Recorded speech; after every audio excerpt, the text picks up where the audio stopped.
called federal OSHA. And they had to retrofit the building. Okay, so there's this tension, and you think, how on earth could you be a qualified designer of a research building and not insist on there being safety equipment? But I hate to say it, I don't think this was the only exam time that this has happened. That tension. Yeah, there's a tension there. Mm-hmm. Other questions for Dr. Jones? This one.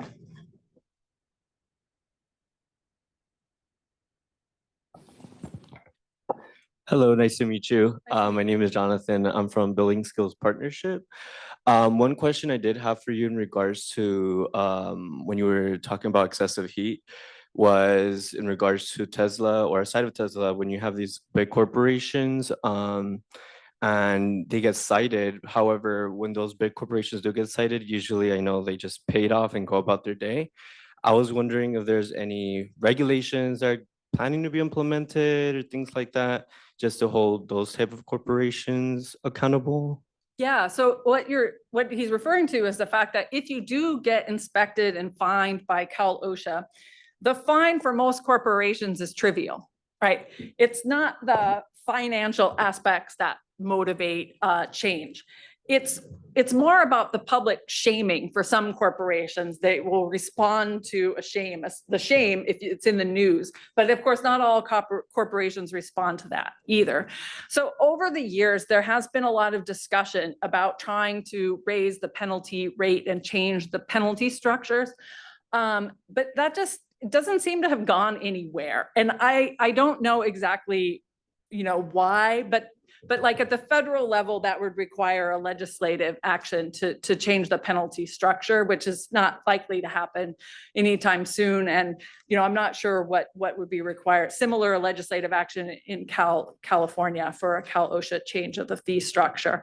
But yeah, it is embarrassingly cheap to kill someone on the job. Yeah. Yes.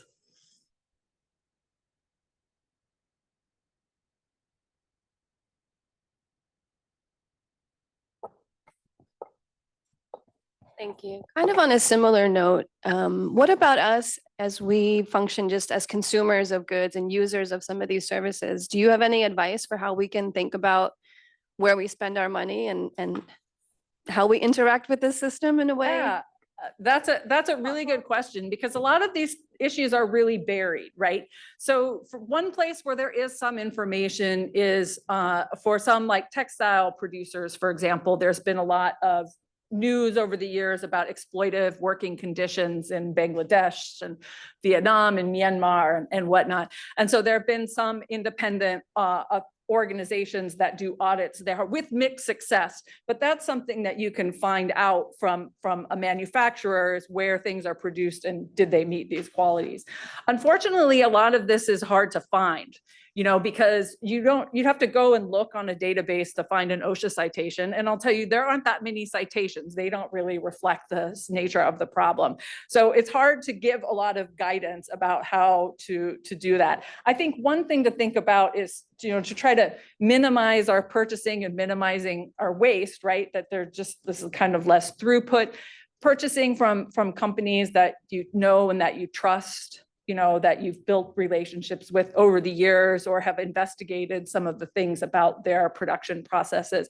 But I think it's really hard because work and work conditions has been made very invisible in our society. So there's not a lot of information out there to the general public, even to health and safety professionals.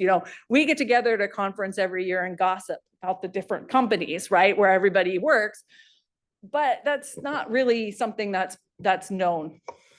So. Another question. Do we have another question? Yeah. So you gave examples, wonderful talk.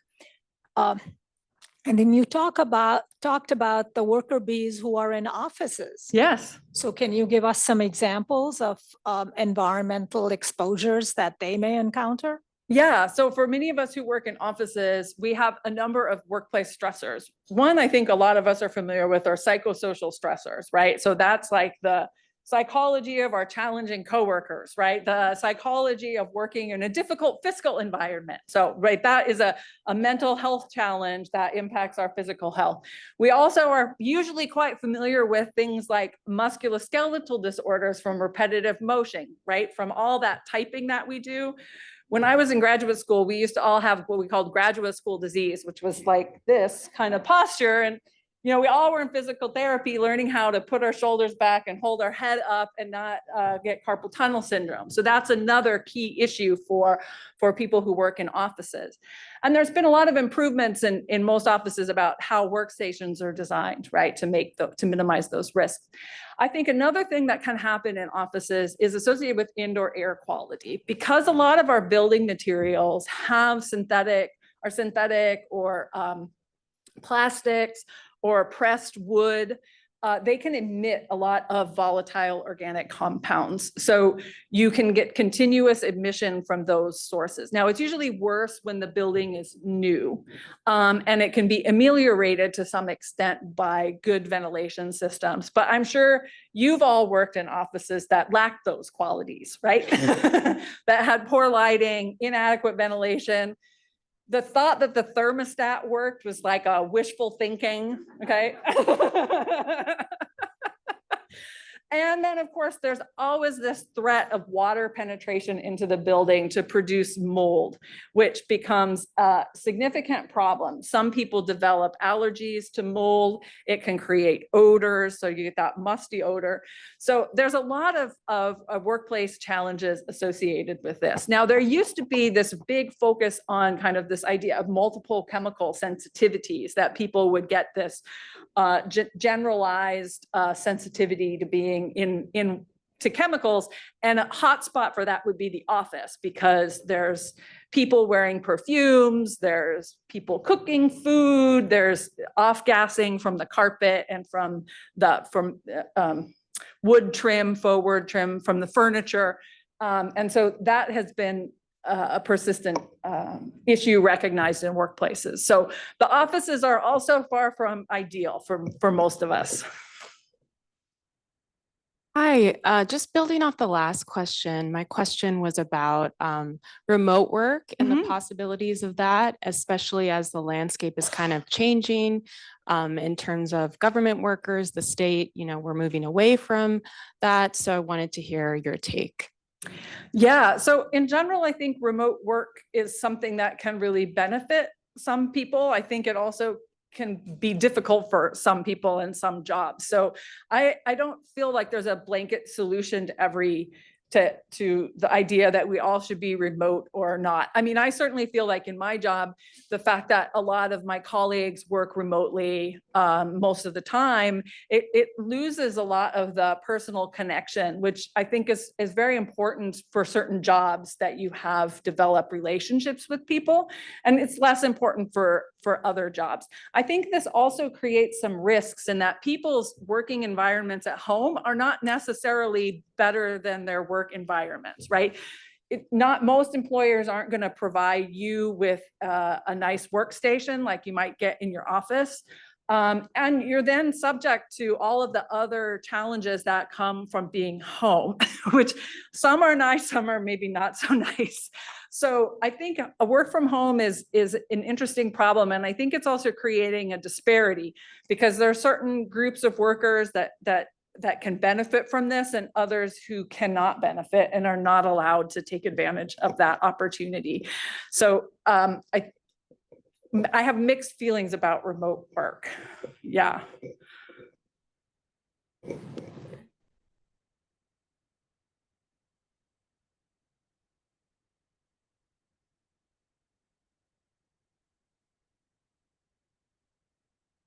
Morning. Yeah, there we go. Hi, good morning. I'm Evelyn Andamo. I'm an occupational therapist by profession. And when you were referring to workstations and also home, I was just thinking about the fact that occupational therapists are actually consultants to companies where Yes. we assist them with proper equipment and positioning to prevent all these work problems that they would have in terms of health issues. Yes, that is a very important profession, occupational therapy. And it reminded me of a story which is not so happy. So my colleagues up in Northern California, Carissa Harris and Bob Harrison at UCSF and UC Berkeley, recently did a study for to look at the line speed of slaughterhouses, so poultry processing and pork processing. And this has to do with some regulations coming down through the USDA about how fast those lines can move, which translates to how many cuts does a person have to make per minute, right? They grab the chicken off the line, they put it on their stand and they cut. Do they make 1 cut a minute or 20 cuts a minute? That's what this question comes down to. So they went out and did a lot of on-site studies and investigations, and they have many, many stories. But one of the stories that Carissa was telling me that I found very moving was that at one of the facilities, they had a physical therapist whose job was to come onto the line and give workers who had musculoskeletal injuries short massages so that they could continue working rather than being on disability. And this physical therapist started weeping, talking to Carissa about how horrible it felt that this was their job, was to keep people who needed to be off work, receiving medical attention, were instead getting 5-10 minute massages just on the back of the line and then told to go back to work. And yeah, it's quite a shocking industry. And I'm happy to share the findings of their report. But I do think occupational therapy and physical therapy have important roles in helping people recover and return to work effectively. Time for one more question. Yeah. Thank you. Thank you, Dr. Jones. Heng Lam Fong with the API Forward Movement. I have a question for you about e-waste and that picture in Thailand. Are you saying that the majority of our e-waste that we send to the e-waste recycling center is shipped overseas? And what sort of responsibility do we as consumers have to not go for that new sexy technology and sending our phones and whatnot so that a worker in another part of the globe is doing that? Yeah, so I don't think that, thank you very much for the question. So I don't think that all of our e-waste gets shipped. I know that there is e-waste processing and recycling in the United States, but a lot of it does get shipped, especially the parts that are about metals extractions, because that is a valuable commodity there that it's hard for us to make economically viable because of the wage structures. So not all of it goes to developing countries. Some of it is done here, but I do think there's two aspects to this. One is being cautious about creating unnecessary waste. But the other thing is that there is innovations in terms of product design that looks at the entire life cycle of the product, right? So that when it is end of life, that it's actually easier and more efficient and more effective to dispose of it safely and to recycle and reuse materials. So I think there's two sides of the coin, right? One is this, can we limit consumer demand? But also, how can we ensure that product design is intended for a safe end of life disposal? And safe end of life disposal, I mean, not just that the waste is going to leach out of a landfill, but that it can be maximally recycled in safe and efficient ways. Yeah. Great. Thanks.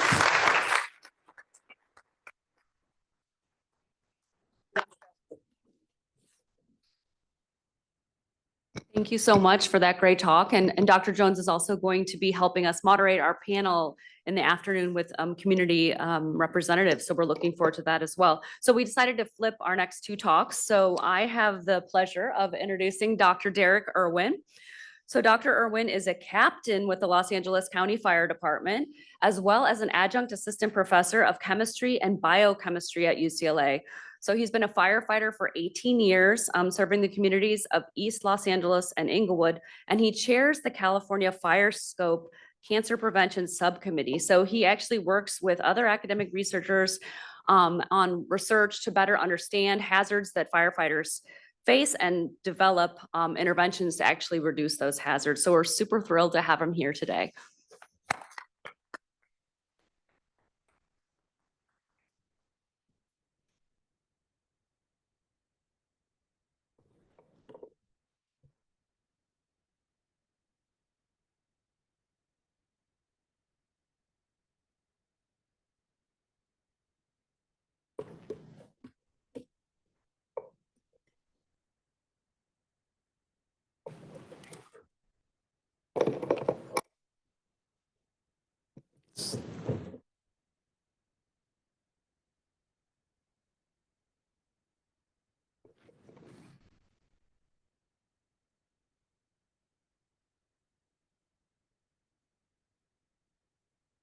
Thank you. Apologies for the technical difficulties, but I think we're all up and running now. My background might sound like a bit of a contradiction in terms, but there's a backstory there. I lost my younger brother Isaac to leukemia when he was just 33 years old, and we had no previous family history of cancer. But it was my fire service family that got me and my family through those tough times. And after things quieted down a bit, I decided to go back to school at UCLA to study firefighter cancer risk in hopes of doing something to give back to the fire service community that had done so much to take care of my family and to do something in my brother's memory. So in a nutshell, what I'd like to talk to you about today is occupational exposure as a firefighter and the associated cancer risk and what we as a community work to do about it so that we can perform our duty as firefighters. Our primary duty is to fight fire and to do so without a moment's hesitation. But we also have a duty to make it home healthy to our families in the long run as well. So you may or may not be aware that the International Agency for Research on Cancer actually classifies firefighting as a group 1 carcinogen. So this is in the same group as other cancer-causing agents such as benzene and ionizing radiation. And that's very eye-opening to some people. But the reason for that is because of our daily exposure to multiple carcinogenic agents in the line of duty. This comes in the form of products of combustion on the many fires that we respond to, PFAS, flame retardants, shift work with sleep disruption, et cetera. So just to give a little bit of context, right? Anytime we go to a fire, whether that's a fire in the wildland or a structure fire, we're exposed to products of combustion in soot and in smoke. This is in the form of polycyclic aromatic hydrocarbons or PAHs, volatile organic compounds, VOCs, and the list really goes on from there. It's a myriad of chemical exposures that we encounter.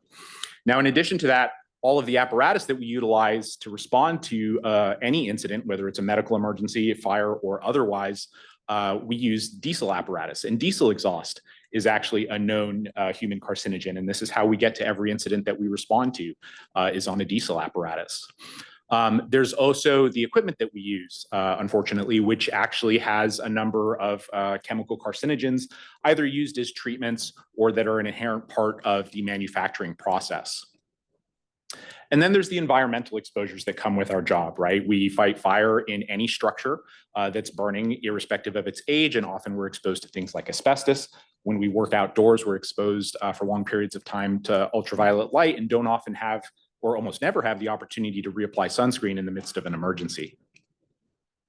And another one that's very eye-opening to a lot of people is shift work with sleep disruption. Some of you may be aware that we as firefighters work 24-hour shifts, but because of nationwide recruitment and retention problems, we frequently work 24-hour shifts back to back to back, to where a typical work week might look like this, where you're on duty for 6 24-hour shifts in a row, enduring the associated sleep disruption that comes with being available 24/7 for emergency incidents.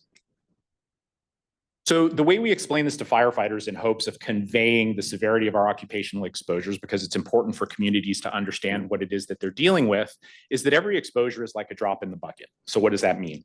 Well, the way we think of it is, if you were to take a bucket and put it underneath a faucet that leaks just one drop at a time, if you don't pay attention to it, you get the impression that the bucket's never going to fill because it's just going one drop at a time. So if you stop paying attention and walk away, but come back maybe 12 hours later, you'll find that that bucket filled, because it was filling continuously despite the fact that it was filling slowly. And this is how we try to teach firefighters to think about our occupational exposures, is that every whiff of smoke, every smudge of soot on your face or on your hands is actually an occupational exposure that's contributing to the bucket of cancer risk. And we use things like this, these kind of infographics, if you will, to try to convey that idea. Now, in light of the recent fires in January, I'd like to actually take a little bit of time and call attention to what we deal with when we're fighting wildland-urban interface fires. So if you're not familiar with the term, there's several types of fires that we fight. So on the left side of the screen there is a wildland fire, which one where there's strictly vegetation burning. So these are ones that you'd think of like forest fires or grass fires. And on the right is a structure fire, which is just what it sounds like. Where the two intertwine with one another is an area called the wildland-urban interface, where you have both vegetation and structures burning because of the fact that they're in an environment where the two intertwine. Now, wildland-urban interface fires are extraordinarily challenging for us as firefighters at the very beginning because of the diversity of fuels, right? So again, this consists of vegetation, structures, vehicles, and the unknown contents of both those structures and the vehicles. This results in a myriad of products of combustion that again include things like PHs, VOCs, halogenated species, or those with functional groups as well. Now, the real challenge for us is that we have limited protection with the PPE that we're able to use. So if you look on the left side of the screen there, you'll see that we have firefighters in structure fire PPE, which consists of a self-contained breathing apparatus with a full face piece mask, a 3-layer ensemble, and on the right, is wildland structure firefighting PPE. So there's big differences between the two, and we really don't have anything in between. Again, on the left, we're pretty well encapsulated when we fight structure fires or vehicle fires, but in stark contrast, when we fight wildland fires or wildland urban interface fires, we don't have the benefit of respiratory protection.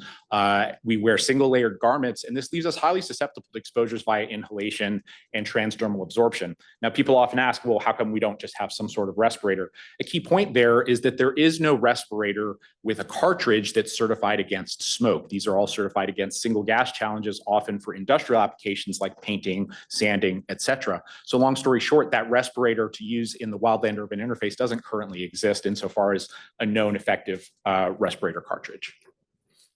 Compound that with the duration of exposure to these different types of incidents that we have. So on structure fires, we're exposed on the order of minutes to hours. And then on the right, with these wildland urban interface fires, we're often fighting these fires on the order of days to weeks. So when you put all those things together, the diversity of fuels, the myriad products of combustion, limited protection with the PPE that we're able to use, and the duration of exposure, these are substantial exposures for firefighters via inhalation, ingestion, and transdermal absorption, which we very often don't have the opportunity to utilize interventions to reduce those exposures because we're working in an emergency situation. So this brings us to just the biological effects of these occupational exposures. And this is very relevant for firefighters to understand. And this is something that we work a lot on from the research perspective. So long story short, our occupational exposures as firefighters alter how cells function, which then increase our cancer risk. Now, this comes in the form of multiple biological mechanisms, and we often describe these insofar as the key characteristics of human carcinogens, of which there's 10 that we frequently talk about. These come in several forms, one of which is epigenetic alterations, which can alter gene expression. And this is another one of those infographics that we use to convey the concept of epigenetic alterations to firefighters, where if you think of DNA as the blueprint that governs how cells function, on the left, you just have, let's call it undamaged or normal DNA.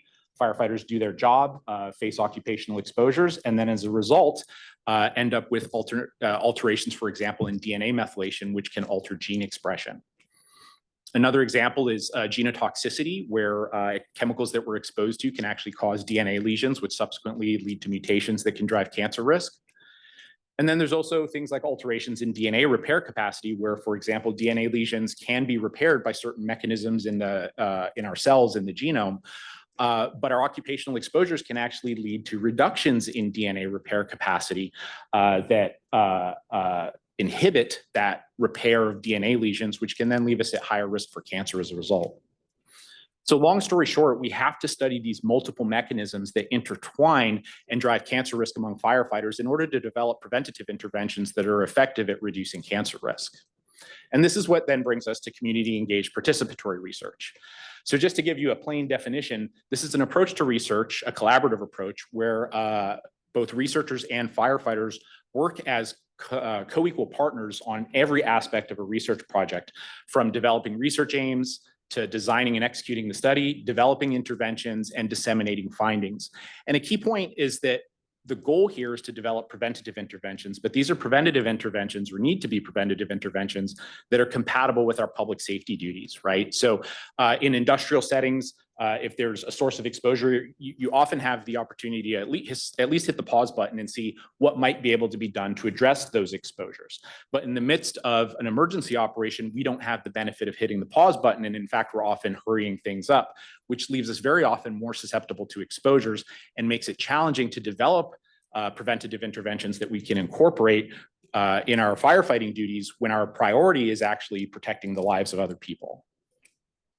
So there's an approach to this, right? Where at the outset, firefighters pose research questions that are important to us, right? Because we, as in a community, keenly understand the exposures that we endure day in and day out.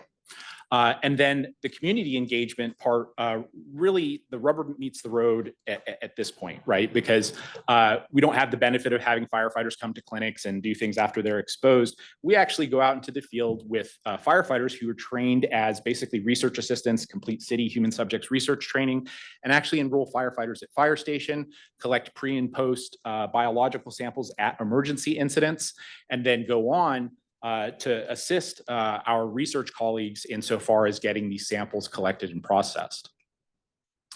Researchers then do the research, right? Quantifying biomarkers of both exposure and effect.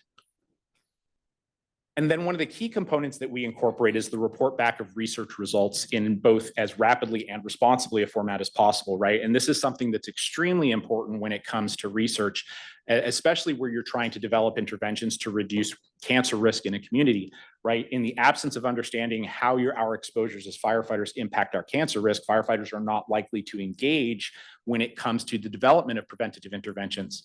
But when you get the information back to research study participants, they become eager to engage in the next step of the process. Now, one of the key points is not just reporting back research results, but reporting back research results in a format that's digestible for firefighters, right? So what you're looking at on the left is a table, for example, that demonstrates fold change and microRNA expression, which is actually difficult to interpret, right, for a firefighter who's just taking a quick look. But what we work really hard on is translating that into, again, infographics or images that are easily digestible, very comprehensible, that then have the impact that's needed. Now, there's this great framework that we have now here in California called the California Firefighter Cancer Prevention and Research Program. This was established by California Assembly Bill 700 in 2023 and established the program along with $7 million in research funding available to University of California and fire service research teams. It's administered by the UC Office of the President, but also engaged with FireScope, which, if you're not familiar with, is sort of a Congress, if you will, of all of the fire departments throughout California, consisting of the fire chiefs of all of those departments. And this organization exists for the sake of interoperability when we have large incidents to deal with, such as these large fires that we've had recently, as well as other things like earthquakes. But one of the key components is the legislation actually requires community-based participatory research approaches to firefighter cancer research. And there have been a number of new projects that have come into being as a result of AB 700 and this new program, looking at a number of the different key characteristics of carcinogens and the mechanisms and the occupational exposures that can drive our cancer risk. And again, I'd like to emphasize the point that these are partnerships between these academic institutions and fire service organizations, whether those are fire departments, unions, et cetera. One of these programs in particular that was funded is the California Firefighter Cancer Research Study, which we run out of UCLA and UC Davis with my research partner there, Dr. Shanaz Hussain at the Comprehensive Cancer Center. So this is a study where we're looking at quantifying firefighter cancer risk across the spectrum, if you will, of our occupational exposures. So I like to always kind of break this down insofar as, like, we have three things that we can look at: what's in the environment, right? What are we actually exposed to? What's absorbed into a firefighter's body, for example?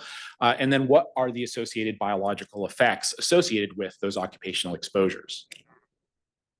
So when it comes to characterizing the chemical constituents of smoke, we take a number of approaches using, for example, passive silicon bands for sampling, as well as low flow sampling pumps with sorbent tubes to characterize, again, that myriad of chemical constituents that we're likely to find in wildland and urban interface fires because of the diversity of fuels that we encounter.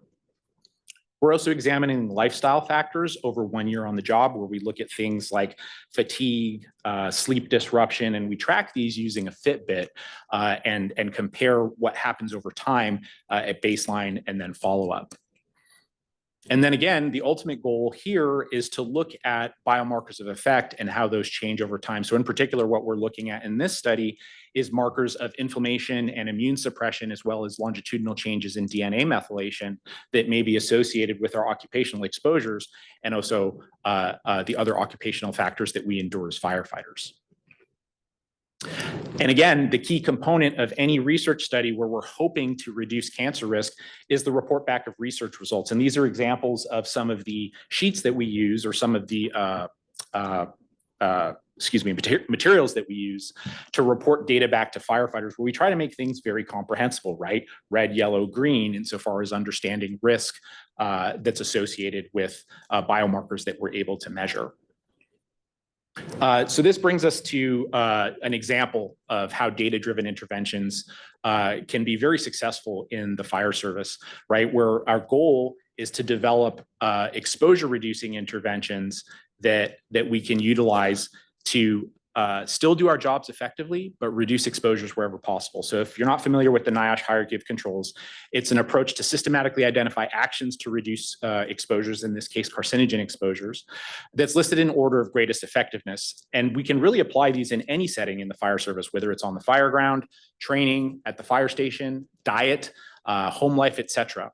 And I always like to emphasize the point that exposure reducing measures don't have to be costly or logistically difficult. Some of these can be as simple as substituting an apple or a banana in place of something like, a processed food when you go to have a snack, which can actually, reduce to some extent your exposure to carcinogenic agent. And a key point here when it comes to either the rank and file or leadership and everybody in between, these approaches can range from department-wide policies or just individual practices. But the implementation of these, whether those are department-wide policies or individual practices, are really predicated upon getting that information back to people insofar as what our research findings are. And then the ultimate goal of the hierarchy of controls, again, if you go back to that bucket analogy, is to keep as many drops out of the bucket as possible, because of the fact that we're always going to face this environment where the bucket is filling. So just to give you a concrete example of some of the work we've done, as firefighters, we participate in live fire training in order to maintain our skills and proficiency as firefighters, because again, our fundamental duty is to fight fires and protect life and property. And so what we do is we train in what we call live fire training containers, where we light a controlled fire, make entry into the container, and then extinguish the fire so that we can again hone and maintain our skills. And as you can imagine, there's substantial exposures that occur when we do this type of training. So just in a nutshell, these are pre and post exposure urine samples that you're looking at here, data from pre and post exposure urine samples, looking at hydroxylated pHs in recruit firefighters participating in 1 burn per day. We also looked at pre and post exposure urine samples among the instructors who facilitate 5 or 6 burns per day. And as you can see, or might be difficult to see, the instructors' exposures are on the order, or have in magnitude, or about 5-fold those of the recruits. And again, that's because they're having more exposures during the day to these products of combustion as compared to the recruits who only make a single entry. And then in addition to that, what we did is we looked at changes in mutational frequency at the beginning of the live fire training period of time, which was sort of like, day 1, and then again at day 30. And what we found was the instructors had a statistically significant increase in mutational frequency in a small pilot study. But we did not see this change in mutational frequency among the recruits, who only went through a single fire per day, right? Now, what we did with this data is we reported it back to the recruits, the instructors, and the training staff that govern how we do our live fire training. And then something really neat happened, right? They developed their own set of preventative interventions based off the hierarchy of controls, based off of the data that we had presented to them. So the thing they started with at first was elimination. They went to physically remove part of the hazard by changing the training schedule to have, instead of like 11 days of live fire training, they were able to reduce it down to 7 while still achieving their training objectives. Substitution, historically, we used to use engineered wood products bonded with synthetic resins like plywood and oriented strand board. We changed our live fire fuel training packages so that they don't include those engineered wood products that are bonded with synthetic resins. We developed engineering controls to prevent drift smoke from impacting staging areas by using fans, large blowers. And then administrative controls, where we changed the way people work. When I worked as a live fire training instructor, we used to go for these really long training evolutions that could last like 45 minutes. But what we found is we could still achieve our training objectives in just 20 minutes. And this reduces the duration of exposure. And then finally is protecting the worker with personal protective equipment, right? And this is considered the least effective approach to reducing exposures. But again, historically, we would work out in the staging areas and have no form of respiratory protection whatsoever. And that's something that we're studying now on the fire ground. And so this is just really a great example where, like, I beam with pride that my fire department facilitated this research, took the data, and then developed preventative interventions in hope of reducing cancer risk. And we have continuing research that's gauging the efficacy of these interventions, again, with the goal of reducing cancer risk for firefighters so that we're able to effectively perform our job. Because again, our duty to fight fire always comes first. We'll always put the public's well-being ahead of our own. But our goal, again, is to stay healthy in the long term so that we can make it home with to our families. And in a nutshell, that's what we hope to accomplish with these community engaged participatory research approaches with firefighters. So with that, I'll wind down my talk and say thank you for your time and happy to take any questions.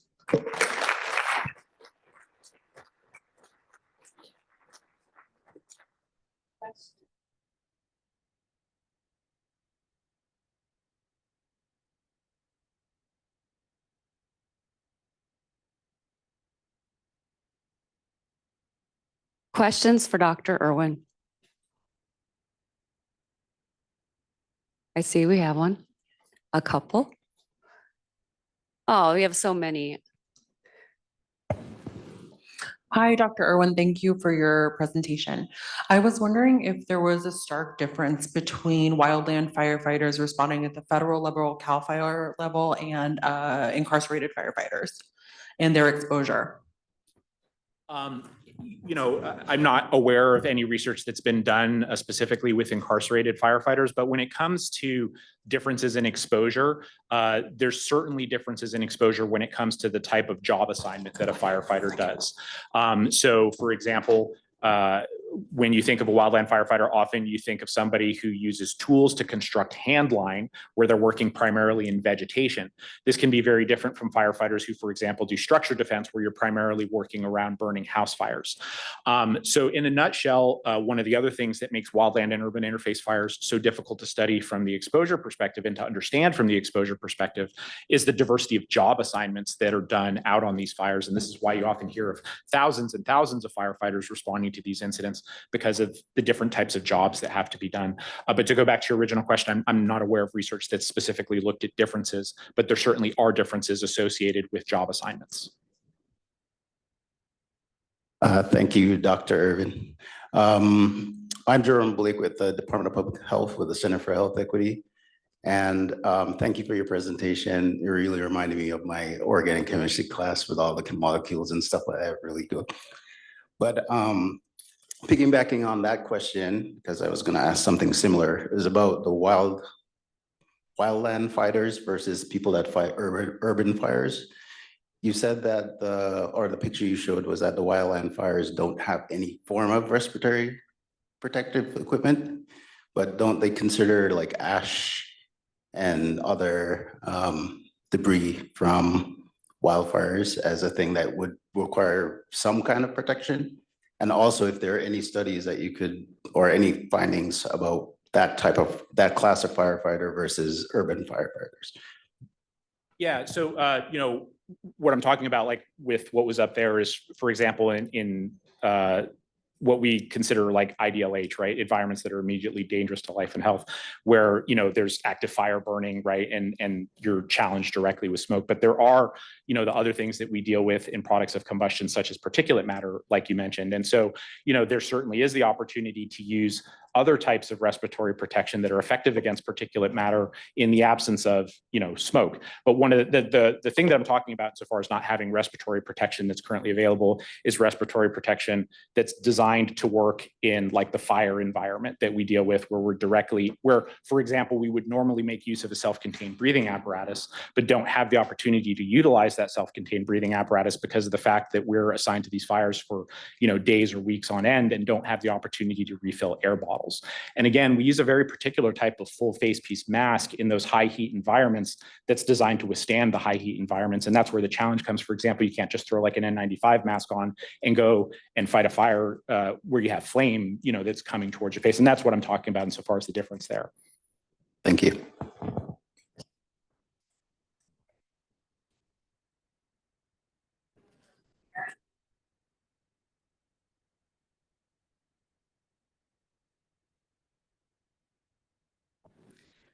Thank you so much, Dr.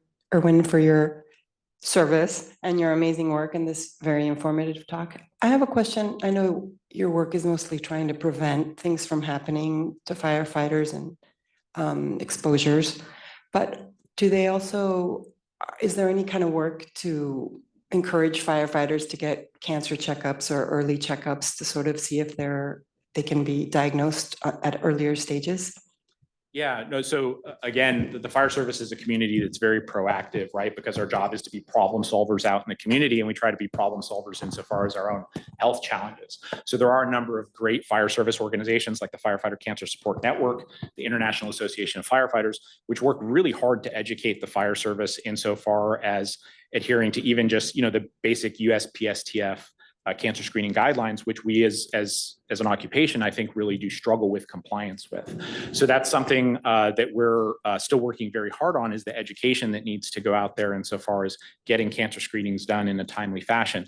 Very often our work physicals are just like, fit for duty type physicals as opposed to health physicals that would include things like cancer screening. And that's something that we are very passionate about working towards, but are still working to get off the ground. And again, organizations like the Cancer Support Network or Firefighter Cancer Support Network are working really hard at that.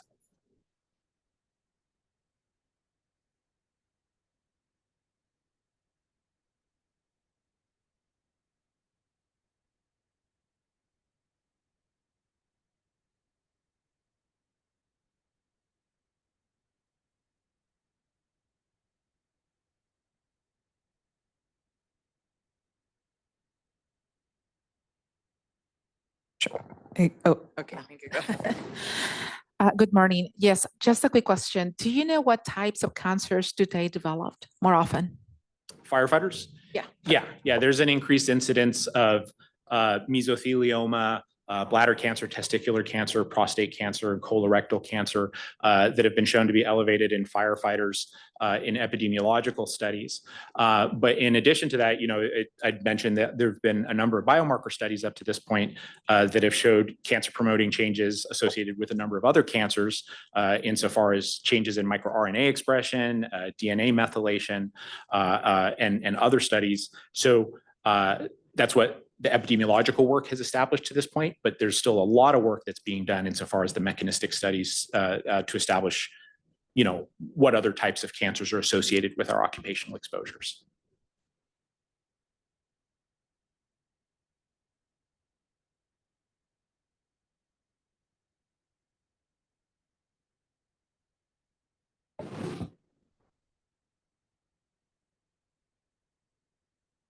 Hi, Dr. Ehrman. My name is Pearl. I'm a nursing student from Cal State Fullerton.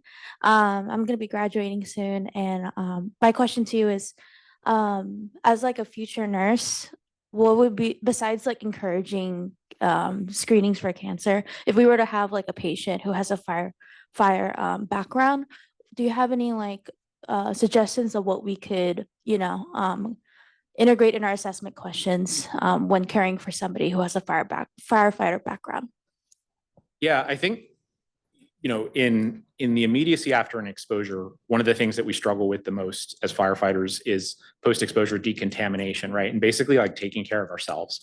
It's not something that we do very well because after a fire, we want to make sure we go available in case there's a call for medical aid somewhere else in our district, right? So a lot of times you're exposed to products of combustion that are deposited on your skin that can be absorbed via transdermal absorption. And those stay on you for 5, 6, 7 hours, right? And we know from like studies looking at like steel workers and in other environments that those pHs are absorbed through your skin in that period of time.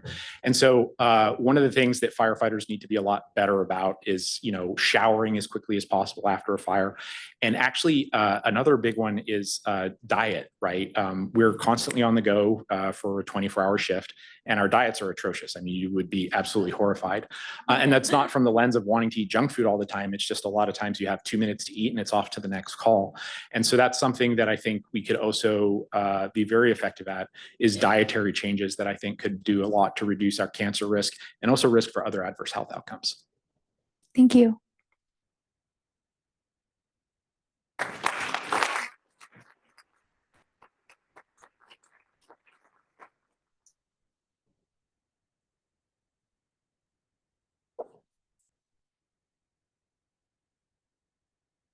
All right. Thank you so much, Dr. Irwin. I learned so much, and I think I'm not going to drop off cookies at the firehouse anymore. Maybe fruit. It's a good takeaway. All right. Okay, so I have the immense honor of introducing a longtime colleague and friend. I mean, wow. Back in the day, neither of us were married, neither of us had kids, neither of us had gray hair, and now here we are. I get to introduce Veronica Padilla Campos, and I am proud to say she has a bachelor's degree from UCLA in geography and environmental studies, and a master's in urban planning from UCLA also. She has extensive experience working in the government sector, and I invite you to use the QR code and read her full bio. But her ideal job has been working at Pacoima Beautiful, where she serves the community she grew up in and uses the skills she learned at UCLA. Her overall goal is to allocate resources to improve the welfare of people and create an equitable, healthy, and safe community. So with that, I welcome Veronica to the stage.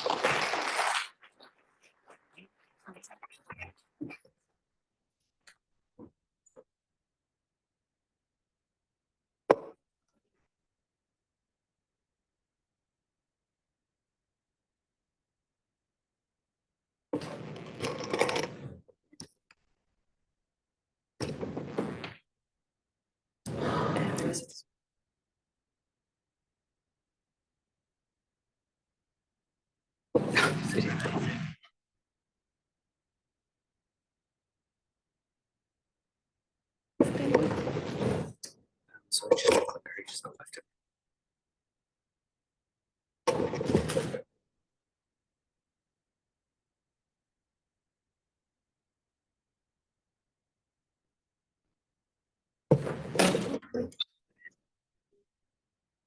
Good morning, buenos dias.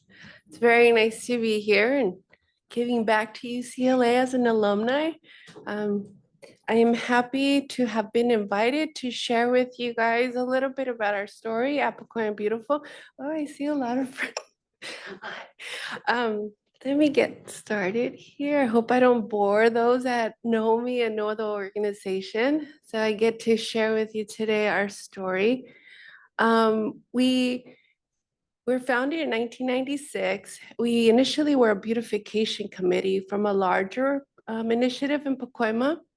But then when that initiative ended, 5 of the moms that were in part of the committee didn't want to see it go away. So they worked really hard to establish the nonprofit. And it was a really beautiful, diverse group of women, Jews, Catholic, African-American, Latinos. It was really powerful group of women that established Pacoima Beautiful. And now, Pacoima is known, well, Pacoima has some environmental challenges. The moms were really looking to change the trash that were in our streets, the lack of tree canopy. But there's a lot more going on in Pacoima in the Northeast Valley.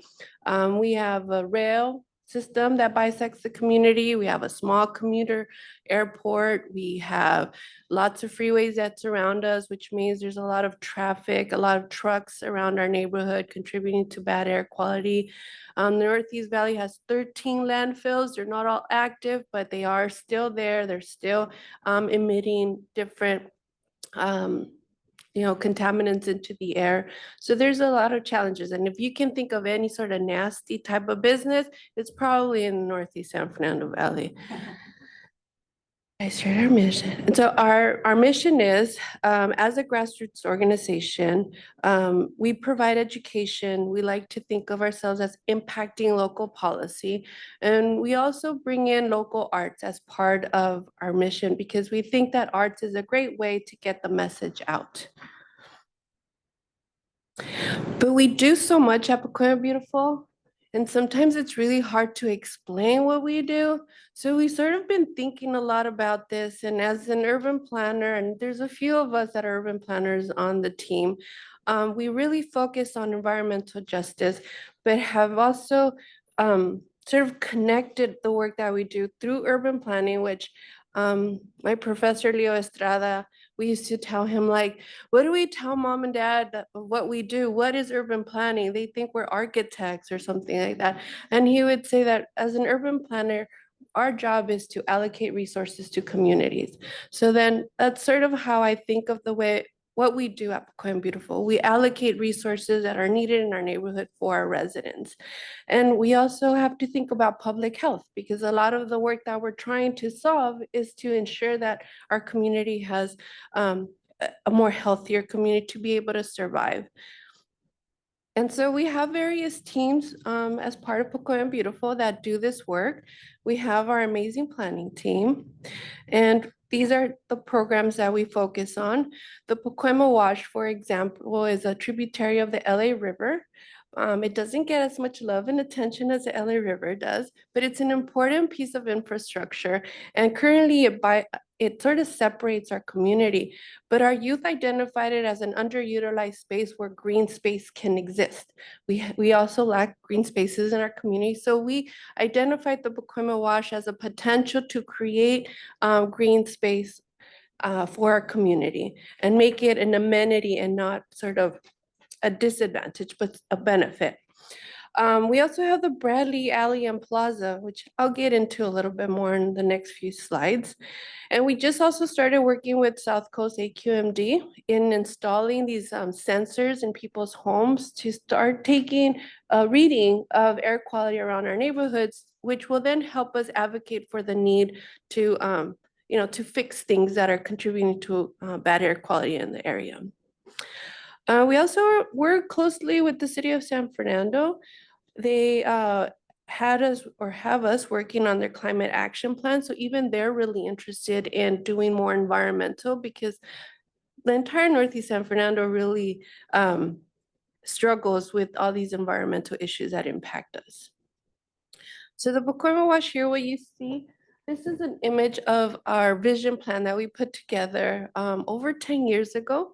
When I first started at Pacoima Beautiful, we engaged over 500 people in developing this vision plan. And it was hard to talk to community members that are mostly Spanish speaking what the wash was. In Spanish, it translated to lavado, which sounded really awkward. And it wasn't really resonating with people. So we just kept it as Pacoima Wash. We took some community members to visit the Tahanga Wash. So because that had already been developed, and then they started getting it, right? They're like, oh, this is what you want us to do. This is what can happen. And so it really sort of opened up their minds to be able to dream what this Pacoima Wash can be. And it's really a special place because it goes all the way into the Angeles Forest through Silmar. And then the green part that you see there, that's the city of San Fernando portion. And they're a lot further ahead than us in the development. And then it goes down into Pacoima. So our phase one is really that Pacoima area that we're working on developing now. And there's a whole bunch of stories and information of what's happening there now, but I only have a few minutes, 15 minutes. So I'm gonna just move us along and go into Bradley Alley and Plaza.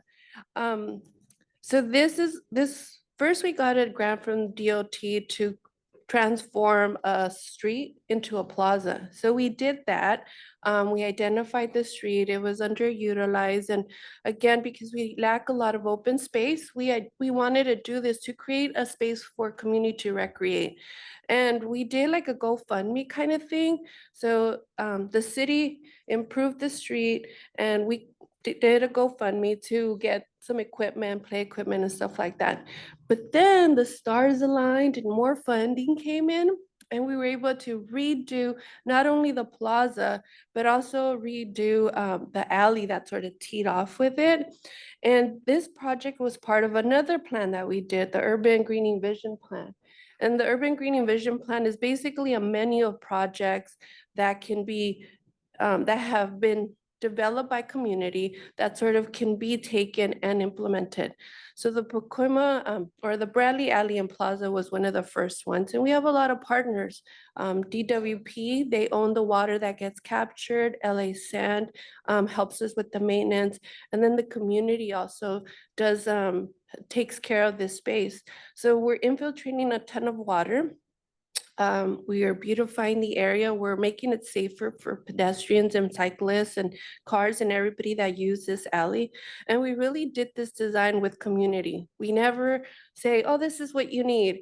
In fact, our designers didn't want to put speed bumps on the alley because he said it looks ugly. But the community said you can't have this alley and not put speed bumps. So we really had to push a little bit on the designers and make sure they also were listening to community. And that's sort of Pacoima Beautiful's job, is to sort of make sure that our community is prioritized in any project that gets done, right? So I will say that you see that there's like a meandering sort of water feature looking there, right? Well, that's sort of because for two reasons. One, because it at the end of Bradley on the other side is where the Pacoima Wash is. So we sort of wanted to make that connection. But also, for many years, we all thought that Pacoima, Pacoima meant rushing water.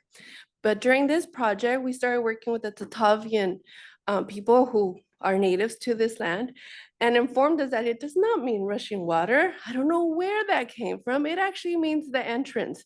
So we were corrected by the tribe and have been working very closely with the tribe in all of our projects, because they bring so much more to every project that we've developed.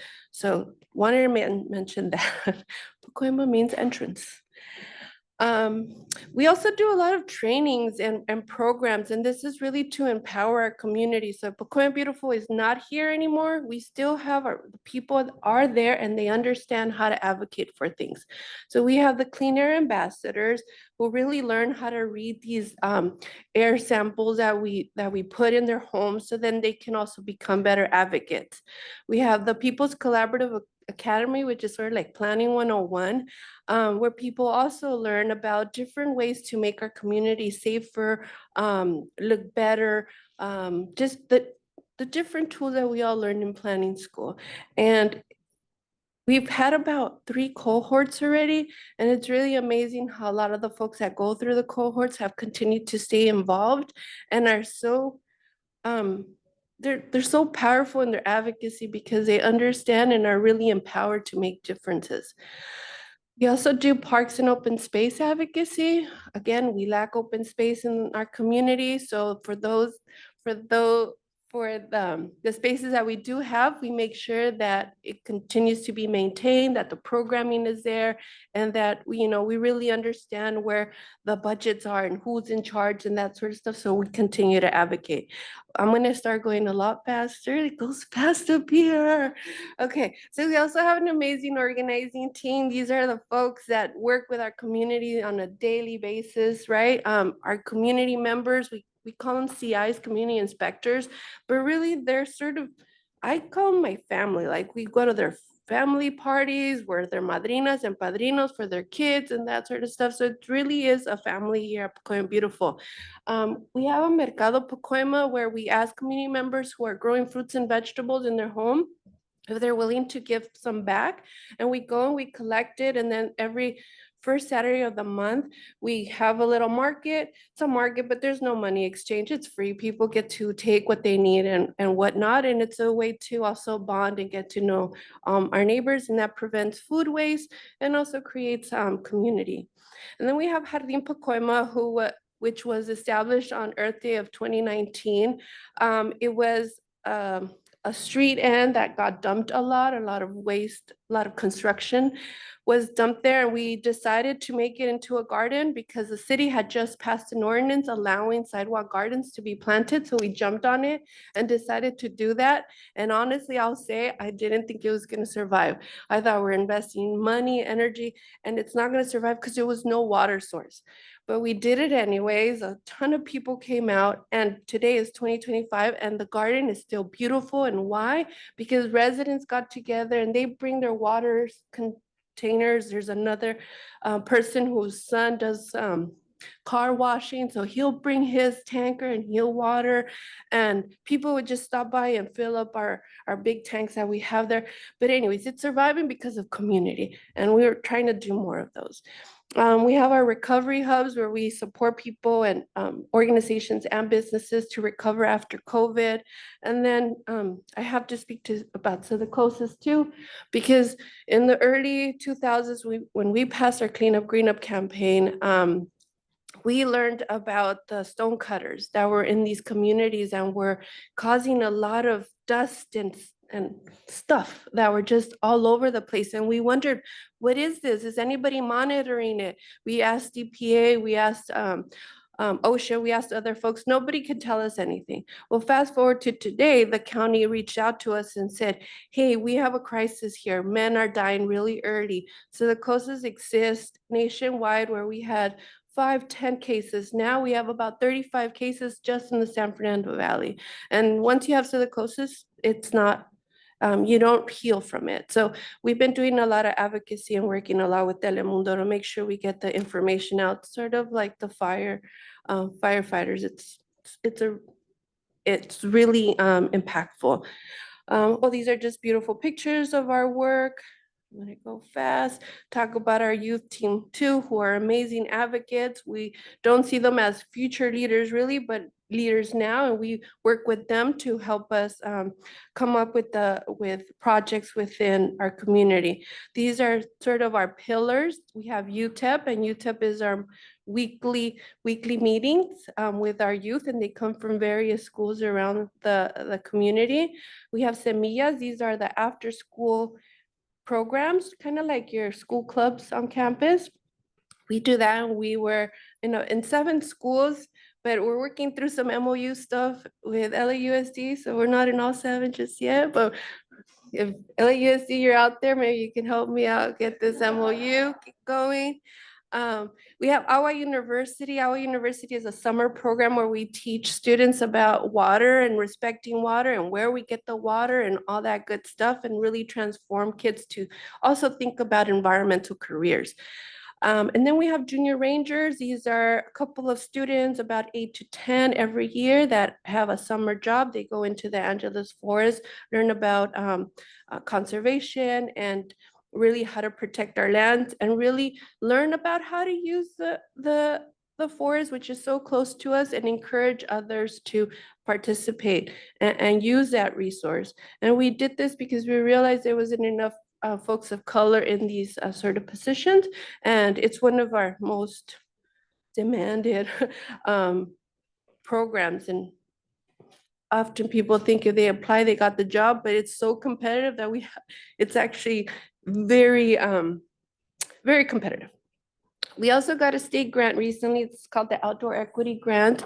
And this is an awesome project that allows us to take community to the outdoors. So we've gone to trips to Yosemite. We've gone to Mono Lake a few times. We do backpacking trips. We teach people like what to bring and stuff like that. We've gone to this Ganso Gardens for Mother's Day, but also throughout the school year.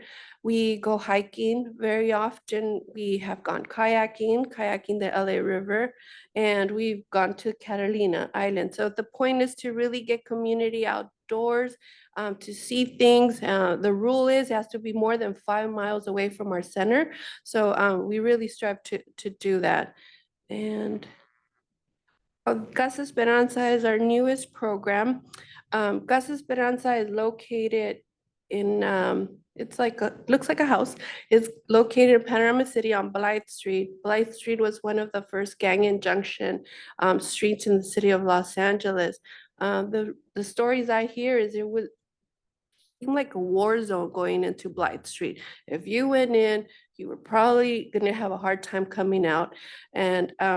And when Casa Esperanza was established, it was established by two nuns from the Immaculate Heart community. They started in two little apartments, really bringing people in, giving them tutoring, teaching them about being good stewards and whatnot. I think they even did doctrina, how do you say doctrina? Like Sunday school, they did that. And really helped transform Casa. Then in the early 2000s, they got some funding to be able to build our home, Casa Esperanza. In 2021, I think it was, the nuns invited me to Casa and I thought I was going to meet them. And it turned out I was being interviewed because they were in the process of divesting their property because they're getting a little older and a lot of their properties are divesting out of. So I was being interviewed and then asked if Pocoyo Beautiful would take over Casa Esperanza. And if we didn't take over, they would end up selling the property probably to another apartment developer. And I know we need housing, but Casa Esperanza could not go away. The changes that they made, the dependency of people, people really depend on Casa Esperanza for so many services and support that we couldn't let it go. So with the help of our Congressman Tony Cardenas, he helped us secure a grant that would allow us to buy the property. Because although the nuns gave me everything inside the house, including their staff, they didn't give me the property itself. And I understand, we had to put skin in the game. So we purchased it and we're able to continue providing English classes to adults, arts and crafts programming, and tenants' rights education with our partners. And like I mentioned, tutoring and so much more. We do posada, we do Dia de los Muertos, all kinds of lovely events in the community. They have their youth program here. Do a lot of art. One of our directors, our creative director, is out of Casa Esperanza, so they do a lot of art with the students. This is the bottom two pictures is our Museo al Aire Libre. These are panels that are outside on Van Nuys Boulevard. We change it every so often, every different seasons. And we're able to just display the art of our community and get different messages out. This one was during COVID, but it's a really great way to talk about what's going on in our neighborhood. We also do art with new paint that reflects heat out. We weren't aware of this, but apparently murals do attract a lot of heat. And so we learned of this new paint that will reflect the heat back to ensure that the building stays cool. So you can see the purple is where it's reflecting back, and sort of in the yellow portion on the bottom, that's sort of where we mix the paint a little bit. So it's not as purple, but it really demonstrates the impact that this paint has. And we now use this reflective paint on all of our murals. This is another mural that we just completed on the Pacoima Wash. Again, worked very closely with the Tatavian tribe. They're very instrumental in saying, that's not how the hills look, change the hills. Make sure that the birds, why do you have 7 birds? And does it mean anything? And what kind of birds is it? They were very much involved, and I really appreciate them, so we can have an accurate and respectful mural that represents the community properly. And these are just some more community in action, some art and culture. And oh, now I have 10 minutes. How did that happen? Oh, Q&A. Okay. So that's it.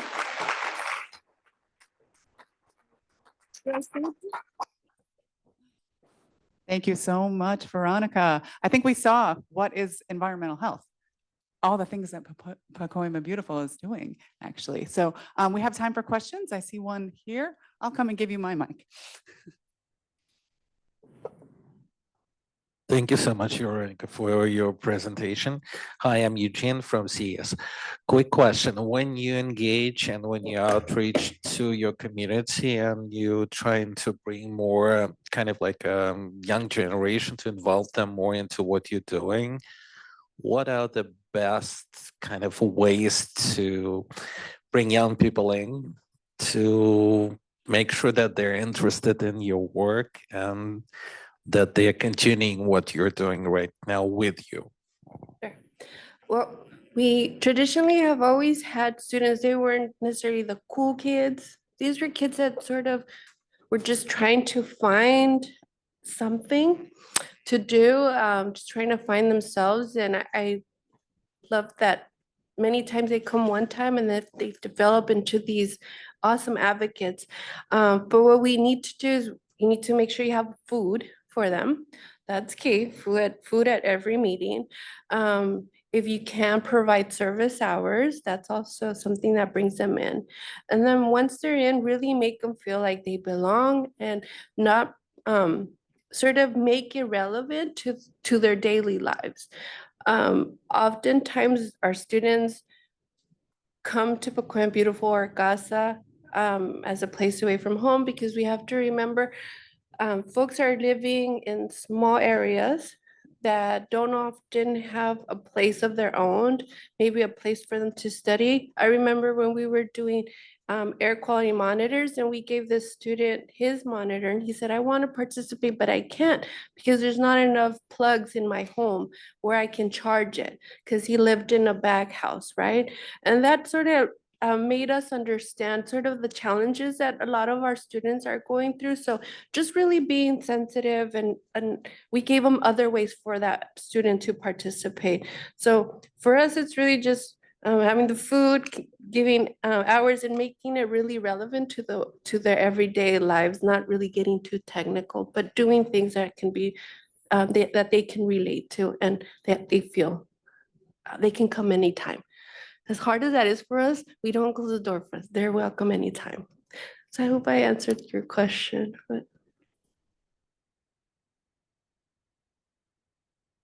Are there? this is always the hardest part, by the way, like standing here. I don't. Hello. Whoa. Hi, my name is Suzette Aguirre. I'm with the Los Angeles County Department of Public Health. First of all, thank you for sharing all of the information that you provided. I learned a lot. I was taking notes left and right. And also, before I actually ask my question, I wanted to say that I actually did go to I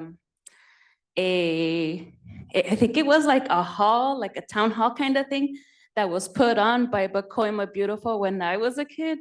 When I was in high school, I was in Youth for Environmental Justice with CBE. And I remember going all the way to Pacoima for that. And it was my first time out there. It felt like I was like, this is LA County. Anyway, so. Feels like the other side of the world. Yeah, it did feel like that because I was from HP, you know? So anyway, I'm glad that I got to see what y'all are up to these days. So my actual question is, for the program about the parks and open space advocacy, I'm really interested in that kind of work. And I'm curious to know if y'all developed like a toolkit on how to replicate that kind of advocacy in other communities. Yes, so we brought that particular curriculum to Panorama City, to our moms at Casa Esperanza, because we wanted to bring that environmental justice discussion to them. So we started slow with park advocacy because Panorama lacks a lot of parks as well. So we do have the curriculum, which we're willing to share. If you, maybe we can connect. And all of our curriculum is actually open to sharing with anyone that's interested. But it really runs down who's in charge of what, the difference between county and city parks, and sort of who makes decisions on either or, and understanding the budget for the park. So happy to share that with you, for sure.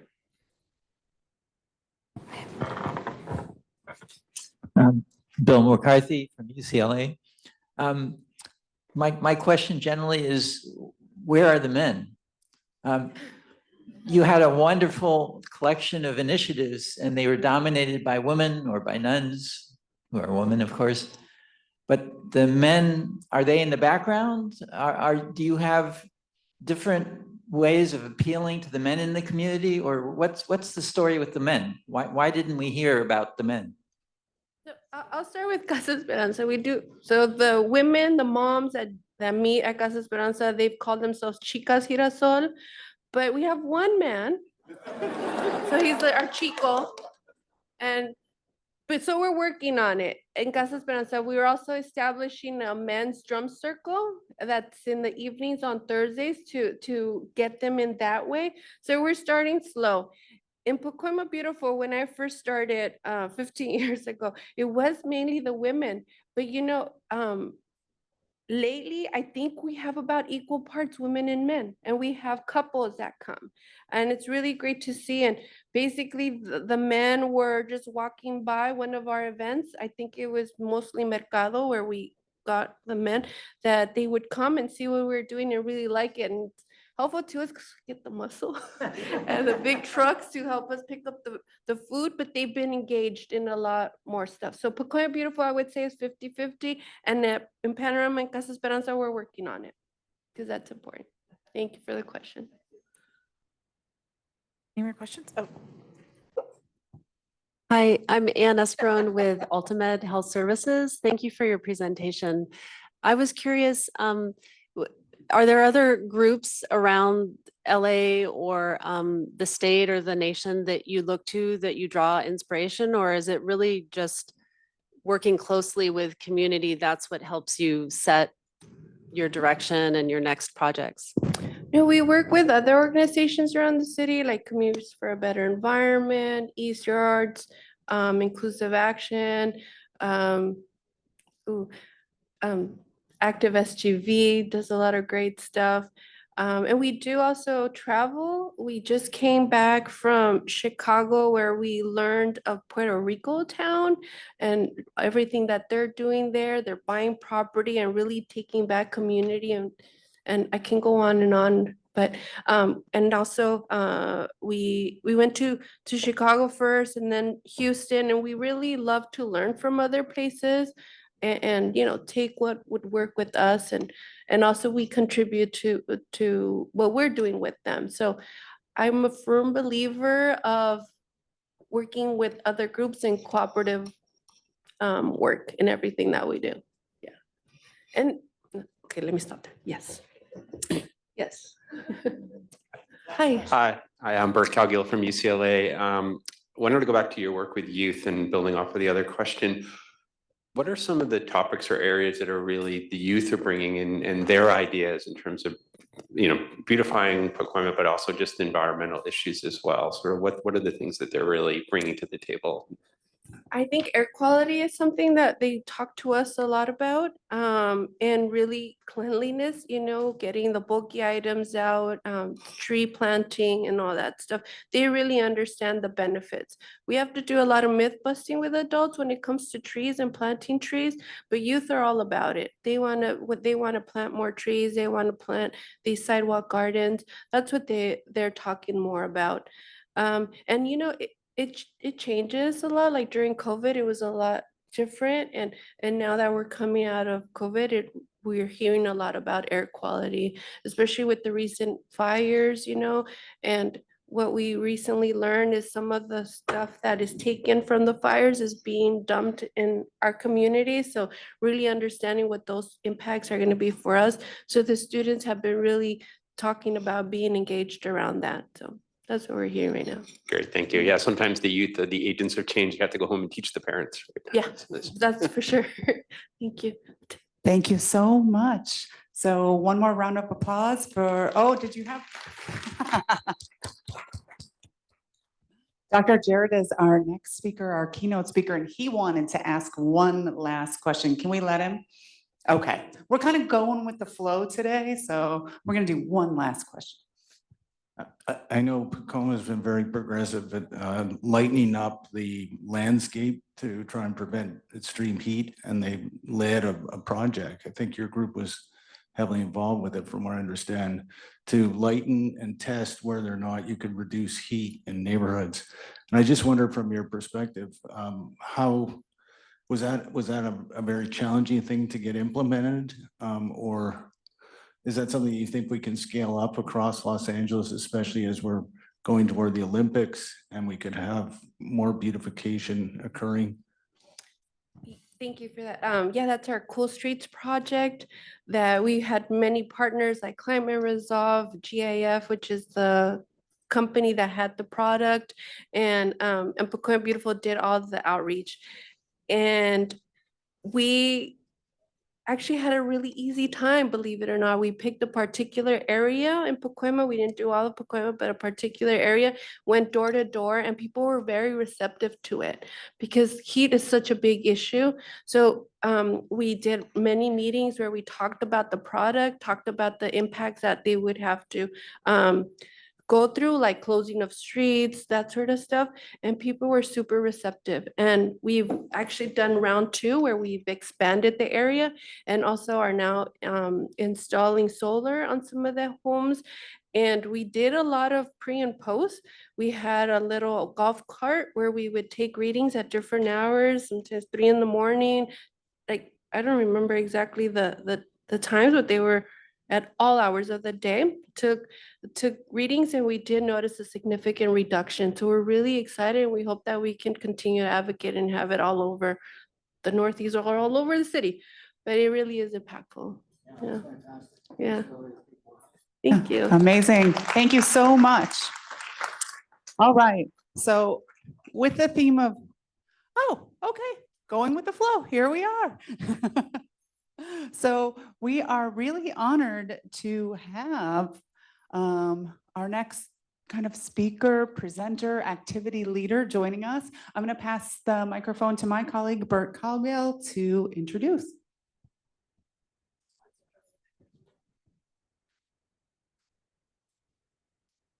Good morning, everyone. Well, I don't know about you, but hearing about climate change sometimes gets me feeling a little bit concerned about the future, although all this great work is really, stemming the tide there. So we thought this would be a great opportunity to do an activity to learn a little bit about the role of mindfulness and to help us get recentered as we continue through our session today. So we're getting some material set up, but just real quickly, I'd like to introduce Diana Winston. She is the director of the UCLA Mindful Center, author of The Little Book of Being, Practices and Guidance for Uncovering Your Natural Awareness. At UCLA, she's developed the evidence-based mindful awareness practices curriculum and training in mindfulness facilitation, where she trains teachers worldwide on mindfulness practices. One of the things that I caught in her bio was the LA Times calls her one of the nation's best known teachers of mindfulness. So it's our privilege today to have and walk us through both her practice as well as an activity.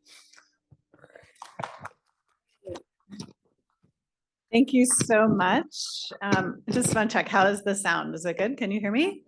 Okay. So what I'm going to do, I have about 20 minutes, and I'm going to overview what mindfulness is. I'm curious, how many people have some knowledge of mindfulness? Yeah, oh, there's a lot of you. Okay, so this will just be a quick overview, and then we'll have the opportunity to practice together. I'm wondering if it's possible, can I switch to this mic so I can stand? Or one of them? Or you want that one for me? Okay, great. Great, then I don't have to hunch over like that. I can stand up and be mindfully here with you. Okay, so mindfulness is paying attention to our present moment experiences with openness, curiosity, and a willingness to be with that experience. So it's really about how do we live in the present moment. Now, I'm going to give you more about it, but let's just talk about it generally. It's an ancient tradition. It comes out of the Buddhist world, 2,500 years old, but now it's being brought into all sorts of sectors of society. As you can see, business, higher ed, law, lots. Of course, we've been doing stuff at UCLA for, gosh, the last 20 years or so. So if you were to do it, what kind of benefits would you find? It's very helpful for stress and anxiety. It can improve attention. It can cultivate self-awareness and self-regulation. And here I mean helping us to work with difficult emotions. It can improve our relationships, and it's an extremely helpful self-care tool. And I want to say, of course, it's not for everybody. Just like no medication works for everybody, meditation, which we're going to do, is not for everybody, but you give it a try and see if it's interesting to you. We've been researching around the world mindfulness for, gosh, the last 40 years or so. And these are some of the areas like chronic pain, insomnia, stress-related conditions. It's very robust, related to anxiety and depression. But you don't have to have a clinical diagnosis of anxiety or depression. You could just have the normal anxiety that we're all dealing with right in this moment, right? We're quite familiar with that. So you can see how these different areas it impacts. And then I had some studies up just so you can get a sense of what we've done at UCLA, looking at people with ADHD, looking at children. We've done studies on sleep. We've done a whole set of studies and continue to do so on younger breast cancer survivors, done some cross-cultural studies, looking at mental health care professionals, and so on. I'm just giving you kind of an overview of the many things that we've done. One of the fun ones we did recently was a study exploring whether mindfulness might make you kinder and more generous. And so what they did is they had people do like a donation video game where you get free, not free, but virtual coins, and they wanted to see how generous you were. And then some people meditated and some people didn't. And the people who meditated, they were 2.5 times more generous than the people who didn't after like 10 minutes of meditating. So I don't know, it's not conclusive, of course. Of course, it's been replicated once with similar results, but we'll see. Okay. So let's go back to mindfulness. Mindfulness is paying attention to our present moment experiences with openness, curiosity, and a willingness to be with that experience. And by the way, is this mic okay? It's not, it's up here. It sounds very reverberant. Okay, great, because we're going to meditate in a little bit, and I didn't want it to be annoying to you. Okay. So mindfulness helps us be in the present moment. Much of the time, if you were to look into your mind in the day, you'll notice you're lost in the past, thinking about something, replaying it. Why did I do that? Why did I say that? Feeling bad about something.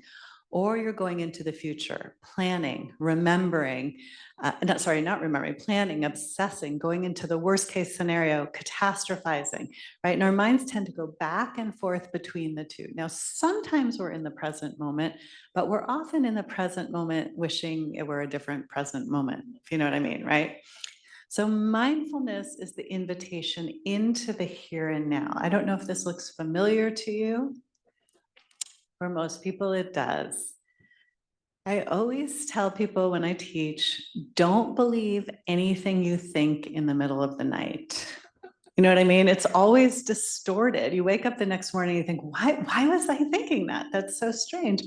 But that's what happens. We get tired, we don't have our usual defenses, and our minds can really take us places we don't want to go. So mindfulness brings us into the present moment and is a great tool to use when you can't sleep in the middle of the night. Mindfulness also counteracts automaticity.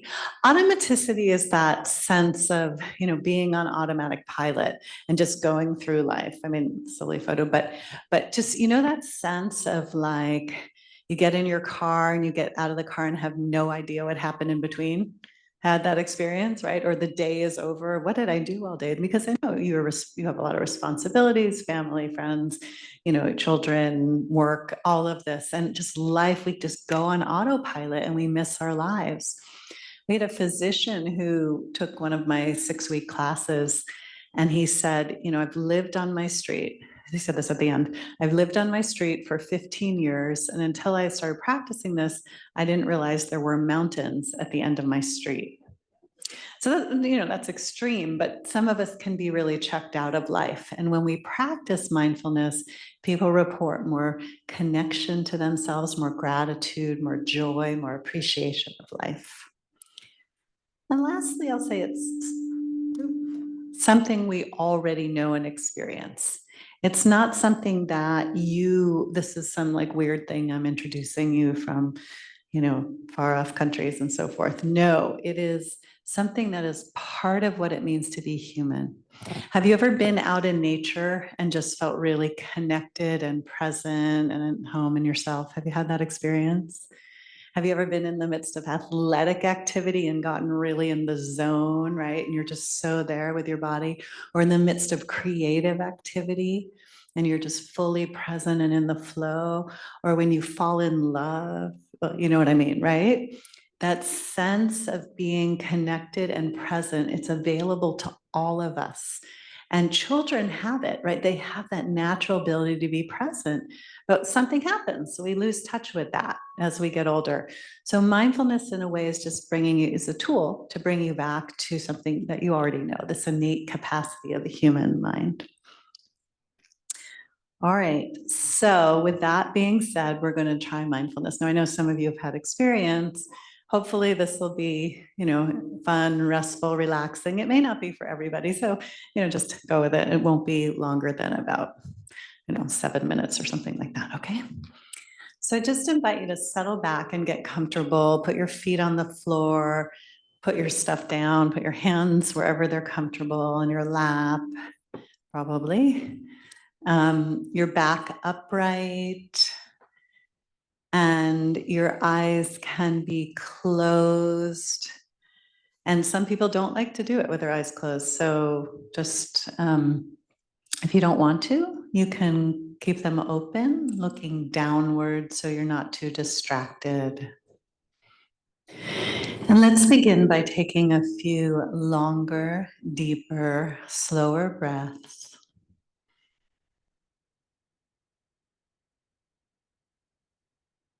And as we do that, we allow ourselves to settle in a little bit, just bringing in the possibility of relaxation. With each breath, we come more fully into the present moment. And let's notice our feet making contact with the floor. You can feel your feet as they touch the floor. There's heaviness, hardness, tingling, pressure. Just to notice that. And you can notice your legs where they make contact, back of the thighs, the contact with the chair seat. What sensations do you notice? And your back against the chair, whatever that feels like. And now notice your stomach area. Is your stomach tense or tight? And if so, see if you can allow it to soften a little bit. Just take a breath. We often hold a lot of tension in our stomach areas. Notice your hands. Are your hands clenched? Let them be soft. Maybe there's vibratory quality. Just notice the sensations. Notice your arms and shoulders. Let your shoulders be soft. And if you want to just rotate your head a little bit, just to let your neck loosen up, if that would feel good, or rotate your shoulders a little bit up and down, up, back, and down. You can do that, but do it with awareness, noticing what's present.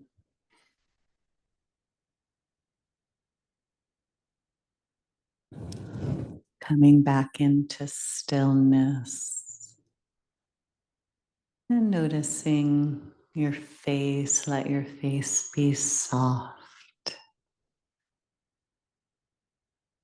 And now notice your whole body present here, right now. And now let's turn our attention to the sounds around us.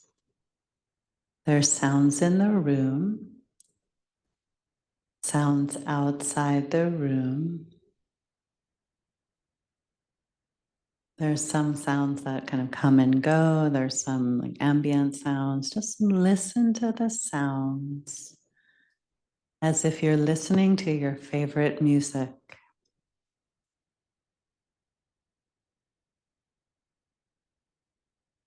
Sometimes we hear sounds and we start to think about them. I like them. I don't like them. What is it?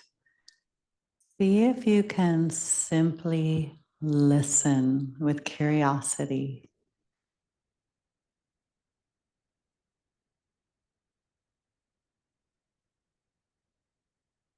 And if you start to think about something else, go back to listening to the sound.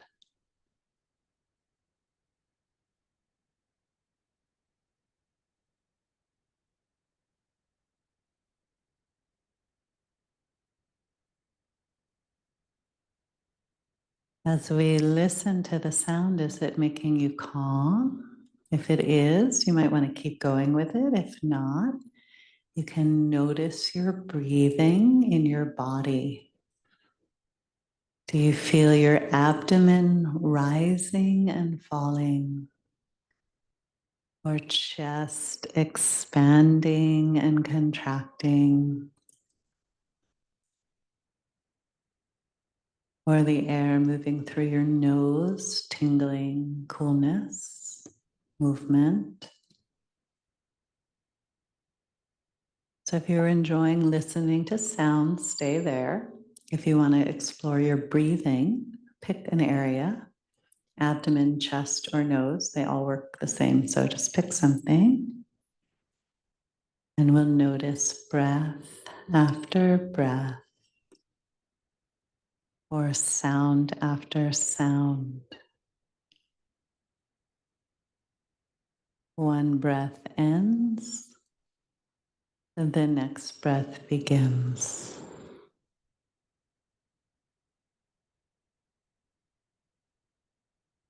And then as you do this, you might notice your attention wanders. You start thinking about something else.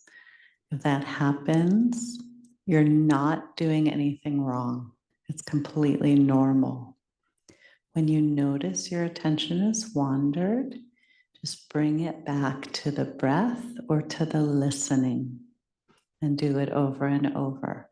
So I'm going to be quiet for like a minute and a half as you try this on your own.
As we bring the meditation to a close, notice how you're feeling. If you're feeling more ease, relaxation, really enjoy it. Just let it spread through your body. Just enjoy. If you're not feeling that, notice what it is you are feeling. See if you can let whatever is here be here. That's part of mindfulness too. And when you're ready, let's take one more breath and then open our eyes or end the meditation. Okay, so I just have a few minutes and I wanted to check in. How'd it go? The thumbs up, yeah, loved it, hated it, somewhere in between, sideways, medium, yeah.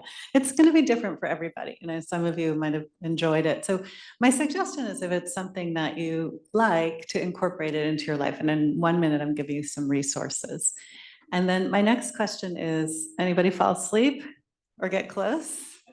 Come on, I know you did. And did anybody find that their mind wandered all around and it was hard? Yeah, that's pretty normal as well. And it's a skill. So the more you do it, the easier it gets. And as you practice it, like any skill, you gain facility. So doing this on a regular basis can be helpful. I like to start people with 5 minutes a day. And I just want to share a few resources to help you continue on if you decide you want to do that. Okay. So our center is UCLA Mindful, and it's the Mindfulness Education Center at UCLA Health. So we have public programs, we have a lot of things for free online, and we have classes and programs within UCLA that we offer, and we have an app. So I'm going to share the app, which is maybe the best takeaway for this, because this app, it looks like that. It's called UCLA Mindful. It's totally free. In it, it has 3-minute meditations, 5-minute meditations, lots of 30-minute meditations with different themes, like working with anxiety or finding balance, or, there's being kinder to yourself. There's a lot in there. It also has meditations in 19 different languages. So that's also accessible for some people who might want that. That is, don't worry about that. I'm going to just give you these are some books, really present, some of the books that I have written, Little Book of Being, but the most important one, that's the website, and the app is UCLA Mindful. So that's our site. I hope that this is helpful to get with you, and thank you so much for your time.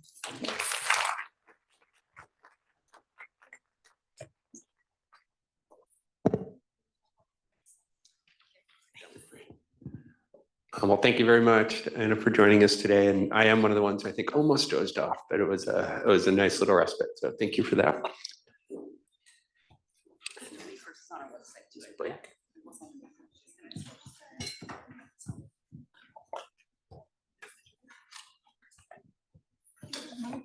Oh, we'll find him. I'll find him.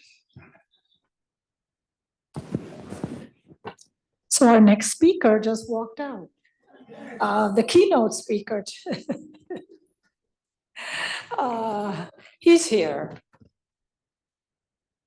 He went to get some water. And while he walks up, I will introduce him. This is our keynote speaker, Dr. Michael Jarrett. He is a professor of environmental health sciences in our School of Public Health.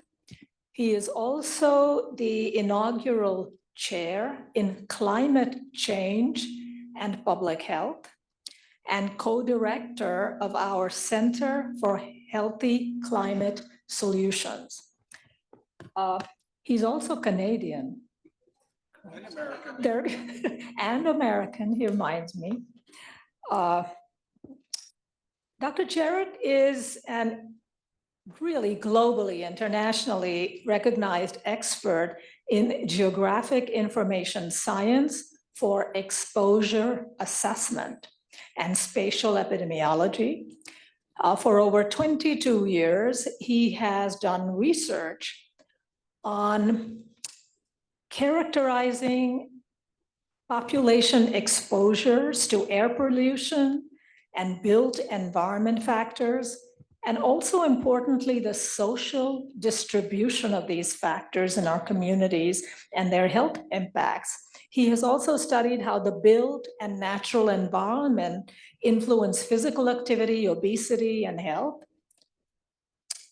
In 2009, the National Academy of Science appointed him to the Committee on the Future of Exposure Science, and it published Exposure Science in the 21st Century, a Vision and a Strategy. And he also serves on the EPA Clean Air Scientific Advisory Committee. He's really one of our most experienced and renowned scientists and researchers in exposures, not just how you measure them, but the effects they have. It's across the board, things that are positive, also things that are negative. And so we are really honored to have Dr. Michael Jarrett with us today, and he will tell us a little bit about what he does.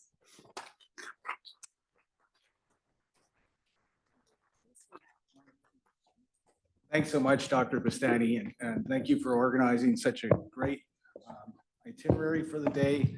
And it's wonderful to see all the community activists and people that are really engaged in health equity research and environmental justice. I think my very first paper I published in 1997 was on environmental injustice in Canada.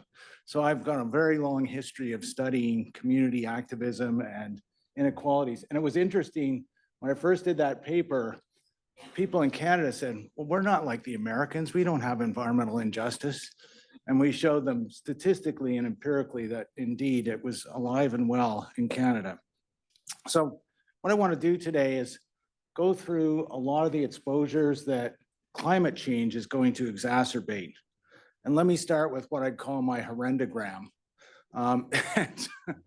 This is from a recently published paper that we did last year and for the journal Proceedings of the National Academy of Science.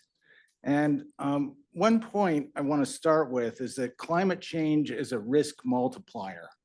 So all of those challenges we've had in the past for toxic air pollution exposures, excessive heat, wildfires, those are getting worse under climate change. So it's not that they're going away, and it's also introducing some novel exposures that we haven't dealt with before. And when we think about the exposures, it's useful, I think, to look at what are known as direct and indirect proximal effects. So the direct effects have to do with weather. So it's extreme precipitation, flooding, extreme heat. The indirect effects are things like wildfires, excessive air pollution, particularly from dust and from other sources, and vector-borne disease. So these are being made more frequent and more intense by climate change, but they're not directly part of the climate per se. And then there's a whole range of other sort of knock-on effects that I'm not going to cover in a lot of detail today, but these would have to do with, say, food shortages. This is particularly an acute problem in Africa where the hydrologic cycle changes and people don't have enough water, and then subsequently their crops fail. Those tend to be a little bit more speculative and in some cases less relevant to the California scene. So I'm going to stick with those major direct and indirect effects. But you can see that there are a wide array of health outcomes that are associated with climate change. I won't list them all out, but I think the good news is we have a lot of adaptation measures, a lot of ways of attacking the problem to help people and communities be more resilient to the effects of climate change. And a lot of these adaptation measures have what are known as public health co-benefits. So that means that if I go to try to reduce heat in Pacoima by increasing green space, that's going to reduce the heat, but I might also get a lot of other benefits because people become more physically active in the green space, or they might get mental health benefits that complement their mindfulness from being in green spaces. So those are, and we know a lot about these, but one of the key things is we need to know about the exposures. And another proposition I want to make to you and hopefully convince you of this morning is that the exposures can in and of themselves be a motivation for community action and for policy action. And we'll see a few examples there. Now, another thing that's happened in the field of exposures, so we have this risk magnification that climate change is creating, but we also have a concept that was developed in 2010 or first introduced by Christopher Wilde. He's the former head of the International Agency for Research on Cancer, which designates human carcinogens. It designates where there are certain pollutants, for example, diesel exhaust, cause cancer in humans and how much certainty we have. And it was really a plea, he's a toxicologist, it was a plea by him to get the same level of knowledge about exposures and the same rigor about those exposures as we had about the human genome, so that we could investigate them and use them as a means of trying to generate new hypotheses and identify new risks that we would then study in more detail. And importantly, I think with the exposome, we see that it goes well beyond what we typically think of as environmental exposures. So it does have all the environmental exposures like pesticides and air pollution and heat and radiation, but it also encompasses the social environment. And the social environment is oftentimes an extremely important factor that controls the distribution of risks among different groups and different people. So one thing we know for sure all over the world is that people that are in a socially disadvantaged position tend to face higher exposures than those who are better off. And we've even done studies in Sweden, the most egalitarian country in the world, and we find the same pattern, and in Canada, as I mentioned. And then this is a really important thing that I'm not going to go into in great detail today, but Dr. Irwin talked about it at length in terms of biomarkers and markers of effect. We've had this huge revolution in technological diagnostics and metabolomics. So that's basically looking at the metabolism of the body, and you can take very small blood spots, and every baby in California gets a heel stick and a blood spot that's stored, and identify up to 10,000 different molecules from that. And we can start to really understand in great detail how these exposures are affecting all those intermediate risk factors that could increase our chance of getting cancer or heart disease in the future. So it's really been a revolution, and it's an ongoing one. And I think it starts to take us away from what I call the Mark Twain model of exposure assessment. And that is, for most of our studies, most of the evidence that we use in rulemaking, like the Clean Air Scientific Advisory Committee, it's come out of epidemiology that basically assumes that we're human breathing machines that sit on our front porch. We're not inside because we usually don't have measurements inside. And we just sit there 24 hours a day. And we might ask them, well, do you smoke cigars, Mr. Twain? Something like that, fairly basic. But that's essentially the model that we've used so far. And clearly, it's not going to capture the full magnitude of exposures, because our exposures are like lifelines going through hazard fields or exposure fields. So this is just a conceptualization of a person going through life where you can see the darker areas are going to characterize higher levels of pollution, and at certain times they're going to be in higher pollution areas, other times lower. And what we're finding as we study the exposome more is that there's a huge amount of variability in these lifelines of exposure. Let me show you a study that I did when I was at UC Berkeley as a professor there. And here we are interested in trying to understand the risks and benefits of physical activity for active transportation. So we scripted people to go down high pollution routes and low pollution routes. In this case, I was a subject and an observer at the same time because we had to get volunteers.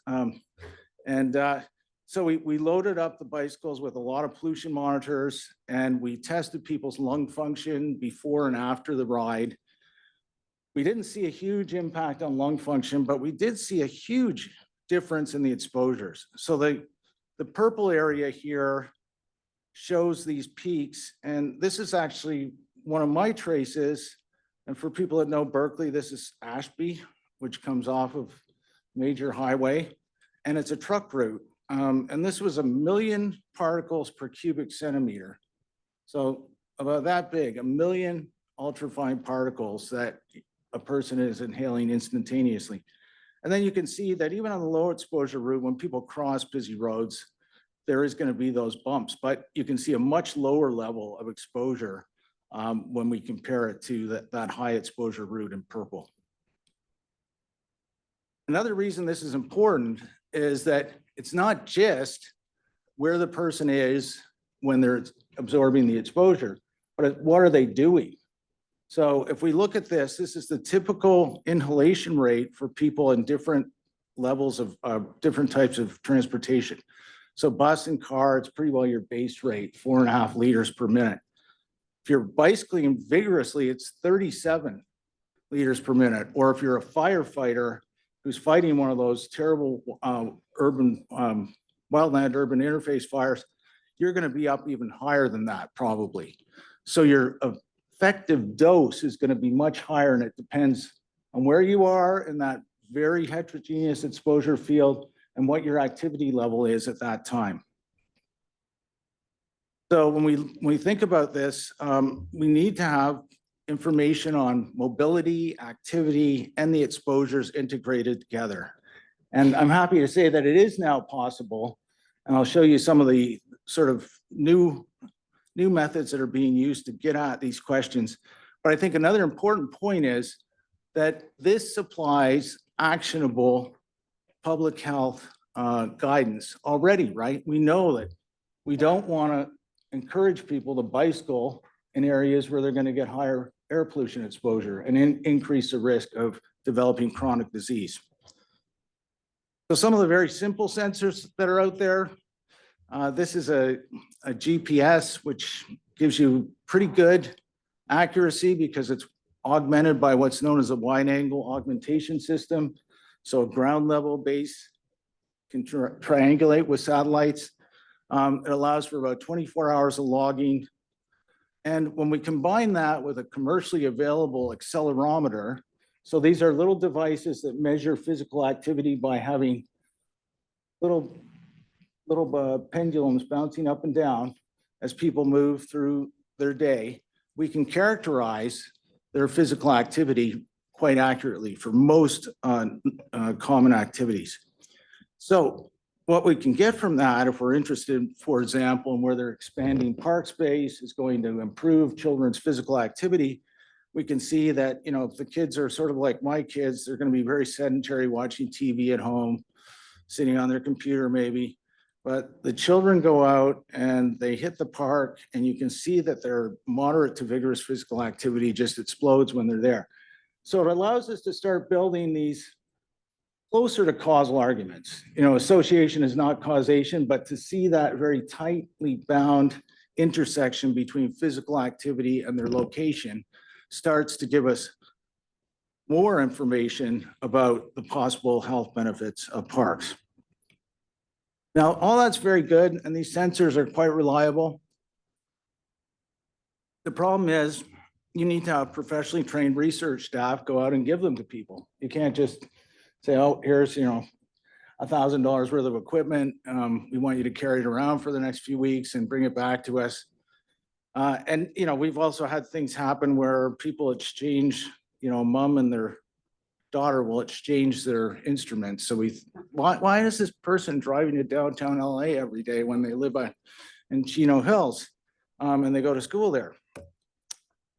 But what we have now is what Mark Weiser predicted way back in 1991. He's a famous computer scientist, is a UbiComp world.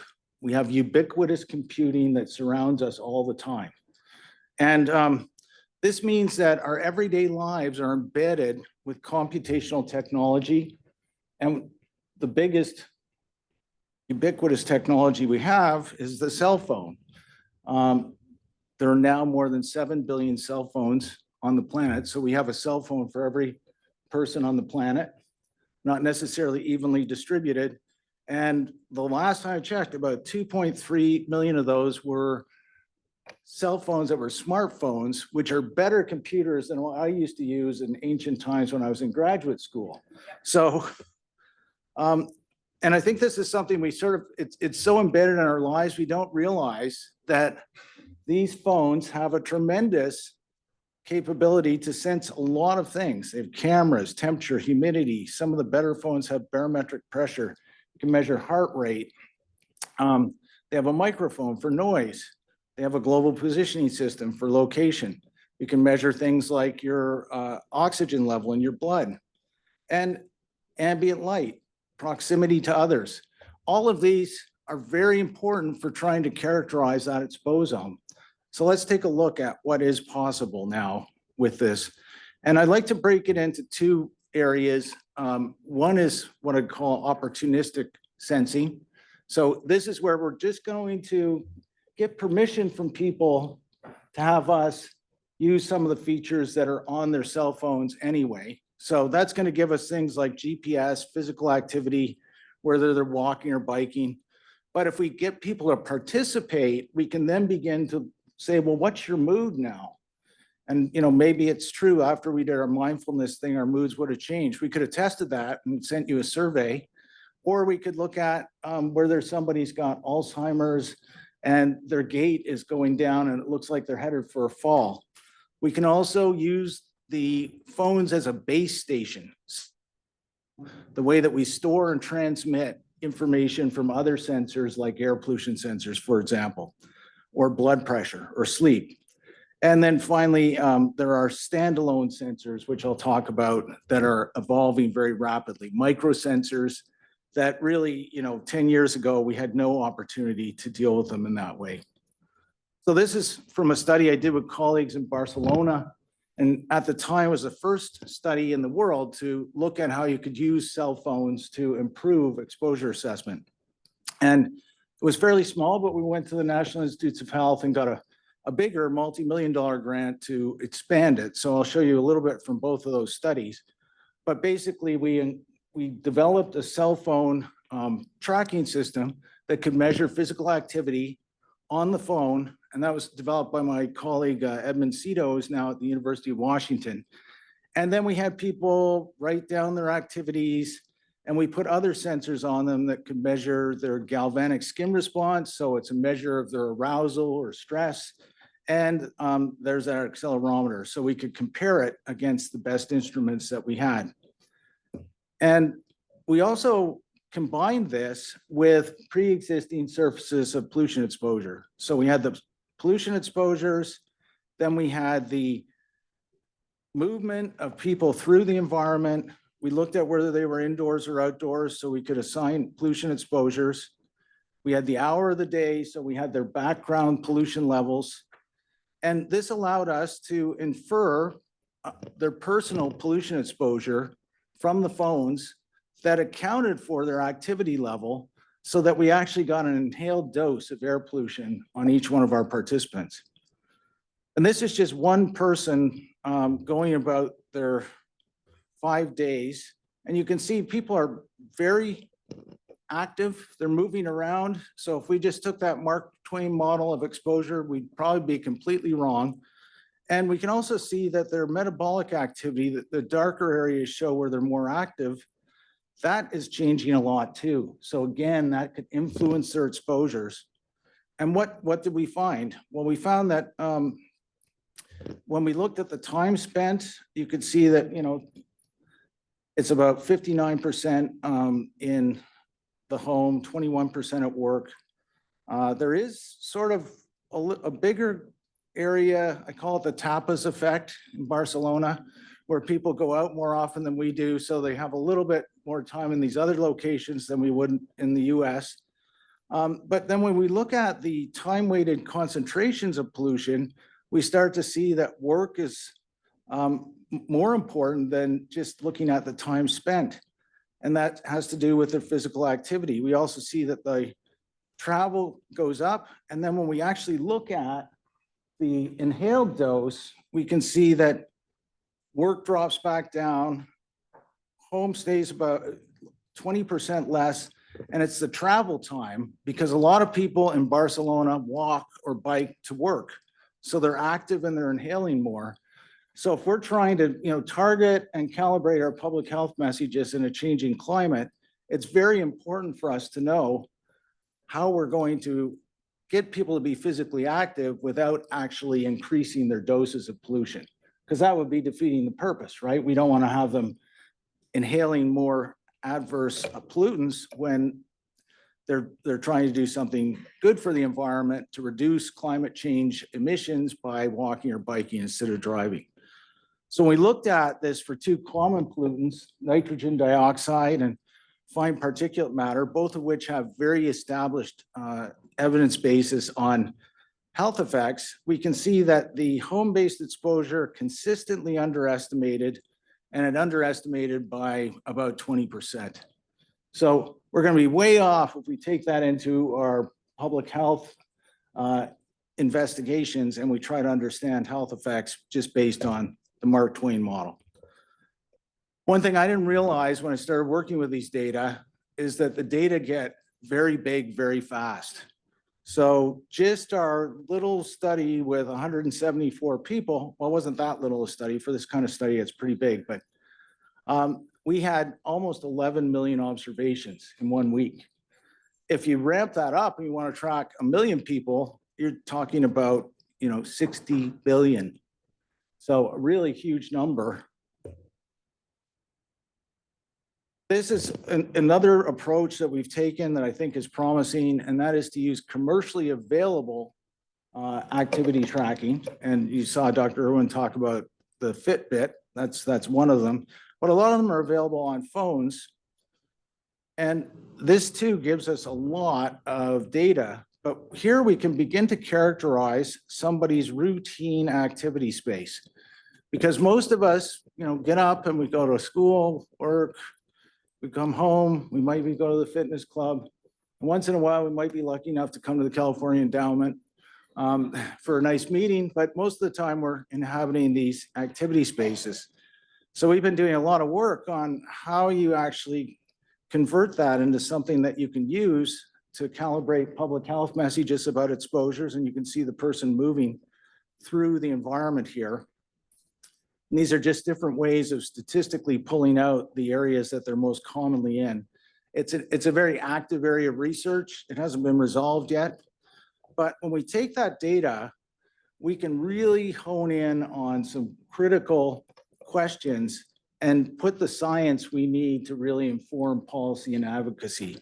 And this is just showing the impact of green space and temperature together on physical activity.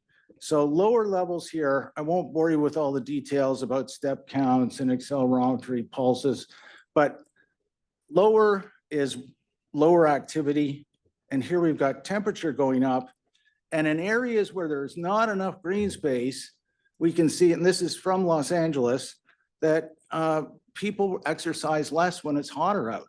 And that makes sense, right? If it's too hot, we're not going to get people going out there to do their daily exercise. Here, where we've got green spaces that moderates that local heat, we can see that the temperature has very little effect on their overall physical activity. So that technology allows us to really understand the types of interventions that are going to work. And this is an interesting fact. How many people in America get the recommended amount of American adults physical activity? What's your guess? 40, I got 10, 30, it's about 25%.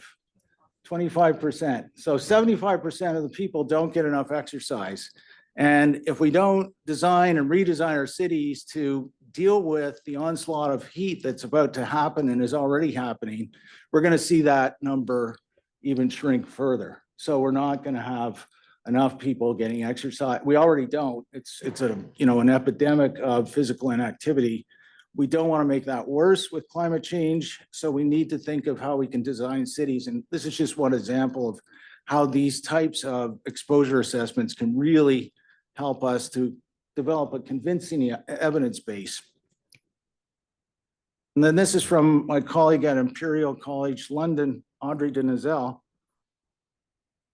And what she started doing is working with commercial cell phone providers, because that's another thing we can do. These, we've all signed off of our privacy already, right? Every time Google says, okay, do you accept? We don't even know what we're accepting, but we are accepting oftentimes that they can track us. And we know that, we know the person's location. So here we've got cell phone-based activity levels. There's nitrogen dioxide, that marker of traffic pollution. And then we can put them together and we can see what the resulting exposures are. I think this is interesting. And this is Rome. I lived in Rome for 5 months back in 2022. Rome is a very dense city that has a lot of little microenvironments, and it tends to be quite polluted. But if we look at the activity-based exposures and the home-based exposures, the average looks about the same. But look at where it's happening. So the home-based exposures are happening in areas that are outside the city center. But a lot of the exposures are when people are going to work and they're in the most polluted part of that historic center. So if we're trying to, again, target our public health messages so that we can get at those areas that are really going to reduce people's exposures and make them healthier, this shows us that just focusing on their home address wouldn't necessarily give us the right target. We need to have that information about where they are, and the cell phones are giving that to us now. So I think, what we're seeing is, for the first time, we're able to look at those lifelines of exposure in a way that has a very large population base that we could draw upon. And it can significantly improve estimates of exposure, particularly when we fuse it with models. But the data are really big, messy, and there's a lot of work to deal with all of those data. So it's not something that's necessarily going to save us time. It's going to improve our analysis, though. Now, if we look at the external sensors, things here are changing very fast too. So whether it's radiation, noise, air pollution. This is a study I did with Rod Jones from Cambridge University, maybe about 8 years ago now. And at the time, these were the smallest sensors. They're really quite interesting because they can last for 48 hours. They've got 3 different gases that they're sensing, and then they've got the GPS. So we get the location out of all of the air pollution information. And when we correlate them with sort of gold standard research instruments, we can see they overall pick up the overall pattern. They're underestimating a little bit, but what we were able to do is show that we could use these data to differentiate microenvironments across Barcelona. So if we look at, compared to an urban background site, and Barcelona is another dense, polluted European city, also very beautiful, but I don't know if anybody saw Eva Longoria's special on CNN last night, Searching for Spain. I'd highly recommend it. Some really good food diaries of Barcelona. But anyway, we can see that when people go into blue space by the Mediterranean Sea and green space, it lowers their pollution levels. So we've always thought, well, why is green space so good for people? Well, certainly this is part of it. It's lowering their pollution. And we can also see if they're in a low traffic area. Barcelona has been a global leader at developing super blocks where they limit the amount of traffic. So they do have low traffic neighborhoods. I wish we could do more of that in Los Angeles, and maybe we will as we approach the Olympics. But you can see that that lowers people's exposure too. And then if they're in a high traffic area, their exposure goes up. So these sensors are giving us information that is confirming what we would have suspected, and they're able to do it fairly accurately. But we can also use them to calibrate our own lifestyle.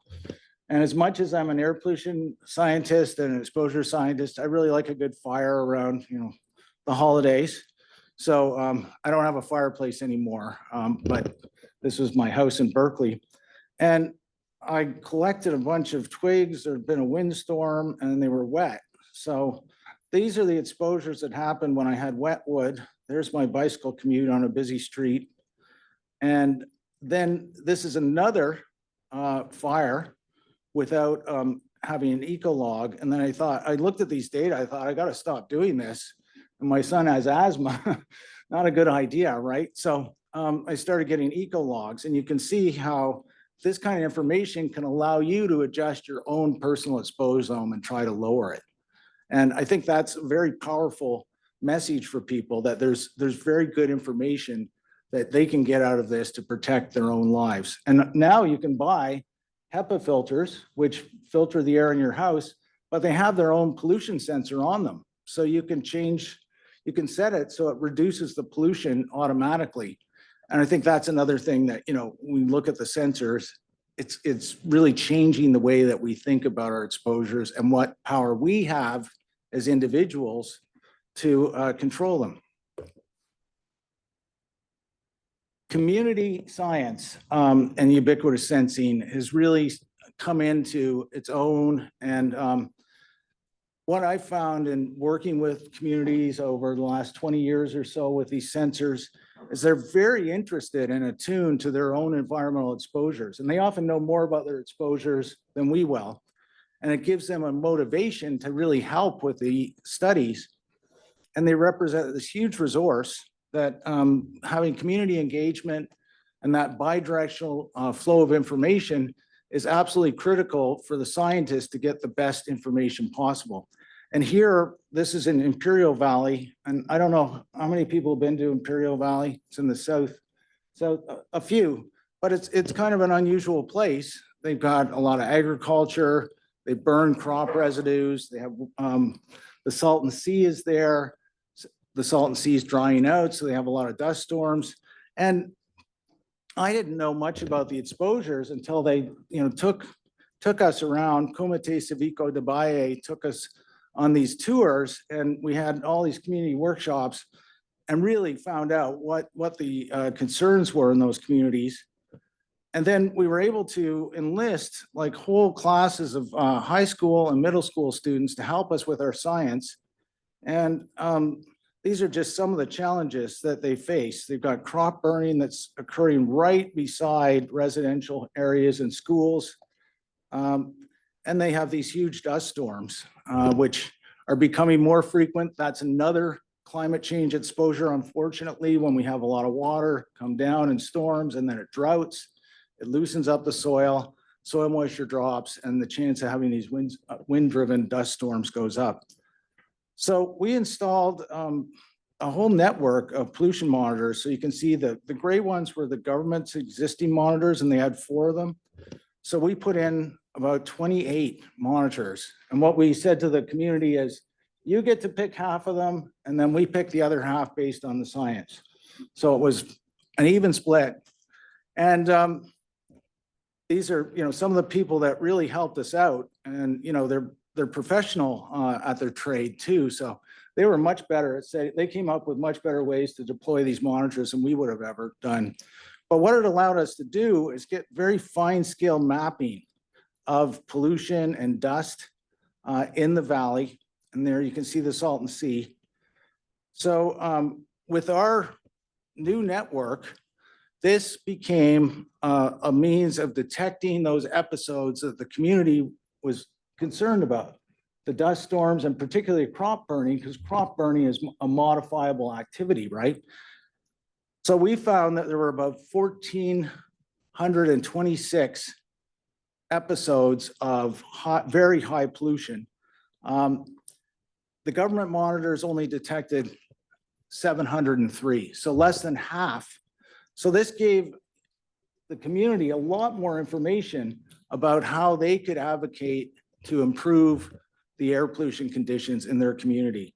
And I'm happy to say that this became the motivation for what's known as California's AB 617 legislation, which requires that every air district has to establish a community monitoring system for air pollution across the entire state of California. And it's become another means of directing resources from our cap and trade climate change fund to disadvantaged communities so that they get pollution reduction plans in their own communities that are paid for by the state.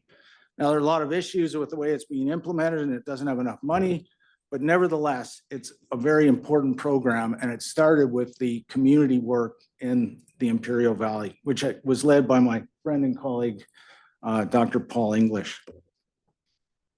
Now, we can also use these sensors to crowdsource data. So this is the Purple Air Network, and Purple Air is a fairly simple sensor that has, maybe 4 different types of particles you can pull off of it, but it also has temperature and humidity. So if you want to do I have a student, his name is Yi Fang, who's working on how to use these data to get fine area maps so that we can know where people are going to experience extreme heat and what we can, think about those interventions like installing green space or the lightening up of pavements to reduce the heat. There is a problem though with crowdsourcing, and you can see that these areas that are some of the more polluted ones in Los Angeles, they're also socially disadvantaged, so people don't have the money to spend $200 on a pollution monitor. I think Breathe California has a program where they're trying to get people to donate money so they can go into these areas and enhance the monitoring there so that this doesn't perpetuate some of the environmental injustices that we have in Los Angeles. But nevertheless, we've been able to use those data and combine them with data that we collected ourselves based on what are known as research grade monitors, and then develop pollution surfaces to characterize new types of exposures that are emerging as a result, ironically, of some of our attempts to deal with climate change. So there are many mistruths that Mr. Musk has espoused, especially in the last, 96 days. We have to say, well, is an electric vehicle really a zero emissions vehicle? And the answer is absolutely not, because these vehicles weigh more, the braking action and the wear on the tires, both of which put out highly toxic particles, is going up. So it's important for us to understand what those risks are and how to deal with them. Right now, there's absolutely no regulation whatsoever on brake or tire wear particles. So we took the information from those purple air crowdsourced data and collected our own data on metals that are thought to come from brakes and tires and created these pollution surfaces. And it's allowed us to look at very important diseases like autism spectrum disorder so that we can see whether or not these pollutants that are coming from the brakes and tires are actually contributing to an increase in autism. And believe it or not, autism is not caused by vaccines, despite what our Health and Human Services Secretary says. So, but I don't want to get too technical here, but these are just measures of risk for people with different levels of exposure. And barium is one of the big markers of brake wear. And you can see the biggest risks of autism coming out of all these different pollutants are coming from the barium. And then we have these measures of reactive oxygen species. That's something that Dr. Irwin talked about as well. But this is sort of how we're going to get inflammation in the lungs and how that can then begin to affect childhood development. But what we see here is a very novel exposure that's completely unregulated. And because of these crowdsourced data and our own work to characterize it, we're able to show that this could be one of the reasons that we are seeing autism go up a lot. And it's not just about diagnosis, it could be about environmental exposures. So the other thing that's happening is we've got this very rapid development in biomonitoring. And this is being driven by telemedicine, which is a multi-trillion-dollar a year industry globally. And I've worked with my colleague Jason Su at UC Berkeley and others using what's known as a propeller health rescue short-acting bronchial dilators. So these are what asthmatics use when they start feeling like they're having an attack and they're getting short of breath. But the difference with these propeller health sensors is they give you the GPS location when the person has the asthma attack. So we can know what their environmental conditions are right before the attack. And what I'm showing you here is not maps of nitrogen dioxide or ozone pollution. These are maps of what happens when these pollutants go up to the level of usage of those short-acting bronchial dilators. So NO2 tends to concentrate in downtown areas. This is Louisville. And we see that the asthma puffers are going off repeatedly when the pollution goes up. And ozone tends to be more of a suburban pollutant due to the atmospheric chemistry. again, we see a pattern that shows us where the asthmatics are having to use their puffers on a high ozone day, and it's exactly where we know ozone is higher. So, in some ways, I've mused with the idea that humans are really among the best biomonitors, right? I mean, they're probably better at detecting health impacting pollution events than just the pollution monitors themselves. Now, I'd be remiss if I didn't talk about another major type of sensing that has really revolutionized the way that we can look at exposures, and that's remote sensing. So satellite images from space can be used to extract out information on pollution, on green space, on water depletion, and we can get virtually global coverage on this, which is really amazing, right? And it's important to us, but in a study that I was working on until 2 weeks ago that was funded by USAID that's now been terminated, we're trying to characterize pollution exposures for people in Ethiopia so we can do health studies to try and understand why the Ethiopian mothers have the highest rate of preeclampsia, a very serious pregnancy complication. They have the highest rate in the world. Nobody knows why. And pollution is one suspected source of that. But suffice to say, we are seeing a lot of advances. And this is just shifting to our most recent and tragic LA wildfires.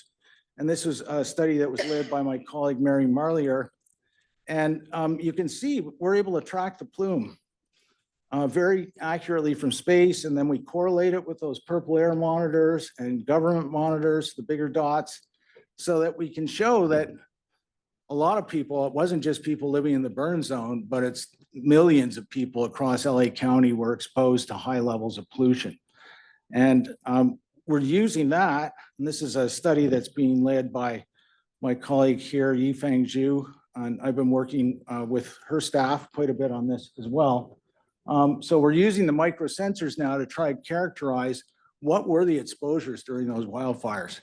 And we were, I guess, fortunate that we had another big study that was ongoing on another disaster, which I won't get into, but the Aliso Canyon natural gas leak disaster. We were monitoring pollution in the field for that, but we had to suspend our monitoring because we wanted to characterize what was happening around the gas facility, not look at wildfire exposures. But this just shows the pollution indoors and outdoors that we pull in on a filter on these micro samplers. And then we can get metals and we can look at all the different exposures. But this, I think, gives us a lot of information about a public health message that's very important. During a wildfire, you should stay indoors and shelter in place. And this shows you, without even doing the chemical analysis, how much lower your exposures are going to be indoors compared to outdoors, at least during the active burning event. But another important thing that we're finding, this is the Altadena fire. The gold bars are showing us indoor levels of volatile organic compounds. So these are air toxics, some of which are known carcinogens. They cause cancer in humans. And what we can see, the overall pattern is that if we look at these benzene, toluene, ethylbenzene, and xylene exposures, during the active burning, they were about the same indoors or outdoors. There was a little bit of a reduction indoors. And the same for benzene, which is a group 1 carcinogen. But then as we moved into the phase where the fires are out, but the houses have been closed or evacuated, we're seeing huge increases in the levels of indoor pollutants. So the public health message there that's driven by this exposure information is you should not go back into your house without proper protective gear. You should not be living there until it's been properly remediated and you've tested to make sure the levels of these volatile organic compounds have gone down. And just a couple of points, because I know people have been very concerned about what those fires did to their health. We did find elevated levels of particulate matter and of VOCs during the burning events, but they were not at a level that was outlandishly high. So they were still below California Environmental Protection Agency standards. So not good, but maybe not as bad as we thought it was, which gave me some comfort. We've also been testing and collecting ash from the sites.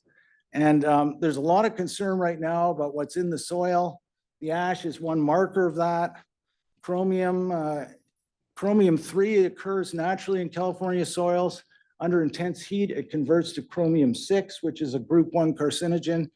You can see that there was a lot of chromium associated particularly with the Palisades fire, but also with the Eaton fire. And we're just getting into the analysis of these. These are sort of hot off the press. But this sampling and the new analysis we can do, combined with the remote sensing, allows us to better understand those exposures and to calibrate the public health warnings so people can feel safe when they go back to their homes or they rebuild. So I think what we're seeing is tremendous technological and analytical advances in the field of exposure science, so that we're getting our first look at the exposed zone. And these new exposures require new methods for us to understand all the health implications, and we're working hard on that. The community engaged science is really increasingly important and is delivering a lot of important, critical results. And then finally, that many of the solutions to climate change are known, but they require an understanding of the environmental exposures so that we can get the message right and we can target it to the communities that need it the most. So with that, I want to thank all my funders, and I want to thank you for your time today. And I look forward to talking to you over lunch.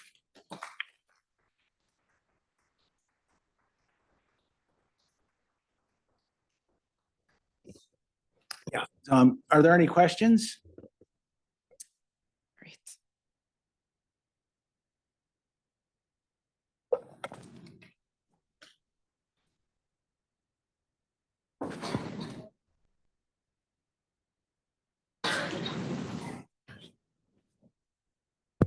There you go. Thank you so much for your report. It really is most interesting to me. I just read recently that the exposure to smoking, secondhand smoking, doesn't only happen when you live with somebody who smokes. They talked about living in an apartment building or a condo where they are actually absorbed through the walls. Could you address that? Yeah, it's sometimes called third-hand smoke, so that where it adheses to walls and soft materials like pillows, and then it off gases.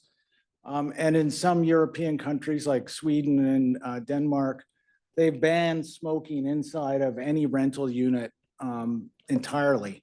So it's now against the law to smoke even in your own home because of that phenomena. So yeah, that's definitely a serious problem, and one that hopefully we'll be able to tackle. California has done a very good job. That's a big public health success story in dealing with smoking. So we're down to around 10% smoking prevalence when it used to be up around 40. So that it's been a real public health win. But that's our next frontier, is to get rid of those third-hand smoke exposures.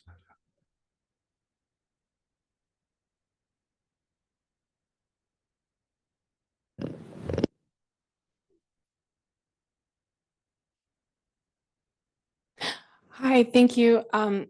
You talked about some of the opportunities with community science and embedded sensors and capturing exposure from mobile phones. And my question was about traffic-related air pollution and knowing the expense of mobile monitoring campaigns. Are there similar opportunities that are in the future you see happening for exposure assessment that might be embedded or possible in that realm? Yeah, I have a good slide that was developed. I was an advisor on this European study called CitySense, and I didn't put it in for time reasons, but you can embed these on delivery vehicles, on buses, on ambulances, on fire trucks, so that you're getting a very comprehensive look around, or put them on Waymos. They probably already have them on Waymos, knowing Google. So there are, tremendous opportunities to embed these. And then, as we move forward, the holy grail here is to try and get a pollution sensor that actually is inside the phone. And there's a lot of work that's ongoing there. I think there will be some breakthroughs coming in the next 5 years or so. So with that, we're going to see a massive increase in the type of data that's available. And then, what we've shown is as long as you have the location and the activity level, we have enough information on where the pollutants distribute through the urban environment that we can build those models, post hoc. So we definitely can do a lot more. See if I can find that slide, but. Can you talk a little bit about living in proximity to freeways and so on? Yeah, absolutely. I mean, there's a global literature that shows that people that live in proximity to freeways, and I almost don't like the term freeways because there's nothing free about them. They're very costly, but and major roads have much greater health risks. Everything from adverse birth outcomes to childhood asthma to chronic obstructive pulmonary disease, heart disease, diabetes in adulthood. And then at the other end of our life cycle, we've just published studies in the last few years that show that elderly people are much more likely to get dementia when they're living close to traffic sources or they have high levels of air pollution from traffic. There are a lot of things that we could do. And, some of them are making sure that people are always equipped with HEPA filters in their homes. And in the disadvantaged neighborhoods, that doesn't just mean giving them the HEPA filters. It means you're going to have to subsidize their energy use too, because some of the studies that have been done by Debbie Bennett at UC Davis show that even if you give people the air filters, if they don't have the income to pay for the electricity, they won't use them. And the same is true with air conditioning as well. So those are, big challenges.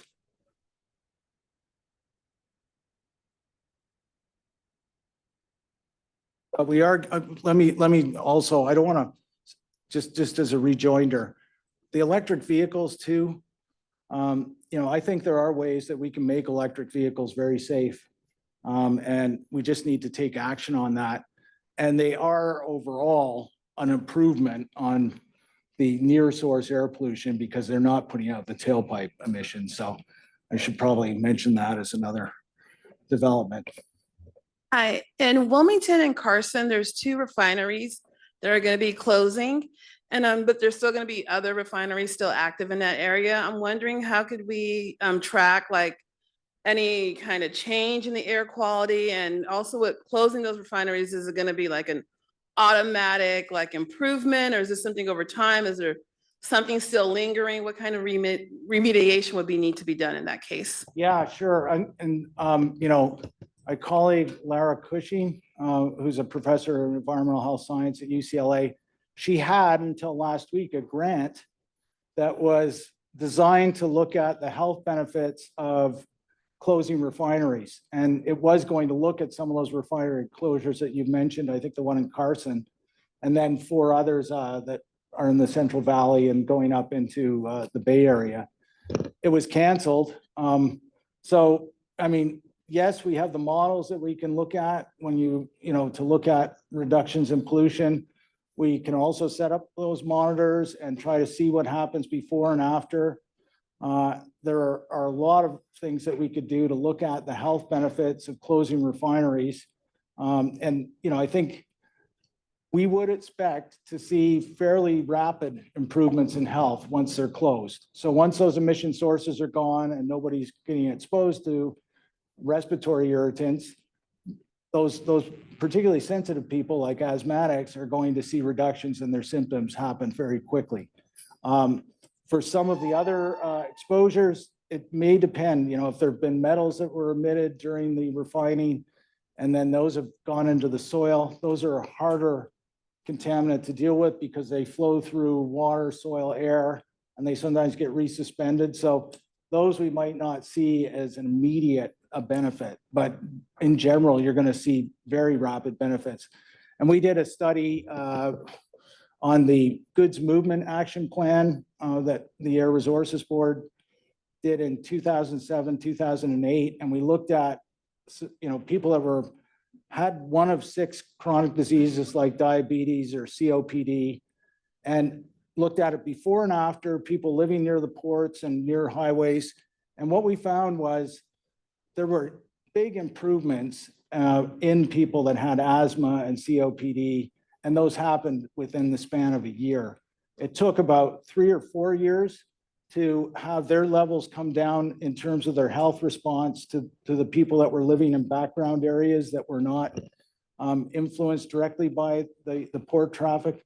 But, you know, we saw a big benefit, and it started almost immediately. And then by the end of the 5 years where we followed the people up, the differences in their health outcomes between the wealthier areas that were removed from the freeways and the ports and those that were right beside the ports and in the freeway areas, there was no difference between them. And I think that's, a really important point too, is that oftentimes when we effectively implement these targeted regulations, we are going to reduce health inequalities.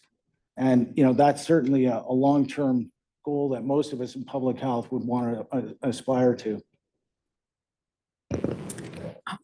I have a mic for you. Thank you so much for the presentation.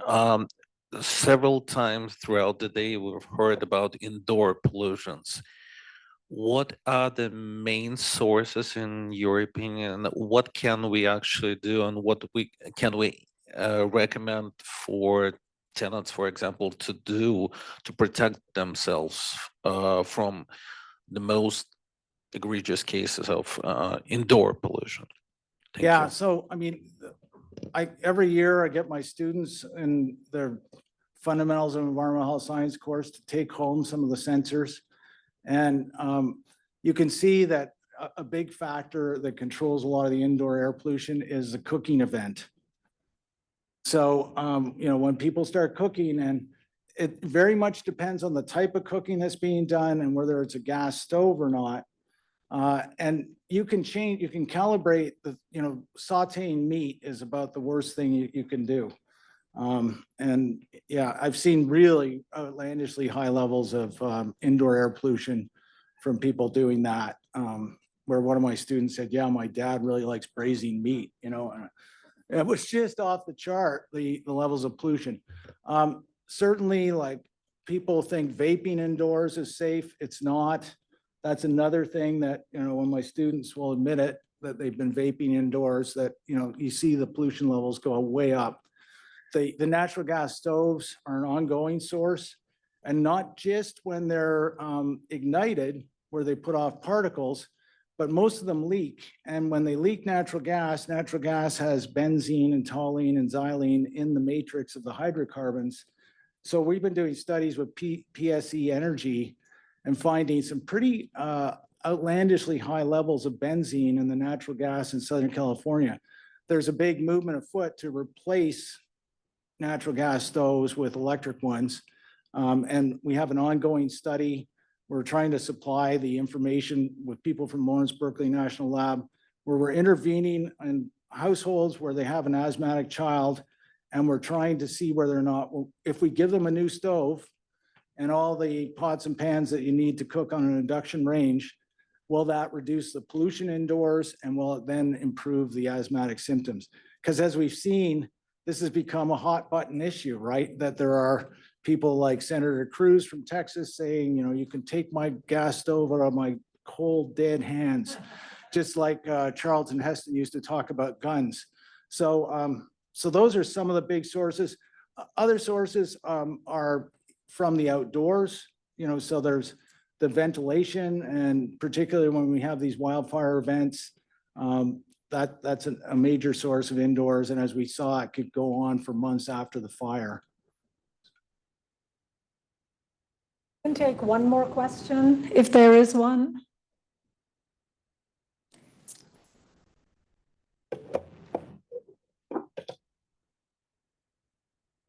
We have a question here too. Mine wasn't really a question. It was more of a comment, but.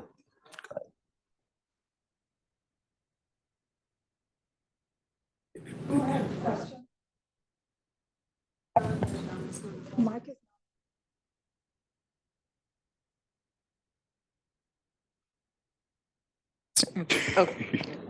Ann Escrone with Ultimate Health Services. A few years ago, we had some CDC REACH funding and we assessed leisure time physical activity of students at school. And part of the measurement is to record temperature. And we were really surprised to see how high the temperatures got. Flip forward, earlier this year, I was at my son's high school and they told us about legislation that recently passed where school athletic teams have to measure temperature, and based on the temperature, they have to cancel the game or the practice. So I was just curious about California legislation in that space that's trying to decrease heat exposure, but now we're not letting our kids be active outside. Yeah, I mean, those are really tough trade-offs to get at. And we've also advised the athletic directors at UCLA about, during training during wildfires and what you should do then. And what are the thresholds at which you're going to reduce it. We have an ongoing study with the Office of Environmental Health Hazards Assessment to develop health-based measures of extreme heat. So these are not just based on temperature, they're based on how many people present at the emergency ward on hotter days. And then we work it back to see what those temperatures are. So I think part of the answer there is to make sure that we're calibrating our restrictions on physical activity so that they're not being too restrictive. There are some places where in the central coast of California and the north coast, a hot day is 75 degrees. We don't want to tell people to stop going outdoors and exercising, even if that is something that is unusual for them. But you're right, though, there is a trade-off. The other thing too is to always make sure that we've got indoor facilities that can be used for the training. That doesn't help with the games, but certainly there's enough evidence that the heat has a tremendous impact on most major organ systems, that although we wouldn't want to see people not exercising, we don't want to see them exercising when it's extremely hot because it risks having serious chronic condition develop.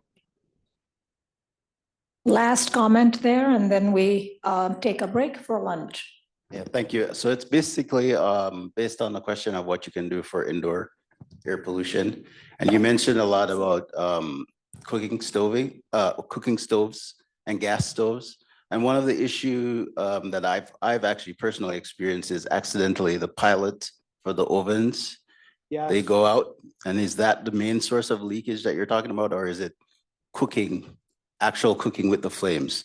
Because I know sometimes, let's say you spill on the stove and the flame goes out. Sometimes the air that is pushed back extinguishes the pilot, and that's what a small leakage of gas that's constantly there, and you may not detect it until you try to cook or bake and your oven is not working at that point. Yeah, that's one of the sources, but for a lot of the stoves, they have washers and gaskets in them that are really cheap. And it doesn't seem to even matter. Some of the very expensive stoves have cheap gaskets in them, so they start to leak and as they get more brittle.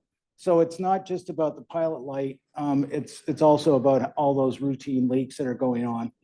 And then once you do have the combustion occurring indoors, you're going to see a lot of nitrogen dioxide and particles coming off of the combustion itself. So it's a different type of pollution, but you're getting it from both sources. Well, I want to thank Dr. Jarrett for a very informative talk. I think we all learned things we didn't know, and the importance of measurement, as we heard from Dr. Irwin, data-driven approaches versus just making them up. And he's one of the forefronts of getting this done. And I think we all deserve a break, a well-deserved break for lunch. But one more thing that our Director for Community Engagement, an announcement.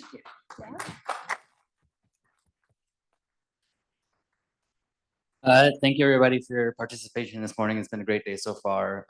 We are breaking for lunch. If you haven't already seen, there's a QR code on the table signs. The very last one says join the conversation. So there's a couple questions. We're kind of crowdsourcing, and we'll do a recap of that at the end of lunch. So if you have a few moments, we'd really appreciate if you could answer those questions. 12:55. Thank you.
first, I'ma say all the words inside my head. I'm fired up and tired of the way that things have been. Oh, ooh, the way that things have been. Oh, ooh. Second thing, second, don't you tell me what you think that I can be. I'm the one at the sail, I'm the master of my sea. Oh, ooh, the master of my sea. Oh, ooh. I was broken from a young age, taking my soak into the masses, writing my poems for the few that look at me, took at me, shook at me, feeling me, singing from heartache, from the pain, taking my message from the veins, speaking my lesson from the brain, seeing the beauty through the. You make me a believer, believer. You got to tell me a believer, believer. Hey, the ball is foul, let them rain. My life, my love, my time, it came from. You make me a believer, believer.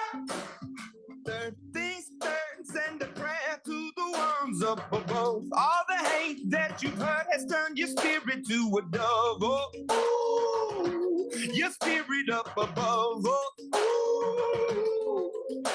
I was choking in the crowd, building my rain up in the cloud, falling like ashes to the ground, hoping my feelings they would drown, but they never did, ever lived, ebbing and flowing, inhibited, limited, till it broke open and rained down.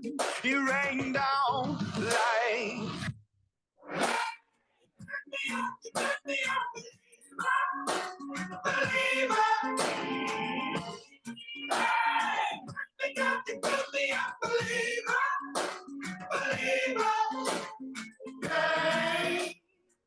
The ball is down, let them rain. My love, my love, my God, it came from.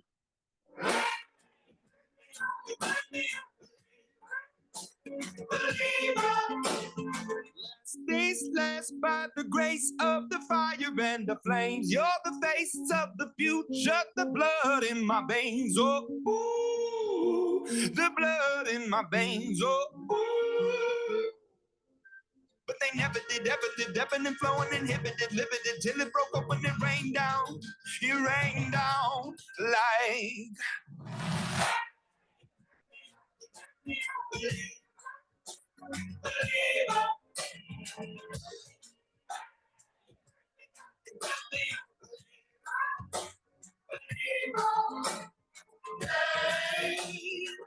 The ball is down, let them rain.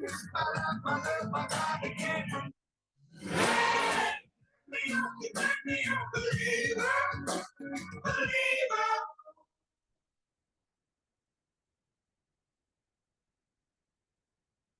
Just a young gun with a quick fuse. I was uptight, wanna let loose. I was dreaming of bigger things and wanna leave my old life behind. Not a yes sir, not a follower. Fit the box, fit the mold, have a seat in the foyer. Take a number. I was lightning before the thunder. Thunder, thunder, thunder, thunder, thunder, thunder. Thunder, thunder, thunder, thunder, feel the thunder. Lightning and the thunder, thunder, feel the thunder. Thunder, thunder, thunder. Kids were laughing in my classes while I was scheming for the masses. Who do you think you are? Dreaming about being a big star. They say you're basic, they say you're easy. You're always riding in the backseat. Now I'm smiling from the stage while you were clapping in the nosebleed. Thunder, thunder, thunder, thunder, thunder, thunder, thunder, thunder. Thunder, thunder, feel the thunder. Thunder, thunder.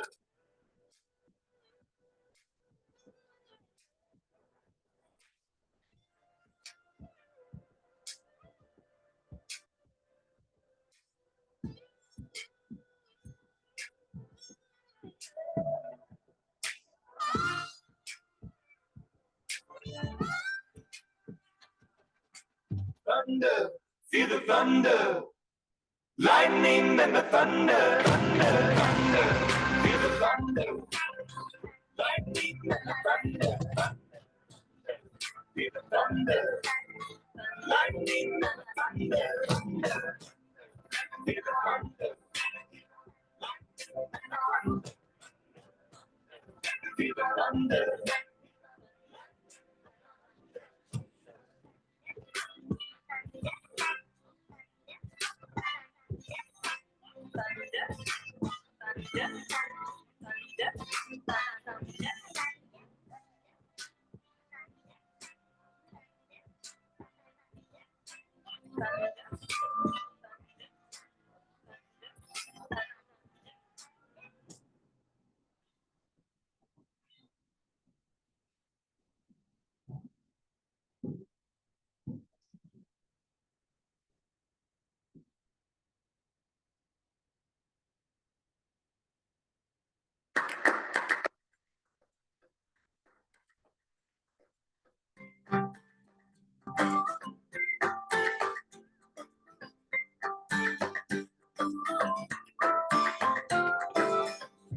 If you love somebody, better tell them what they hear, 'cause they just may run away from you. You'll never know what when, well, then again, it just depends on how long the time is left for you. I've had the highest mountains, I've had the deepest river. You can have it all, but now keep moving. Take it in, but don't look down. 'Cause I'm on top of the world. Hey. I'm on top of the world. We've done this for a while. Been waiting to smile. The whole while. Give me if I can. Been dreaming of this since a child. I'm on top of the world. I've tried to cut these corners, tried to take the easy way out. I kept on falling short of something. I could have gave up then, but then again I couldn't have, 'cause I've traveled all this way with something. I take it in, but don't look down. 'Cause I'm on top of the world. Hey.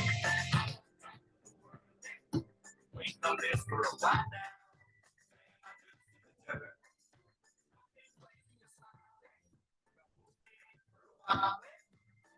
With me if I can. Been dreaming of this since a child. I'm on top of the world. Oh, oh, oh, oh, oh. So I'm on top of the world. Hey. I'm on top of the world. Waiting on this for a while now. Waiting on this to return. I've been waiting to sign. For a while. If I can, I'm dreaming of this as a child. It's a long way up and make the round. Get up now, get up, get up now.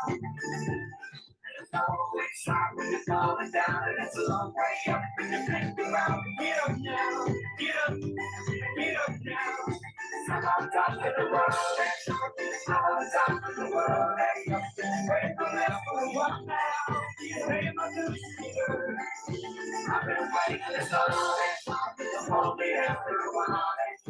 Take you with me, I can. Get up with this speaker. I'm on top of the world.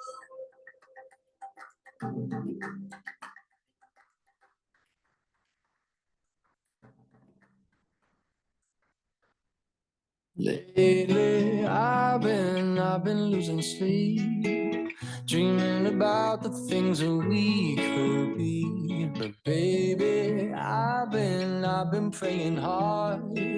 Said no more counting dollars, we'll be counting stars. Yeah, we'll be counting stars.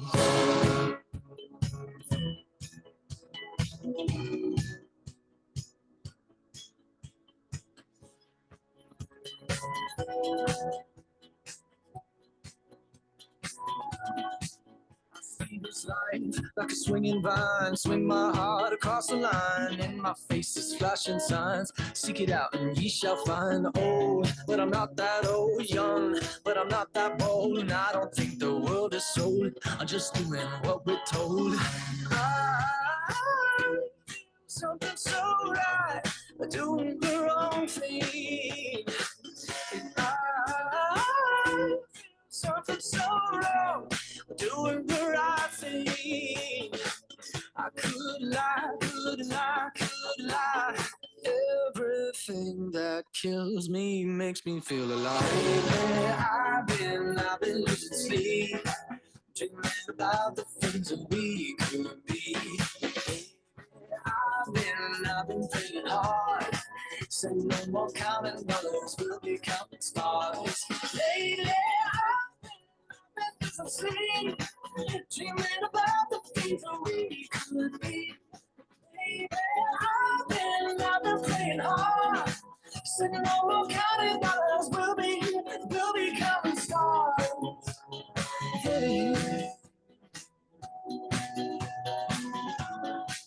I feel the love and I feel it burn down this river every turn. Hope is our four-letter word. Make that money, watch it burn. Old, but I'm not that old. Young, but I'm not that bold. And I don't think the world is sold. I'm just doing what we're told. And I something so wrong.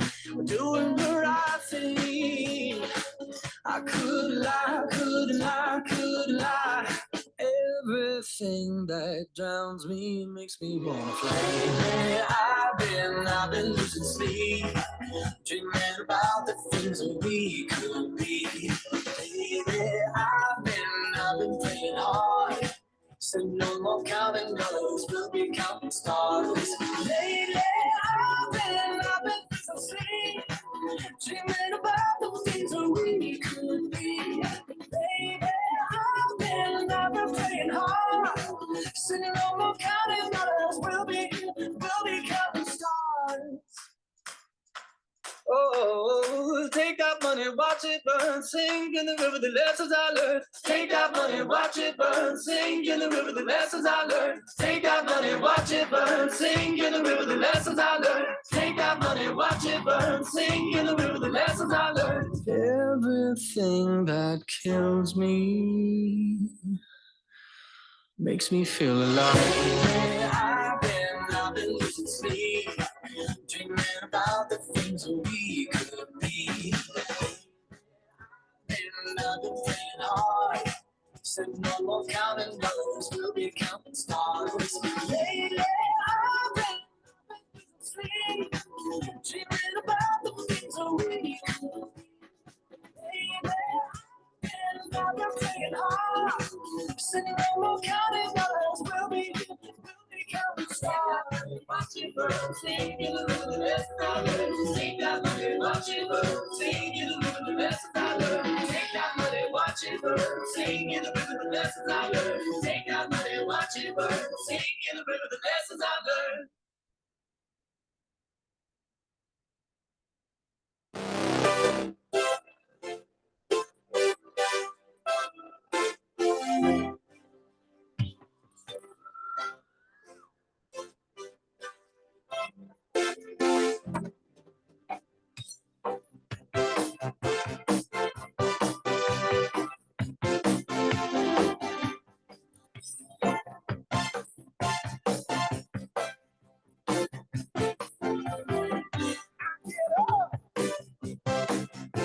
And nothing gets me down.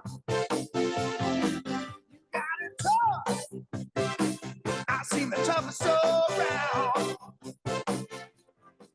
And I know, baby, just how you feel. You got to roll with the punches and get to what's real. Can't you see this standing here? I got my back against the wrecking machine. I eat the worst that you've seen. Can't you see what I mean? Might as well jump, jump. Might as well jump.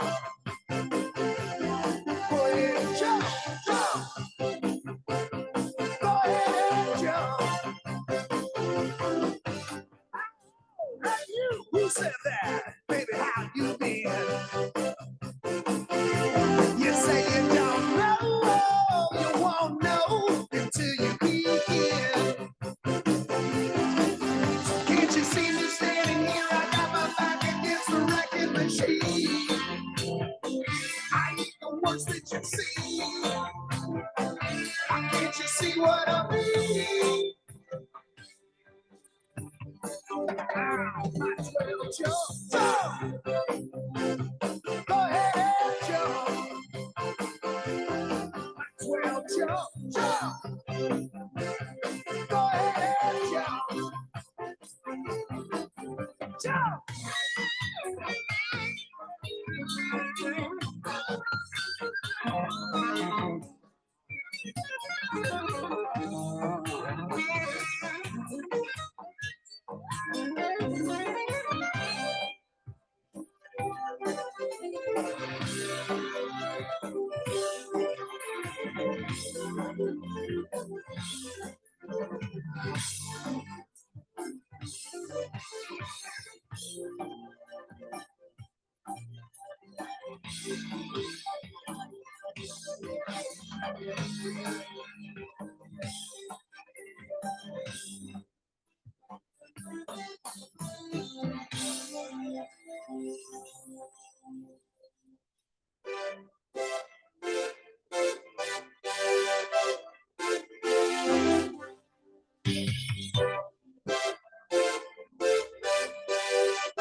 Might as well jump.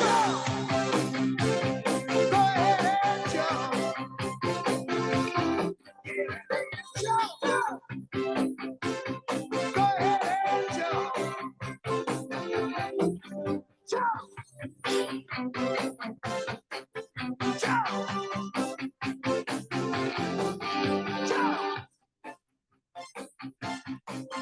Jump.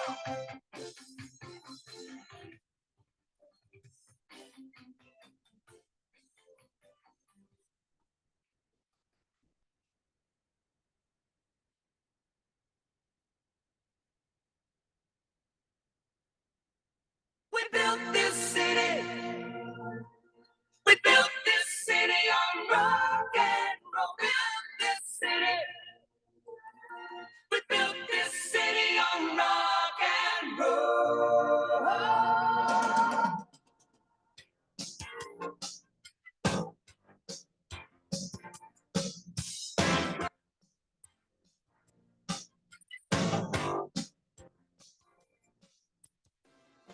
Say you don't know me, I'll recognize my face.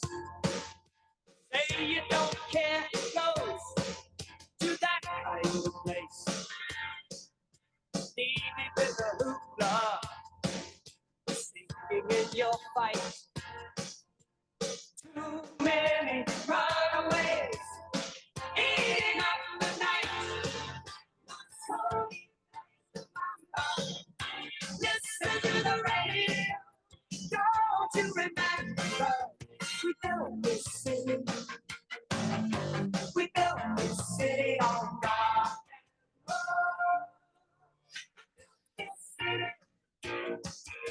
We built this city on rock and roll. We built this city on rock and roll.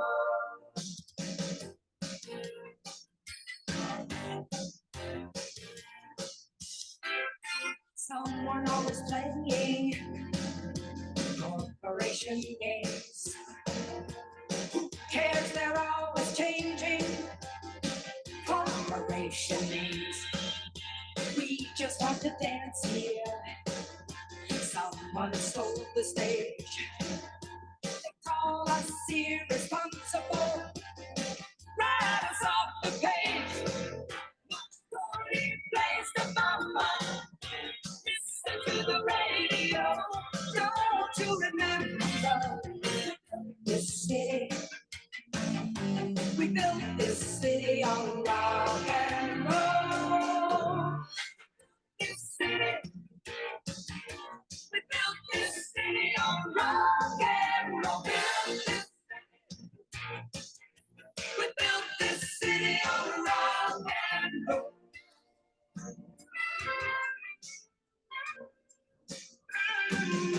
It's just another Sunday in a tired old street.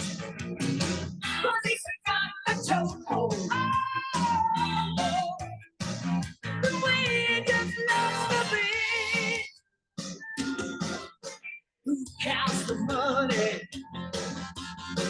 underneath the bar.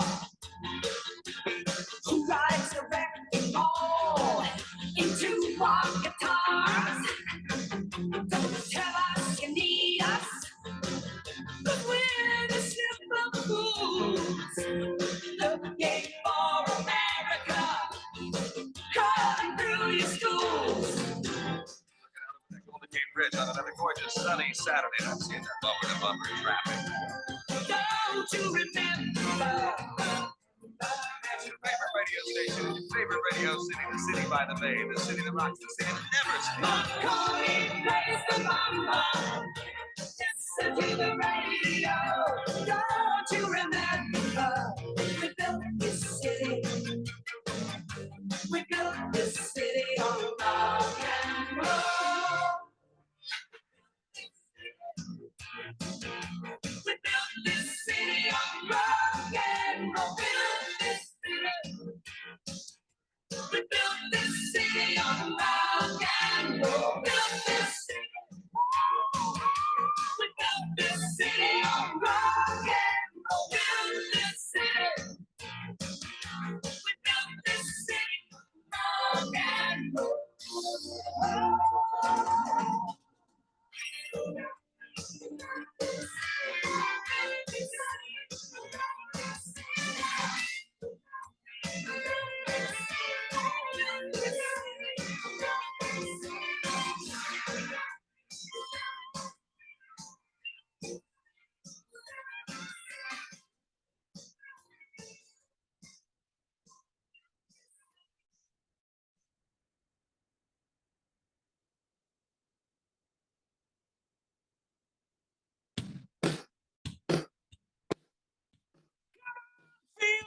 Noise. Yeah, rock your boys. We'll get wild, wild, wild. Wild, wild, wild.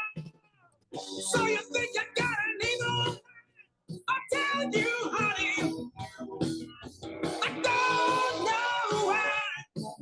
I don't know why. So you think by singing silent time, it makes me money? I don't know why. I don't know why anymore. Oh no.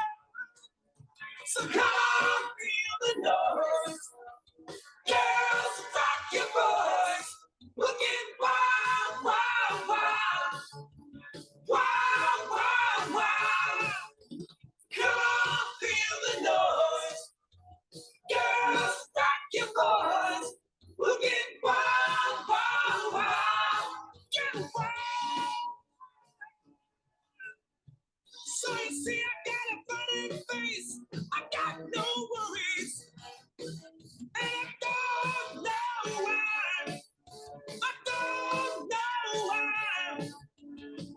And I gotta sing with some disgrace. I'm in no hurry. And I don't know why. I don't know why anymore. No, no, no. Come on, feel the noise. Girls, rock your boys. We'll get wild, wild, wild. Wild, wild, wild.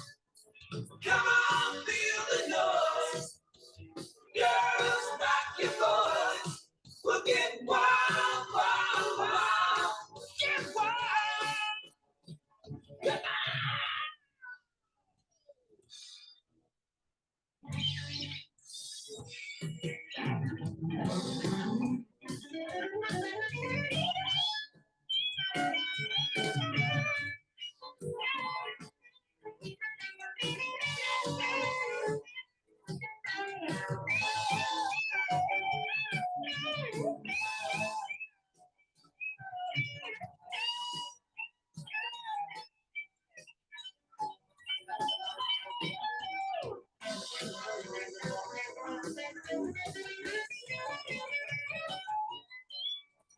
Well, you think we have a living time? You should know better. I don't know why. I don't know why. So you say you gotta do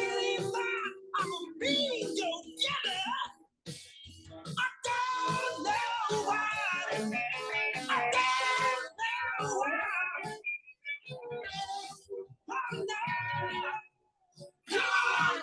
the noise. Girls, rock your boys. We're getting wild, wild, wild. Wild, wild, wild.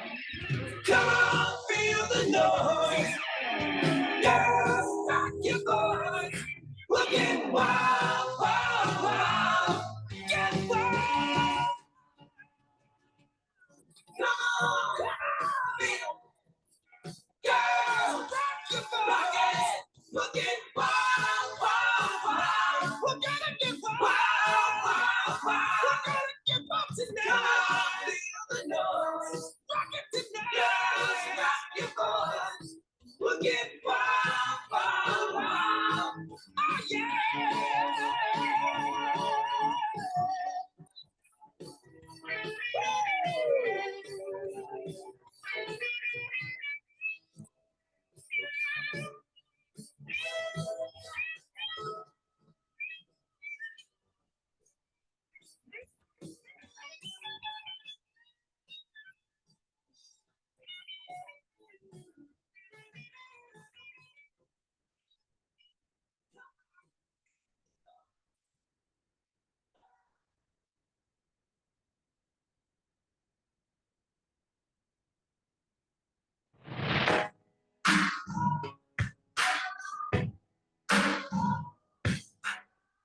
There's a moment in your bones when the fire takes over.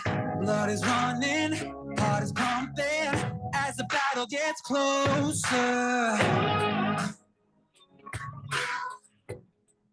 They can say what they want now, 'cause we'll be screaming now. We can be heroes. We can have all that we ever want. Standing on top like a champion. So give me that go. You remember when I say it can be. Keeping us down is impossible. 'Cause we're unstoppable. We're unstoppable. We're unstoppable. Every spotlight, every soundbite, everybody who gave up is just a fuel for wanting him more than anybody against us. They can say what they want now, 'cause we'll be screaming now. We can be heroes everywhere we go. We can have all that we ever want. Body standing on top like a champion.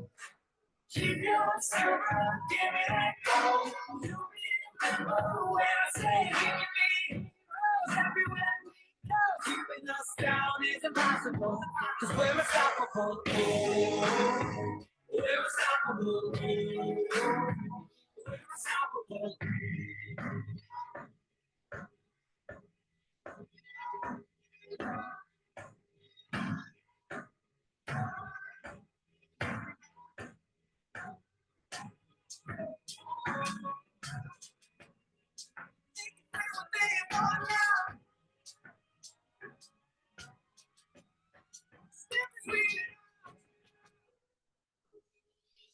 We can be heroes everywhere we go. We can have all that we ever want. Swing on top like a champion. Keep your silver, give me that gold. You remember when I say we can be heroes everywhere we go. Keeping us down is impossible. We're unstoppable. We're unstoppable. We're unstoppable. We're unstoppable. We're unstoppable. We're unstoppable. We're unstoppable.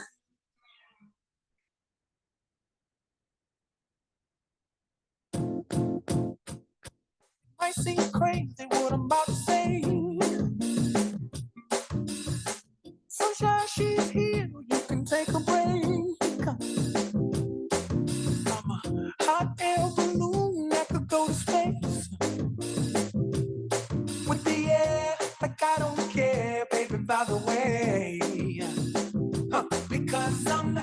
Clap along if you feel like a room without a roof.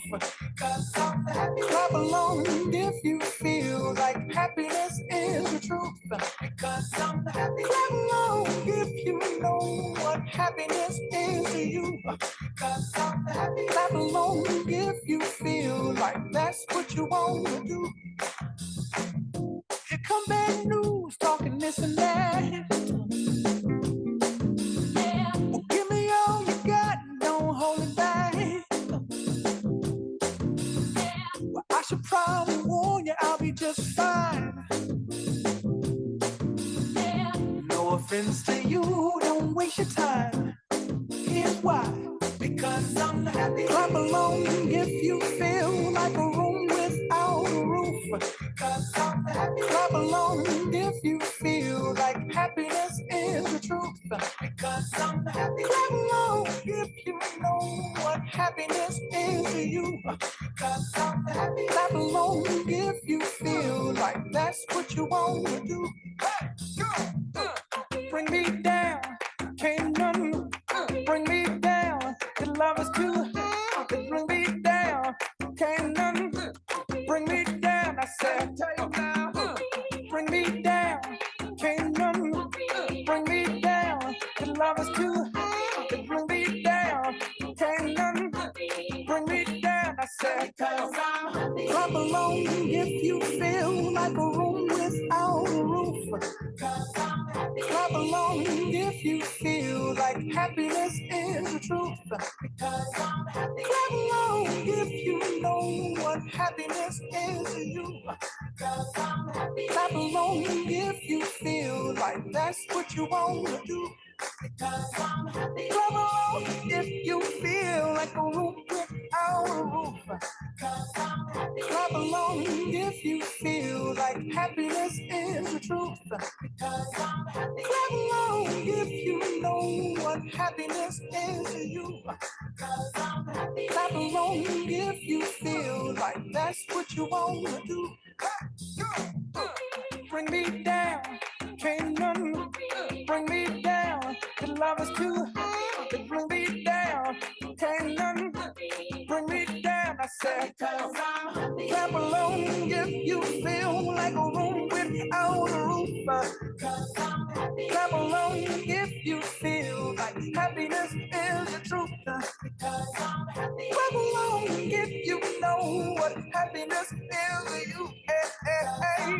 Clap along if you feel like that's what you want to do. Clap along if you feel like a room without a roof. Clap along if you feel like happiness is the truth.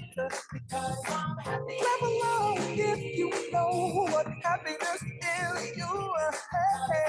Hey, clap along if you feel like that's what you want to do.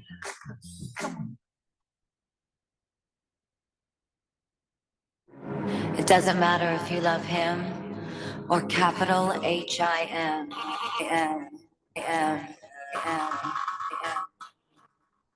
Just put your paws up, because you were born this way, baby.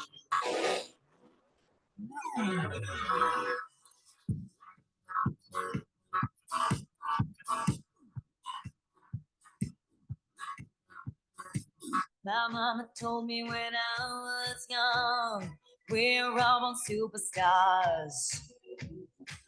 She rolled my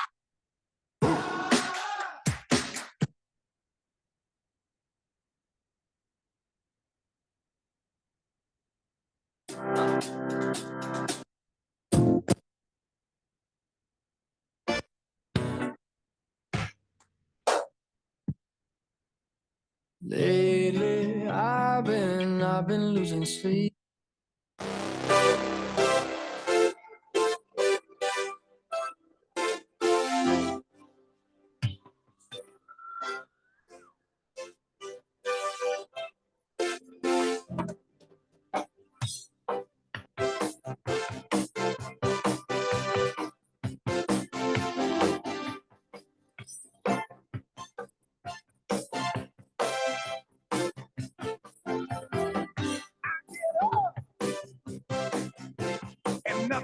gets me down.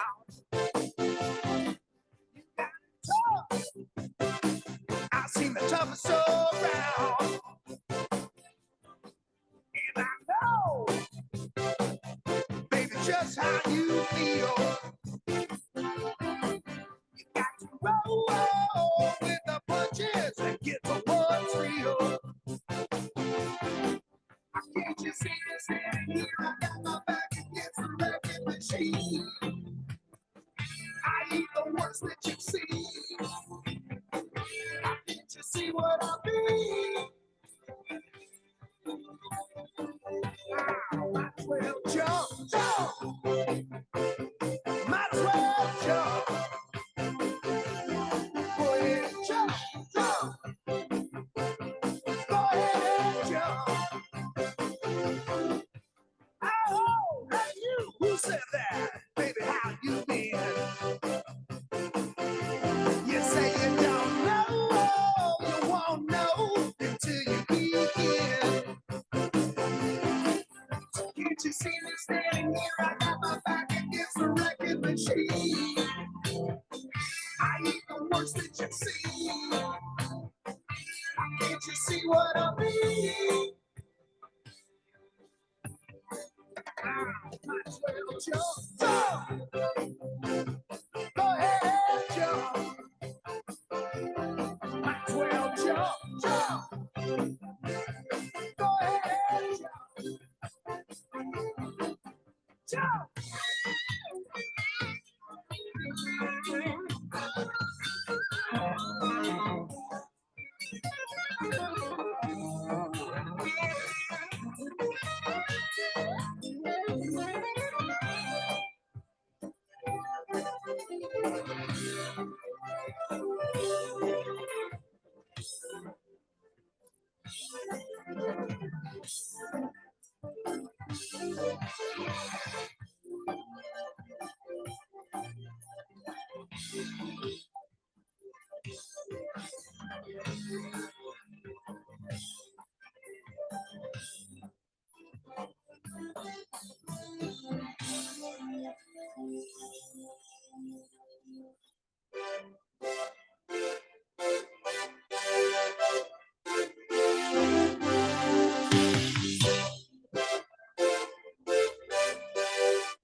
Might as well jump, jump.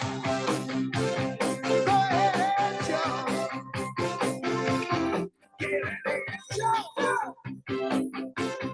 Go ahead and jump. Jump. Jump.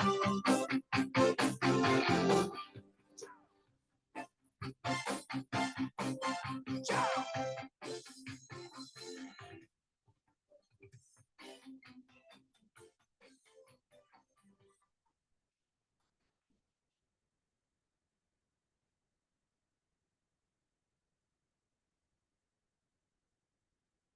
We built this city. We built this city on rock and roll. Built this city. We built this city on rock and roll.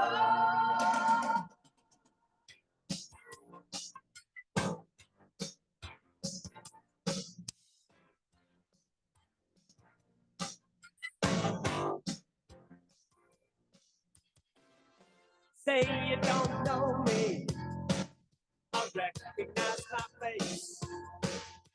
Say you don't care who goes to that kind of place. Needy with a hoopla, sinking in your fight. Too many runaways, eating up the night. Mama, listen to the radio. Don't you remember? We built this city. We built this city on rock.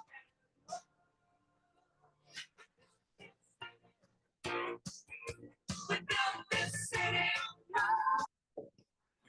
Well, that- It's never the issue.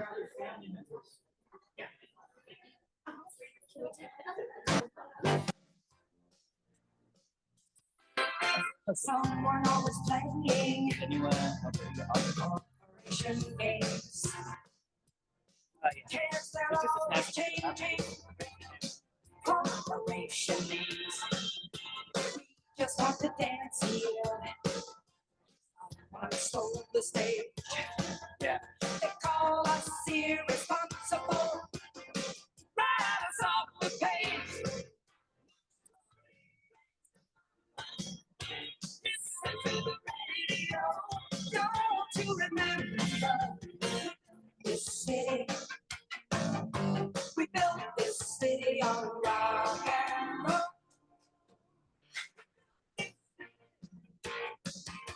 We built this city on rock and roll.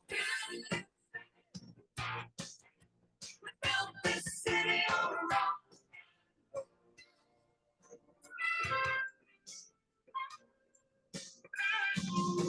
It's just another Sunday in a tired old street. Police have got a chokehold. Oh, the wind just lost the beat. Who counts the money underneath the bar? Who rides the wrecking ball into our guitars? Don't tell us you need us, but we're the simple fools looking for America, calling through your schools. Looking out over that Golden Gate Bridge on another gorgeous sunny Saturday. I'm seeing that bumper to bumper traffic. Don't you remember? That's your favorite radio station, favorite radio city, the city by the bay, the city that rocks, the city that never sleeps. Marconi plays the bamba. Listen to the radio. Don't you remember? We built this city. We built this city on rock and roll. We built this city on rock and roll. We built this city on rock and roll. Built this city. We built this city on rock and roll. Built this city. We built this city on rock and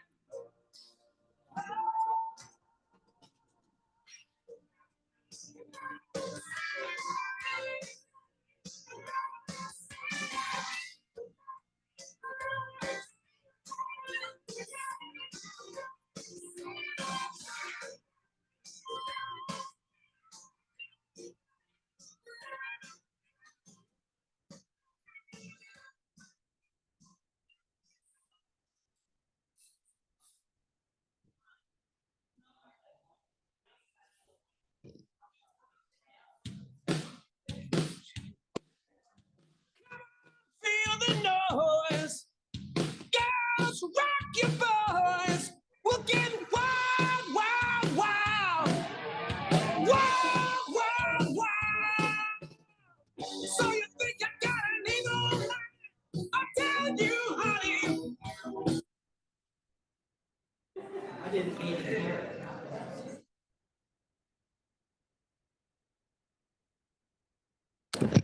Hi, everyone. Thank you for coming back in. If you could all take your seats, we'll get started in a couple minutes here. Thank you.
All right, I'm gonna take it back to my college workshop facilitation days.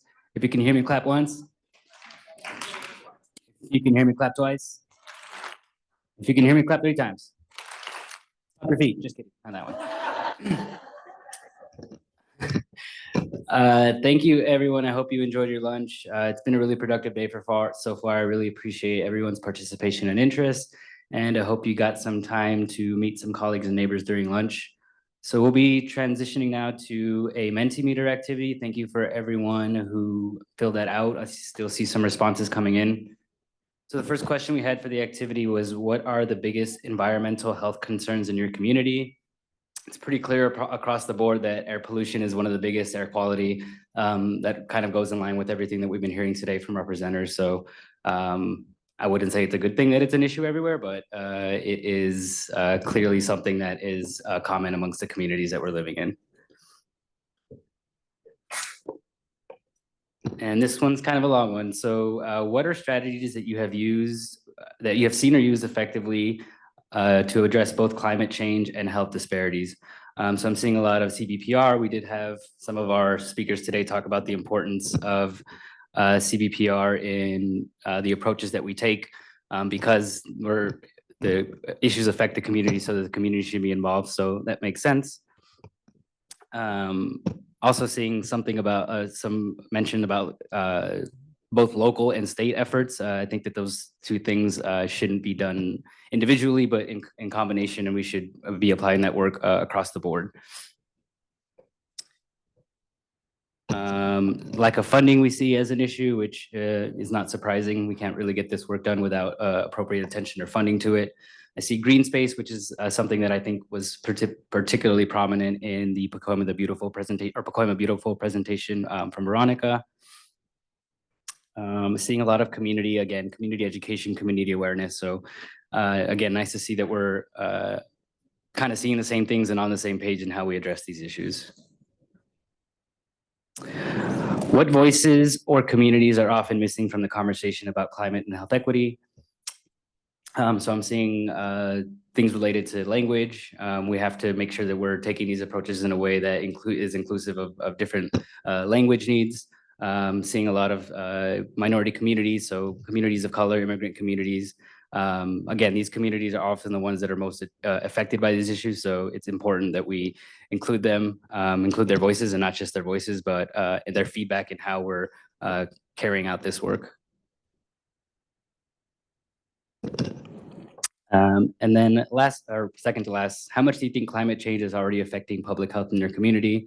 It's pretty clear that across the board, it's not something that we're just considering or thinking about. We're at the point where it's already a health emergency, and it's something that needs to be addressed, which is why it's great to have the conversations that we're having today. And then lastly, what one word describes your hope for the future of climate and health equity? Collaboration, and you stick out right up front. I think, again, with the example of Pacoima Beautiful today, tapping into the youth who are going to be dealing with these issues in the future is really important. And then collaboration, of course, back to the CBPR point, academics working together with communities and working within communities to address these issues.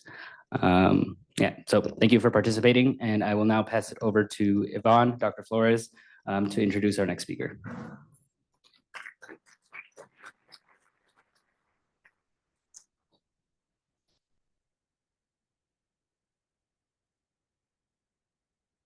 Good afternoon, everyone. It is my pleasure to introduce our next speaker, Marta Segura, who is the founding Chief Heat Officer and Director of the City of Los Angeles Climate Emergency Mobilization Office.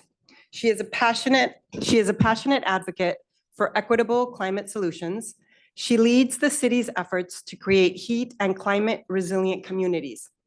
In 2022, she launched the Heat Relief for LA campaign, which is now in its 4th year and has become the West Coast's most multi-ethnic, multilingual heat awareness initiative that is available in 15 languages.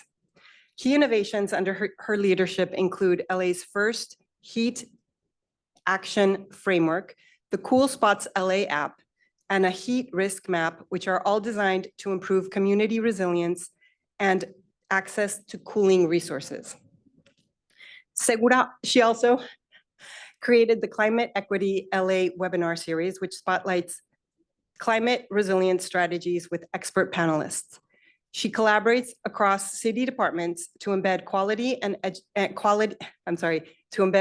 equity and community engagement into climate policy. And she is also a School of Public Health, UCLA School of Public Health alumna. She has served many functions or has in many capacities with Mayor Garcetti and as Associate Director at the Communities for a Better Environment.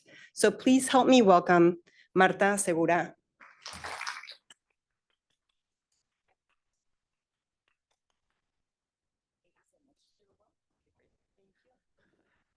All right. I like giving a little context before I actually get started so that you guys have, information of why I'm here. So I'll go back a few years. About 25 years ago, I was actually a program officer at the California Endowment. 2000? Yeah, okay. But when I was in high school, so some of you are still closer to high school, my community was being sprayed by a pesticide and my neighborhood was demolished to make way for a freeway, right? So we were displaced, and when we were displaced, we went into the situation where we were still being sprayed by pesticides, and that began my political awakening because I felt powerless. I felt like, who's making these decisions for my community? And, the word environmental justice did not exist. In fact, I didn't even know that you could study environmental sciences then. I was just in high school. But one important thing happened, and that's that I asked a lot of questions. And the Cesar Chavez United Farm Workers Great Boycott existed, and I consider that the first environmental health and justice campaign, at least of the West Coast. So I consider him sort of a grandfather of environmental justice because he exposed not just how pesticides affected farm workers and their babies, and they had all these phenomenal pamphlets, right, that we used to organize with, but they also organized consumers and said, these aren't just bad for farm workers, these are bad for consumers. So historically speaking, it was the first successful environmental justice campaign uniting consumers and uniting workers and uniting communities and farm workers. So it was a phenomenal experience for me, especially after what I had experienced, right? So because I know I'm supposed to be talking about extreme heat, but just wanted to say this. So just for those of you who are going, what am I gonna do in the future? How am I going to continue to do what I love? Just keep pursuing, asking questions, following your path and following your heart, and it will get you to where you need to be. I would have never thought in a million years that I was gonna work for government. In fact, when I first was asked to work for government, I said, oh no, I don't think so. That's not for me. I was at Communities for a Better Environment. I was a statewide associate director from the endowment to Communities for a Better Environment because I wanted to be in the community. But you know what? They told me you need to know the inside strategy to help the outside strategy. And that's what hooked me. And they said, and you can do community organizing in the district office. And I'm like, I'll give it a shot. So here I am today, many years later, pulling on my expertise from UCLA School of Public Health, because how many of you, I'll start with this, how many of you had heard of the term shade equity? Okay, not everybody. In fact, it's probably less than a third of you. So what that implies, let me go to the next slide. What that implies is that throughout the city, you've heard there's lack of open space, lack of tree canopy, lack of shade structures. Well, that also means that there's lack of shade. And why is shade so important? Well, now we know that extreme heat is the #1 climate hazard for our communities all across Los Angeles. It's also the #1 climate hazard that has the potential to most negatively impact our economy. But we now know because of UCLA's heat risk maps that the excess deaths, mortalities, injuries, hospitalizations that happen during a heat wave happen in the same communities where you expect them to happen, right? The Cal-Enviro Screen 4.0, who knows about Cal-Enviro Screen 4.0? Okay, well, that's a map created by the state with the input of all of our communities to demonstrate where folks are disproportionately impacted by pollution, by housing burden, by pesticides, and by particular chemicals, right? Particulate matter and chemicals. So in that map, if you overlay that statewide CalEnviro map for Los Angeles with where the heat risks are, you see that there's a strong correlation, right? And the other wonderful thing that UCLA did just when I got started as a chief heat officer is that they created these heat risk maps to show where excess deaths and hospitalizations were occurring. So I thought that was phenomenal data because even now there's no phenomenal data to be able to, connect the direct causation of extreme heat and these deaths and these injuries, because hospitals and clinics don't have a real great way of tracking that. Because if somebody has heart failure or kidney failure and it's a heat wave day, the hospital doesn't usually ask that question, right? Did you suffer from heat exhaustion before you had your heart attack? No, they treat the heart attack, they treat the kidney failure, or they treat the asthma attack, and that's what is recorded. So coming back to my agenda, that's why I think it's so important to address extreme heat.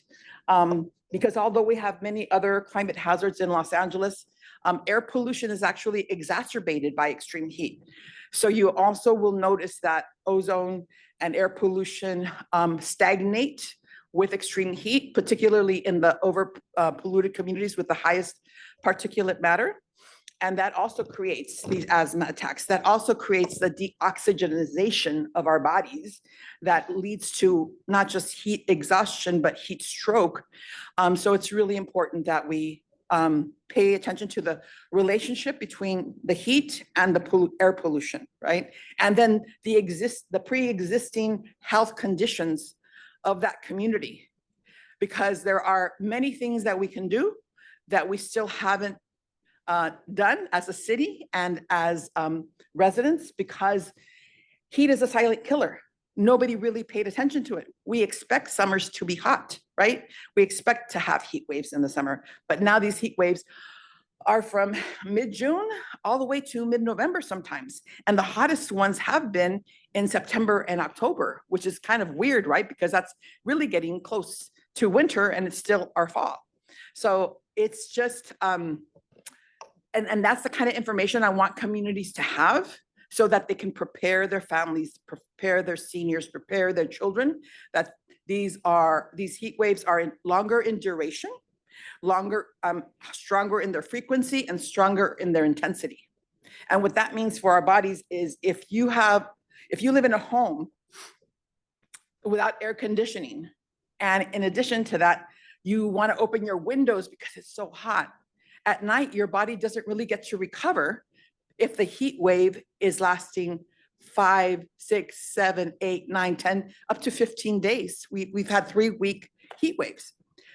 So when the body can't recover at night, it just gets more and more and more vulnerable. So we'll talk a little bit more about what you can do, what some solutions are, but I kind of wanted to set the table or set the context to why I think shade equity is infrastructure investment that our city is paying attention to, that we all need to pay attention to, because it's part of the reason why we need open space, right? Because we want more vegetation, we want more tree canopies, but we also want that shade to be on our streets as we're waiting for the bus, as we're walking to school, as we're walking to work, because it's an injustice for some areas to have more shade and other areas not to have more shade. All right. So these are the things that how do we advance shade equity? We'll talk about how we advance shade equity and what that means. We'll also talk about heat action and resilience plan and risk mapping, and then we'll take some questions and answers if we have time for it. I think I'm going to run out of time. How much time do I have now? 12 minutes, great. Okay. And then I'm not going to go over CMO's priorities. They've already told you, we try to focus on equitable climate solutions for the city, and we can't do that alone. Some phenomenal departments like the Department of City Planning is here. They just completed their climate vulnerability assessment that identified not just extreme heat, but the other climate hazards that the city should be paying attention to. And I want to give a big applause to their unit, the Environmental Justice Environmental Health and Justice Unit that created the climate vulnerability assessment and did some really phenomenal groundbreaking work with many organizations in this room. So we'll go past this slide. Okay, so I already talked about UCLA's heat risk map. It identified that there are 1,177 excess ER visits a day. And also we expect that by it's not on here, but we expect that by 2050, oh yeah, it is. It'll go over 31% increase in extreme heat days. I think it's gonna go beyond that because we're already fast tracking record-breaking heat waves year after year after year. So, and this number came up a couple of years ago. So I need to go back and ask UCLA, what is that number now? So the point being, there's gonna be a 5 to 10 fold increase in extreme heat days, making us all more vulnerable. Here's a copy of our heat risk map. I mean, not heat risk map, Cool Spots LA app. And why that was innovative is because the city had not given to its constituents everywhere we do have cool spots, whether it's a park, whether it's a hydration station, a library, or other public facility that all of our residents can use. And the Luskin Center did a study with us, with their graduate students a couple of years ago, and they went into these marginalized communities and asked them if they knew that they could access these resources, particularly libraries and other public facilities. And they, for the most part, said no. Over 2/3 of those that responded said no. We had no idea that we can go seek refuge at public facilities during heat waves or during extreme weather. So these focus groups weren't only asking them what they knew and what they didn't know, they were actually educating them so that they can too spread the word, right? This is just kind of my vision of how we need to integrate our work at the city with obviously the Department of City Planning, but also the state, other departments. And that's all that kind of work of creating metrics of identifying health disparities, overlaying with CalEnviroscreen, creating infrastructure goals that are focused on these most impacted communities will lead, I think, to solutions such as shade equity, right? But what does that look like? Here you see a picture of a tree, a bus shelter, canopies in the park, but we also have ways of cooling buildings. And the Department of Water and Power is doing a phenomenal job of, providing education around how to cool buildings. And we also want more hydration stations. All of our libraries now have hydration stations. So if you walk in there with your water bottle, you can refill your water bottle. Our City of Los Angeles City Hall also has hydration stations, but I'd like to see them everywhere. I'd like to see private facilities also offer hydration stations, so you don't feel like you have to ask for water, right? You can just go get it for yourself. So this Cool Spots app will be adding all of the infrastructure investments that we're actually adding to the city so that the community can know where to go and how much they have in their own community and what still is a gap, right? What still needs investment. So I think that's really empowering if you look at that information so you can understand, okay, we have a few more trees and we have a few more shade structures, but we don't have it where people are actually taking the bus, or we don't have it where people are actually walking to school. So I like this next slide because it shows how complex our city infrastructure system is and the competition there is for our city streets. So when we want to put trees, for example, we can't always put trees because there's already so much city, like street lights, signs, et cetera, that are already permitted to be in that part of the street. So the tree won't be able to grow. So just know that sometimes, even when we want to put a tree in a certain location, it's not permitted. So that's why we also need to talk about shade structures. And in terms of, this is a fun fact. So we now have a plan to put bus shelters all across the region. Unfortunately, only 1/3 of all of our bus stops can take bus shelters. So what does that mean for the other 2/3 of the bus stops? And that's where this competition comes in, right? This complex infrastructure investment. Well, I'm hoping that we can explore this thing called a shade blade, because what it does is it creates a shade and it rotates with the sun. So all day long, it follows the sun to create shade for 6 to 10 people that are standing under the bus. So there are solutions and there are ways to address creating more shade, even though only 1/3 of our bus stops can take actual bus shelters. So what's the city's role? The city wants to maximize space for all these green elements that you've heard of from the Department of City Planning. We want to ensure that we drive investment in trees and other infrastructure improvements like the shade blade and the shade structures. We want to be adaptable by framing this change and for you to be able to advocate for framing this change that we need by understanding what the challenges are and understanding what the solutions are. And we have some really phenomenal mapping, right? USC did some great tree inventories with the city. UCLA did some great heat maps that is given to all of us. And LA County is also working on data and analytics for how extreme heat affects public health, because they are the ones that sort of fund all these hospitals and clinics, so they have better access to the data. In fact, they're the ones that provide the data to the state that we then later extract to create these heat risk maps. 5 minutes, okay. So mapping has been phenomenal, so we can have a baseline and then decide how we're going to create effective metrics to demonstrate that change, right? So if all of a sudden this rendering, we install it in a part of LA where there were no trees, where there was no vegetation, we put some shade blades, we put some shade structures, hydration stations, 5-10 years down the line, we can see whether that's had an impact on the community, not just its visibility, its walkability, but the public health. Have there been less hospitalizations? Have there been less mortality in these areas because we have implemented these solutions, right? And this is just, I really encourage you to Google UCLA heat risk map, because it'll go over all of the different vulnerabilities that it measured.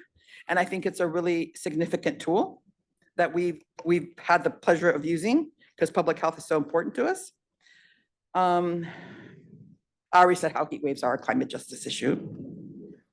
And this is an example of the San Fernando Valley and some of the heat adaptation resources there, but you can also see where some of the gaps are. The circles are really big. That is not how big the facilities are, right? So it's an overrepresentation of how many resources there are there. But there are significant gaps that still need to be addressed in the San Fernando Valley for heat mitigation, heat adaptation, also public health awareness. This is just another map of our augmented cooling centers. Reckon Parks facilities at the city of Los Angeles and also at the county, when there is a heat wave, we activate what's called an augmented cooling center. And what that is, it stays open from like 10 a.m. to 10 p.m. And it also stays open on Sundays and holidays, right? But that's not the majority of our cooling facilities. We also have libraries, but they're only open during hours of operation, right? So we need to increase the number of cooling centers and cooling facilities that we have, and also have them open on Sundays and holidays. That's what we're working towards. This is what our materials look like. They're in 15 different languages. And I'll make sure that you guys get a copy of our slides. This happens to be the 5 tracks that we're going to use for our our heat action and resilience plan, which includes public awareness campaigns, strengthening response and resilience for communities, increasing the resilience of our built environment, our transportation systems, nature-based solutions. And why I think it's important to do it with a focus on heat is because there are still $450 million at the state for extreme heat funding. And there's a climate bond with another $9.5 billion for climate resilience. If we can elevate the city of Los Angeles as the blueprint for addressing extreme heat and have other cities follow this blueprint, we can access more of those funds in a way that's effective for those cities, because it's strategically planned to invest in the areas that are most impacted and most hurting from these climate hazards, including air pollution, because I saw that was your number one. So I hope that what you take away from here today is even though your primary perception is that air pollution is your biggest problem, when it's summertime, when it's hotter, that's when there are more asthma attacks. That's when there are more injuries. So they're very interconnected. So it's a complex solution for a very complex problem. And the more I can have all of you who want to help understand how these things are connected, the better we can work together to make sure that cities, municipalities, and states continue to fund this work. So thank you very much, everybody. I really appreciate your time and your solidarity. Oh, don't go away? Okay. All right, all right.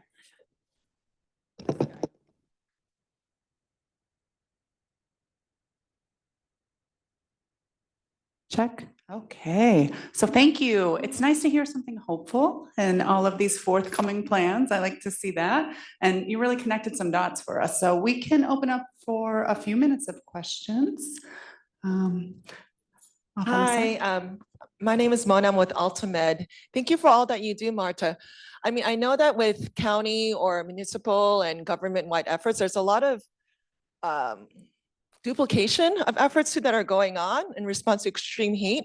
Are you collaborating with the county heat action plan for this? Because they have their own initiative as We're part well. of their committee. Okay, to wonderful. establish their heat action plan. And their template is phenomenal, but it's going to be something that they're going to share with other cities, right?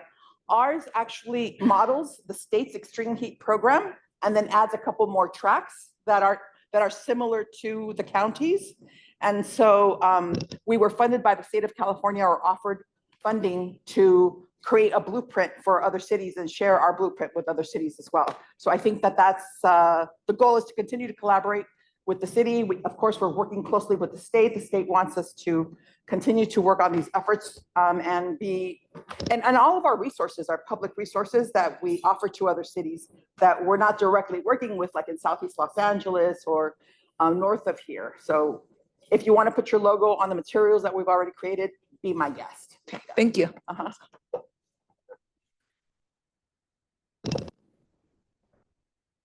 I thank you for that again. In the spirit of collaboration, I was just wondering, so the Department of Water and Power, are you guys working with them? You talk about the shade blade and some other infrastructure in terms of bus stops and stuff like that. In terms of using that solar energy, is there a way to incorporate that to actually extract energy from these infrastructure that you're trying to put in? So we're working more closely with Metro for the shade structures on the streets, right?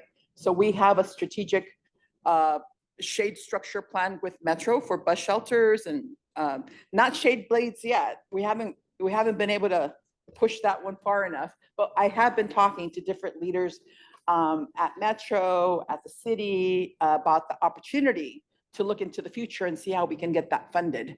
In terms of DWP, yeah, we work pretty closely with them because they address issues of energy burden. And that is the number one reason for people who are isolated and stay at home, that's where they get their injuries. But also the unhoused and those that are on the streets, those are the people that for most cities across the nation, I've heard a statistic that 50% of those who perish from extreme heat are unhoused.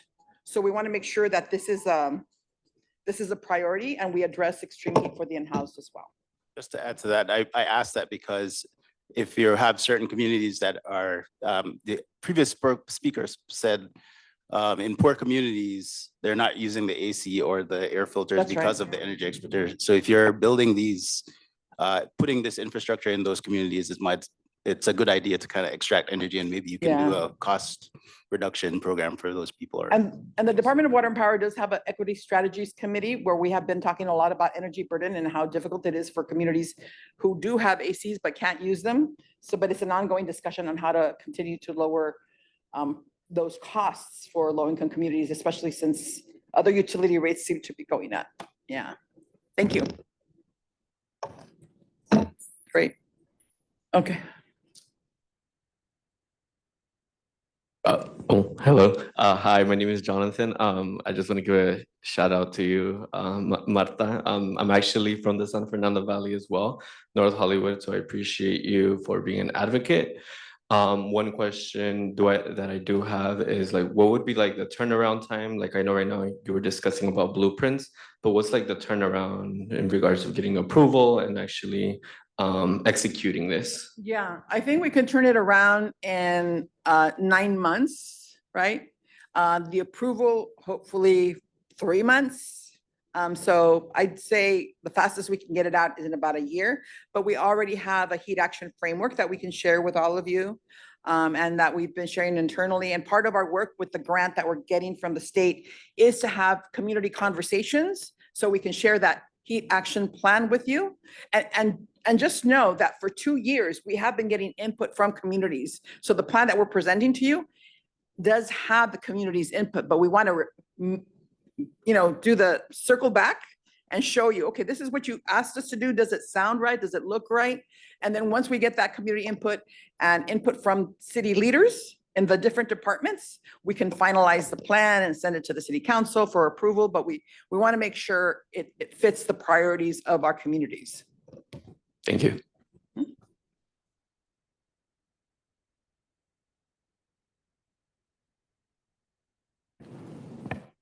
Yeah, last question. Make a good one, right? So I want to go back to the shade equity point. And, we live in a city that occasionally gets all these natural emergencies and we all band together, but we haven't really seen that around shade equity. What can we do, all of us in here, to push that forward as a community, as a city, that shade equity affects us all and we all should be invested, not just certain communities, certain neighborhoods, but really take to the meaning of equity in that shade equity conversation? It's like any other campaign, right? You learn about it, you get all the information that you can, and then you share it with your communities, and your communities will begin to tell the city leadership that this is their priority. And this is why this is their priority. And this is how it's connected to everything else that the city might be doing already, but you want this accelerated. You want this to be a priority, right? And it's also going to be reflected in our heat action resilience plan. So as we have those conversations with all of you, we'll be doing more awareness. And I hope that the materials that we can provide to you also help you advocate for that solution. And right now, I guess everybody here knows where there is a proposed budget out for the city of Los Angeles. So if environmental justice is a priority, you can tell your city leaders. If SEMO is a priority, you could tell your city leaders, because then we can continue to work on these issues collaboratively and together. Thank you for asking. Okay, wonderful. Please join me in thanking Ms. Segura.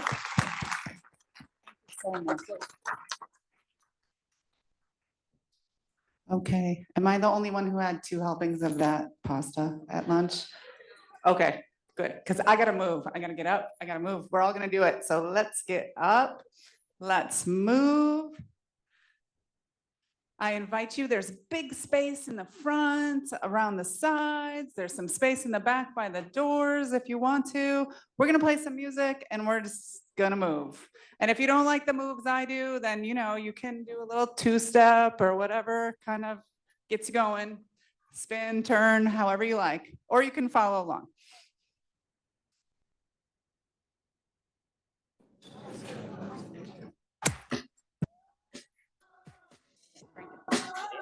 We need some volume. Yeah. Okay, here we go. So we're gonna go to the side. We're gonna go this way. Step. Step. Step. Step. No need to call your mama. I'm doing fine. I'm doing fine on my own. You gotta know it. You gotta know it. Oh. You gotta know it. You better know it. I'm feeling good today. I'm feeling good today. All right, you hear the lyrics? Are you feeling good? You feel better? Yeah?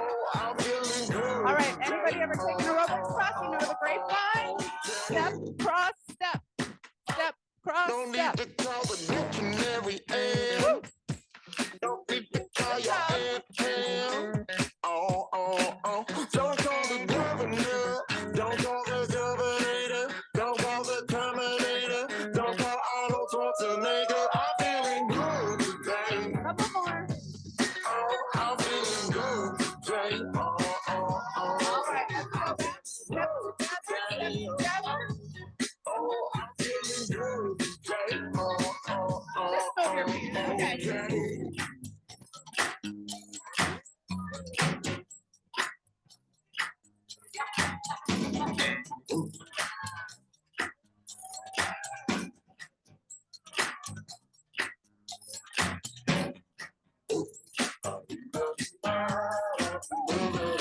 One more time. We're gonna go back to that grapevine. Step, cross, step, step, step, cross, step, step. Very coordinated lines, I like it. Oh, I'm feeling good today. Oh, oh, oh, yeah. I'm feeling good today. Oh, I'm feeling good today. Oh, oh. All right, let's stop in the middle. Let's start. All right. Here we go. Raise the roof. There, I like it. Okay, you can bring those arms down. We gotta get the new rhythm. This one is one of my kids' favorites. I hope you all like it. You like this one, Diana, right?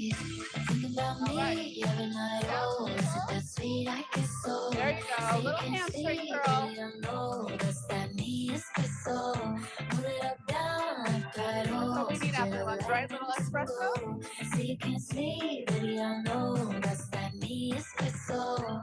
I can't relate to desperation. Might give a damn or on vacation. All right, we're gonna do this a few more times, and then we're gonna change it to a knee. Anybody who knows Dr. Bill McCarthy knows with the knee comes a snap. So bad your ex don't do it for you. Snap. Here's the time. Soft skin and not perfume for you. Yes, I know I'm nothing to it for you. Yes, that morning coffee brewed it for you. Yes, one touch and I brand new it for you. That's that mark. Think about me every night. Oh, is it that sweet? I guess Goes so. back up. So you can't sleep, baby. I know that's that me. It's the soul. Down, right on, still like Nintendo. So you All can't right, widen sleep, out those baby, I legs. know We're gonna go back to the that's that hamstring me. It's the curl. soul. Is it that sweet? I guess so. I'm working In the late. afternoon, 'Cause I'm really waking up. Gotta pay attention to those last thoughts. wrapped around my finger. And you can eat the cookies that we have after this. Making love so often. Or fruit if you want. We're all for choice. So bad your ex don't do it for you. Walked in and drinking true for you. Soft skin and not perfume for you. Couple more, we're going back. Yes, I know I'm nothing to it for you. Yes, that morning coffee brewed for you. One touch and I brand Bring new that it snap. for you. Now he think about me every night. Oh, is it that sweet? I guess so. So you can see, baby, I know that's that me. It's the soul. Anybody ever been to me where you did this before? If you've been to our meetings, you've done So you can see, baby, I know that's that me. that. All right, march it out. Think about me every night. Oh, is it that sweet? I guess so. We'll let a little kick. So you can see, Make it baby, I fancy, know right? that's that me. It's the soul. Get up, down, Watch out, around. like Nintendo. So you can Forward. see, baby, I know that's that me. It's the Back. soul. Is it that sweet? I guess so. Don't kick anybody. That's that me. It's the Let's switch soul. sides. Woo! Oh, we're gonna change up the song. We're gonna do one more. So these breaks are usually 10 minutes. I made a 9-minute playlist, just FYI. All right, this is an oldie but a goodie. Let's just dance it out to start.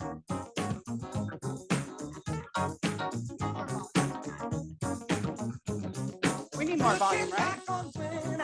Who doesn't like Stevie Wonder? Come on.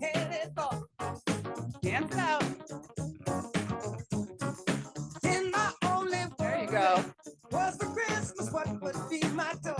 loud as we can go. Uh-oh. Even though we sometimes That's all right. You can sing if you want. we were happy with the joy the day. All right, we're gonna go to the side. Sneaking out the back. So Another side. hang out with those hoodlum friends of mine. Ooh. Really got the bag. So Keeping it pretty simple. We're all following along very well. I see a lot of smiles. I like it. trying your best to bring the water to your eyes. Thinking it might stop. All right, last one, and then we're gonna go back to our march. All right, we're just gonna march. I'm gonna turn sideways so you can see me. Keep the march. You're gonna hands over at the hips.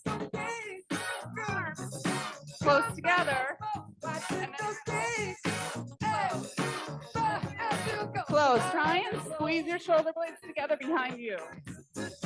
All that sitting hunched over the computer. We're gonna counteract that right now. All right, Dr. Glenn's going faster. We're going faster. She's taking it to the next level. Just don't tell her I give you anything you Hold that belly in. Protect your low back. And squeeze those shoulder blades. Let's do 4, 3, 2, 1. Back up. March it out. All right, we gotta do the other side with the kick. Do you remember which side you kicked forward on? Okay, do the other one this time. Ready? 3, 2, 1. Here you go. Step, kick, step, back. Step, kick. I'm a little afraid my shoe's gonna fly off into the audience.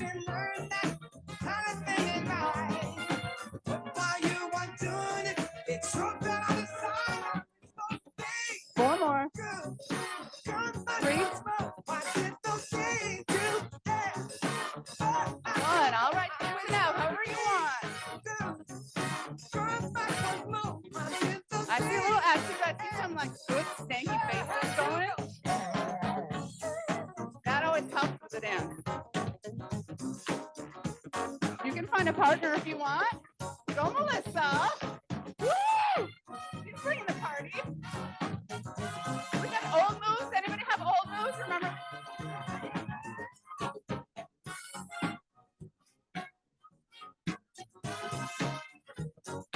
Okay, I'm really showing my age, but that was the sprinkler. Almost there. Dance it out. You can do it in 9 minutes. Come on.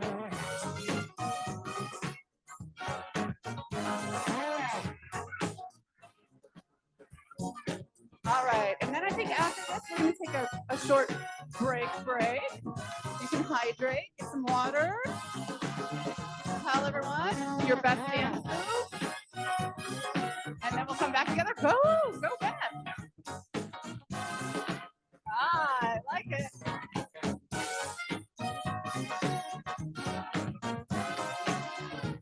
Yay to the center team. Great job up here, looking good. All right, thank you so much, everybody. Let's just stay. Let's take one nice deep, let's do 2 nice deep breaths. Up. Oh, I thought I deleted this one. This is all.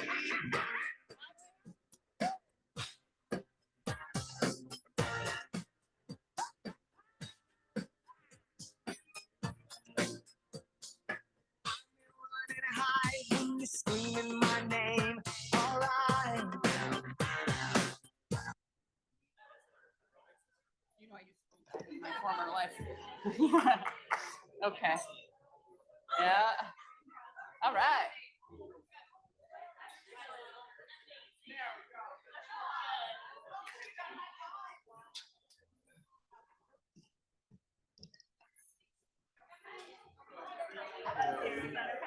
Sorry? Oh, I'll just like. Oh, yeah, that's fine. Yeah. So right after the, there's like a snack break right now. I'll bring up the slides here. Yeah. I introduced them to the main slide deck. And so- will I be able to see the notes on? Yeah, so I can show you what it'll look like right now. So you can do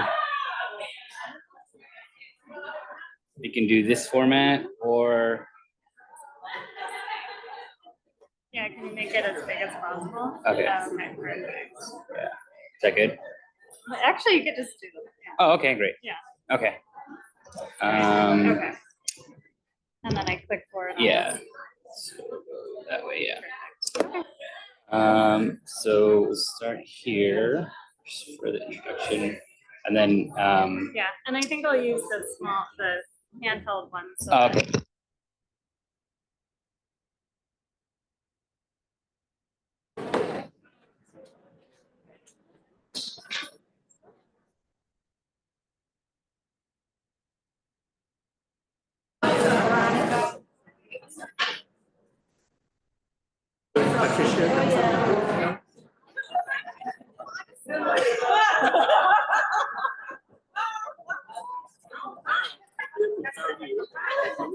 Doing this for the teaching first time.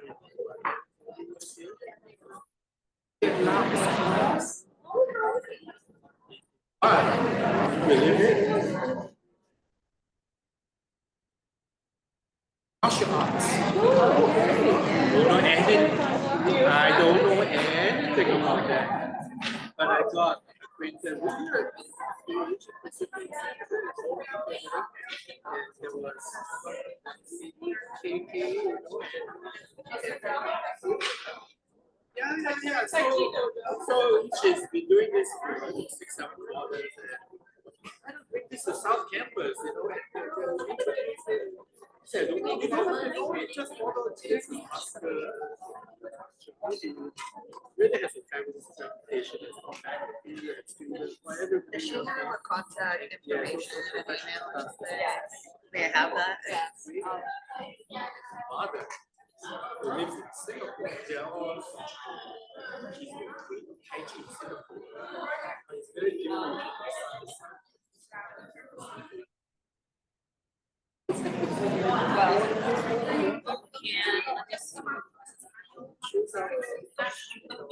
On your email address or? But he doesn't care about that. The mother is the victim. No, 2,000 at least. Okay. So this Friday or the first time, at first it was dedicated like from the book. So we went there the first day. Let's go back to the usual place, which is near the flagpole. But then it's, yeah, but that's also no good. Oh, yeah, it's really good. There's also a lot of stuff online. I didn't realize that there was a school of mindfulness, director, you guys had a school of mindfulness. And I think you guys did years ago, I think it was the school. 3 weeks before. Where this department that brought, it was, I bet Lama and they did a this. It was like, oh god, it was 10 years ago. Yeah, she does a lot of different stuff. Yeah, it's also like I said, find out more about like. Appreciate it, thank you. There's a lot of snap.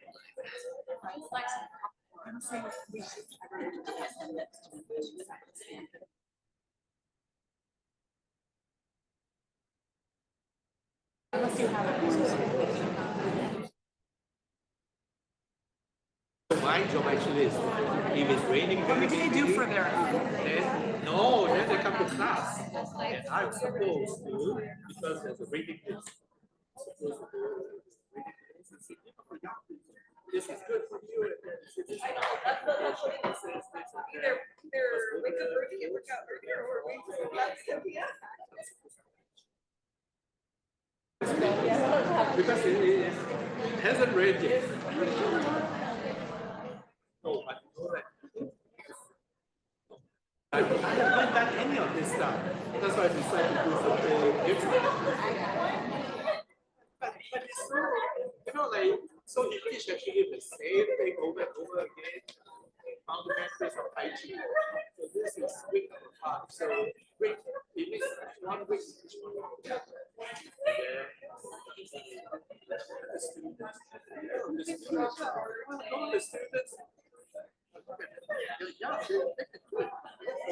this one, this one.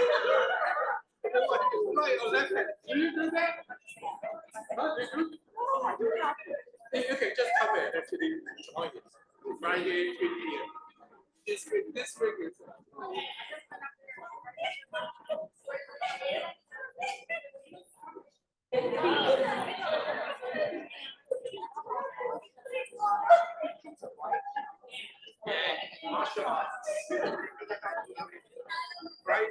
Yeah, for the first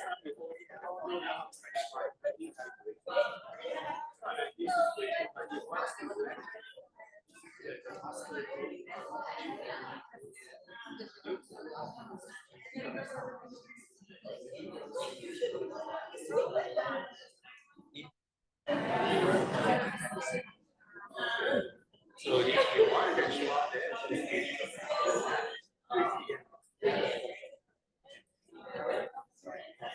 but otherwise,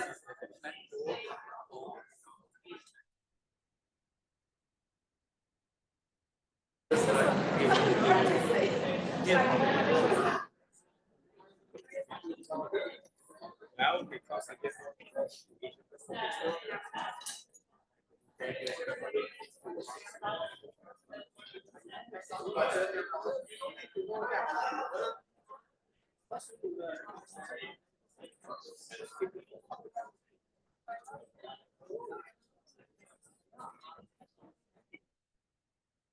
first time I waited.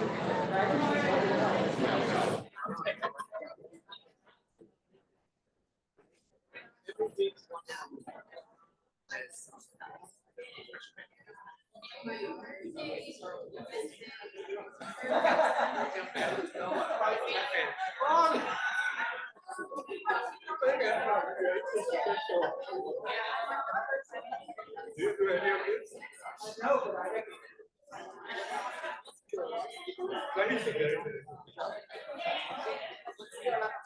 you can have with the one that they got great.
It's not only the material, so you get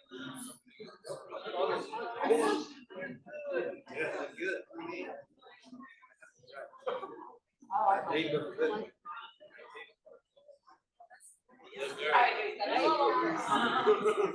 Very nice.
What do you mean, poison?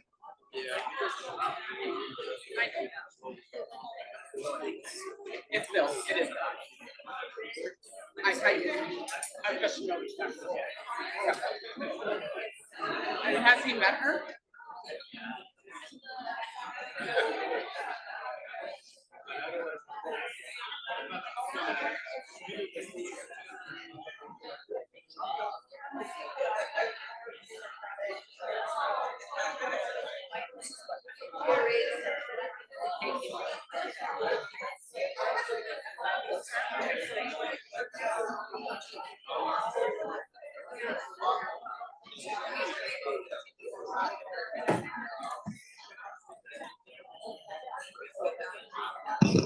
If you can hear me, clap once. You can hear me, clap twice. You can hear me, clap 3 times. You can hear me, give me a little whoop. All right, thank you. Hope you all enjoyed your snacks. We'll be getting back into things now. We have our final afternoon speaker before we get into our panel, and I'm going to bring up Dr. Bill McCarthy from our center to introduce our next speaker.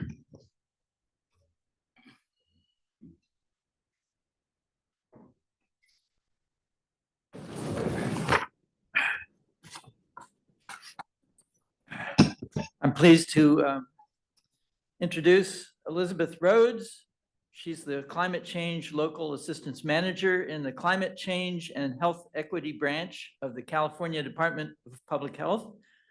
In this role, she oversees the provision of climate and health equity technical assistance to local health jurisdictions and to tribes, including contracts with tribes to conduct climate-related planning. Previously, she served as the Climate Change Program Director at the LA County Department of Public Health for 9 years, and later as the Interim Director of the Los Angeles, California Department of Public Health's Office of Environmental Justice and Climate Health. Elizabeth received her doctorate in public health from the Johns Hopkins Bloomberg School of Public Health. Please welcome her.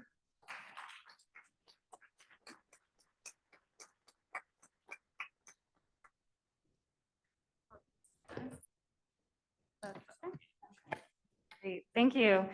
Thank you so much for inviting me to be here. I'm really excited to talk with you all. As they said, I'm Elizabeth Rhodes. I'm with the California Department of Public Health's Climate Change and Health Equity Branch. I'm the Local Assistance Unit Manager. You'll be hearing more about what the Local Assistance Unit does in this presentation. And even though I work at CDPH, I live right in LA locally, so it's really nice to be at a local event. So let's see. So today I'll give you a little bit of an overview of our climate change work at the California Department of Public Health. So including our technical assistance to tribes, our technical assistance to local health departments, our technical assistance to local health departments, and I'm sorry, I think I'm seeing the notes page for the next slide on these slides. The technical assistance to local health departments, the technical assistance to tribes, inviting you to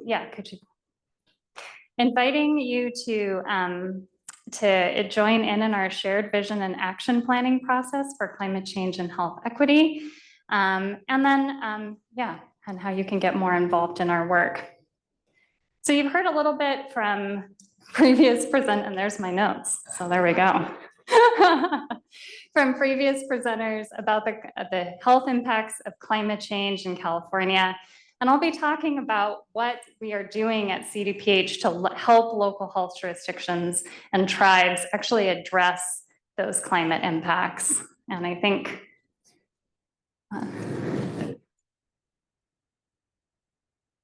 yeah, that's weird. It's okay, I could use my notes from here. No worries. I feel that I'm spoiled from all of our virtual presentations that we do, and now I cannot function without my notes. Okay, so great. So yeah, we have various centers, divisions, and offices in the California Department of Public Health that work on climate change, but most of our climate change work is centered in the climate change and health equity branch. We have about 20 people in the branch.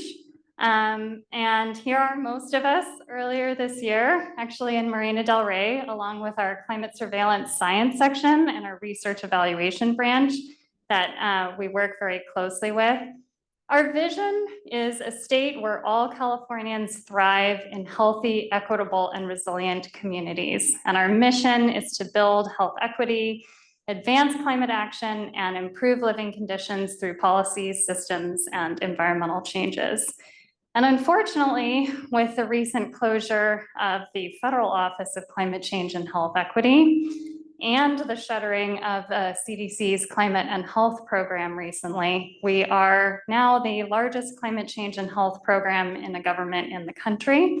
And people are looking more and more to California in this era to lead on climate change and health issues.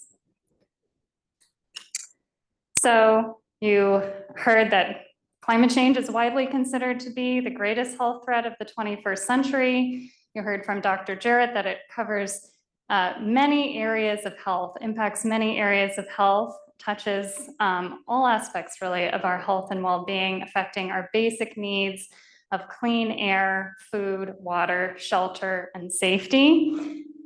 This is our kind of graphic of all of the health impacts of climate change. And then you see also that all of these impacts negatively affect mental health, as pictured in that pink circle there. So the Institute of Medicine tells us that public health is what we as a society do to assure the conditions in which people can be healthy. So in our climate change and health, is this echoing or am I the only one hearing the echo? Oh, they need to turn, does this one need to be turned off? So we provide a climate, health, and equity in all policies lens to state climate change work, collaborating with other agencies that control social determinants of health, such as land use, housing, and transportation, to reduce greenhouse gas emissions and build resilience to climate impacts across the state. So what do? I'm not sure we fit enough text on this slide. Could we have maybe added a little more? We contribute climate and health data and tools to state climate change plans and policies, such as the many listed here, to both reduce emissions that prevent the worst health impacts of climate change from happening, and also to build resilience to climate change. And we also work with other agencies to guide how state resources are distributed across the state. So we provide a health equity lens into state resource distribution. leveraging the billions of dollars that California invests in addressing climate change by embedding health equity metrics and tools so that state climate change programs, again, those that are addressing housing, land use, and transportation, also are used to advance health equity. So to date, we've influenced over $9 billion that have flowed to local communities to improve climate and health equity. We are also supporting building out near real-time notification of climate-sensitive diseases through syndromic surveillance. So this is from emergency departments, and one of the things we're particularly interested here is early warnings of heat-related illness. So this is helping our local emergency departments across the state. There are 331 total emergency departments. Report reportable diseases to the CDC's BioSense program, which allows us to get basically real-time information on what is happening across the state for climate sensitive and other types of diseases. Often this is used for infectious disease, but we can also use it for heat-related illness, vector-borne disease. And we now can access data from almost half of the 331 emergency departments across the state. And we're working across the department, partnering with other parts of the department to bring all of the rest of California's emergency departments on board onto this system. We also do a lot of communications and guidance on climate-related health impacts, particularly around extreme heat and air quality, particularly related to wildfire smoke. And one of the things our team recently developed was an interim guide on health equity centered local heat planning. So this is intended for local jurisdictions to use when either they're creating a new or updating a heat action plan, or it can be integrated into other plans such as a general plan safety element, a local hazard mitigation plan, a public health emergency preparedness plan. And it guides the local health jurisdiction through how to integrate health equity into that planning process, looking at both actions to be taken before and during a heat event, during the heat season, as well as sort of longer term policy and planning actions. And we developed this based on a review of more than 40 existing heat action plans, guide to creating action heat related plans, and input from subject matter experts across the state and the country, and input from some of you in this room, actually, from local health departments, from subject matter experts across the state, from tribes. We also do work on the ground. So in Tulare County, we're working on the Community Health Workers, Healthy Homes and Healthy Families pilot project, which leverages community health workers, which are trusted health messengers who are doing in-home visits, to use those in-home visits to connect low-income residents to home weatherization and energy efficiency services that help increase their resilience to potentially climate impacts in their homes, such as indoor air pollutants. And we heard a lot about indoor air pollution earlier today. So this is connecting low-income residents with that energy efficiency and weatherization in Tulare County. And we're really looking forward to being able to report on the results of that pilot project later. As I mentioned, many CDPH offices and programs have a nexus to climate change. And so that you just get a sense of how extensive this work is, I've listed all of the offices and centers within the California Department of Public Health that participate in our intra-departmental climate change working group. So we have a lot of collaboration across the department with different parts of the department that work on climate change in some way. And then, as I said, I'm in the Climate Change Local Assistance Unit, and we have 3 additional people in the Local Assistance Unit. We have our Local Health Department Program and Policy Specialist, who provides technical assistance specifically to local health departments. We call those local health jurisdictions is our lingo. We also have a vacant but soon to be filled, I'm super excited, Tribal Climate Change Program and Policy Specialist who provides specialized technical assistance to tribes on climate change and health equity. And also our Calabrese project coordinator, and I'll be talking a little bit about the Calabrese program later. So the goal of the local assistance unit is to provide technical assistance to local health departments and tribes across the state on climate change and health equity. We're trying to connect them with each other and with CDPH, our resources at CDPH, to share resources, strategies, mutual support for working on climate change and dealing with barriers to working on climate change, which are very extensive. The map here shows all of the counties that are participating in our climate and health community of practice. So we have great distribution across the state, and I'll be talking a little bit more about our community of practice later. It's been very successful with regularly about 65 participants from our 61 local health jurisdictions across the state. The monthly meetings feature CDPH staff, other subject matter experts, talking about climate impacts like wildfire smoke or how to do climate planning, climate and emergency preparedness, a whole variety of topics. We also distribute a monthly newsletter with updates on events, resources, and funding opportunities. We host data office hours for local health departments where we have a data-related subject matter expert come and answer questions.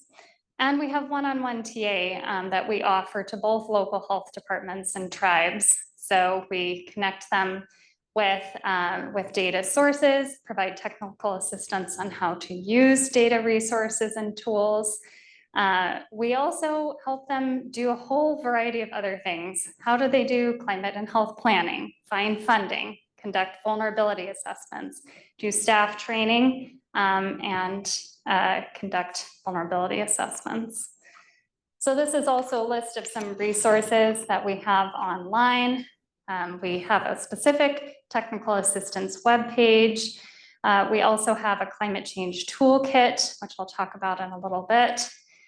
We have our interim guide to health equity centered local heat planning. So we have specific web pages for both our local health department technical assistance and our tribal technical assistance. So again, getting a little bit more into specifically what we do, here are the types of technical assistance that we provide to local health departments. We help them access, utilize, and disseminate data and use mapping tools. We help them find funding, which is getting increasingly difficult. We help them with vulnerability assessments, with staff training, with locating relevant climate communications resources and developing climate communications. We also help them with climate and health planning and everything from how to launch climate work from the beginning to how to expand existing climate work.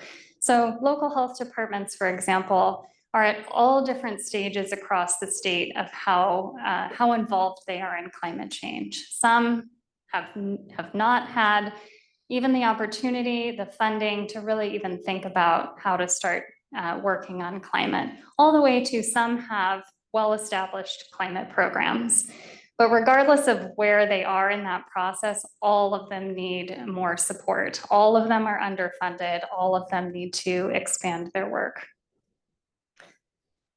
So here's an example of a particular instance of technical assistance that we provided.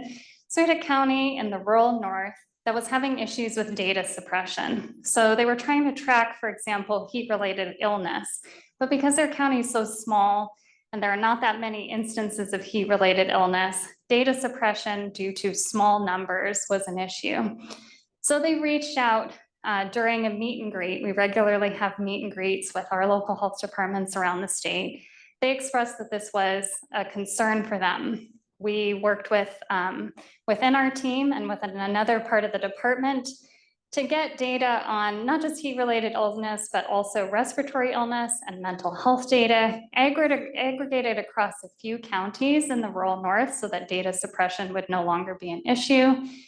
And as a result, several counties in the rural north then were able to access that aggregated data, and now they have baseline data for some climate-related health impacts.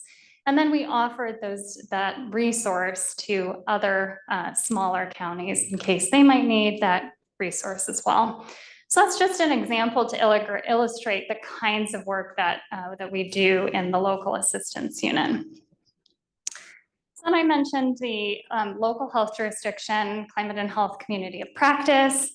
So really have a goal for this community of practice. What we heard from local health jurisdictions was we're working in silos. We don't feel that we have a lot of support. We don't have connectedness with CDPH.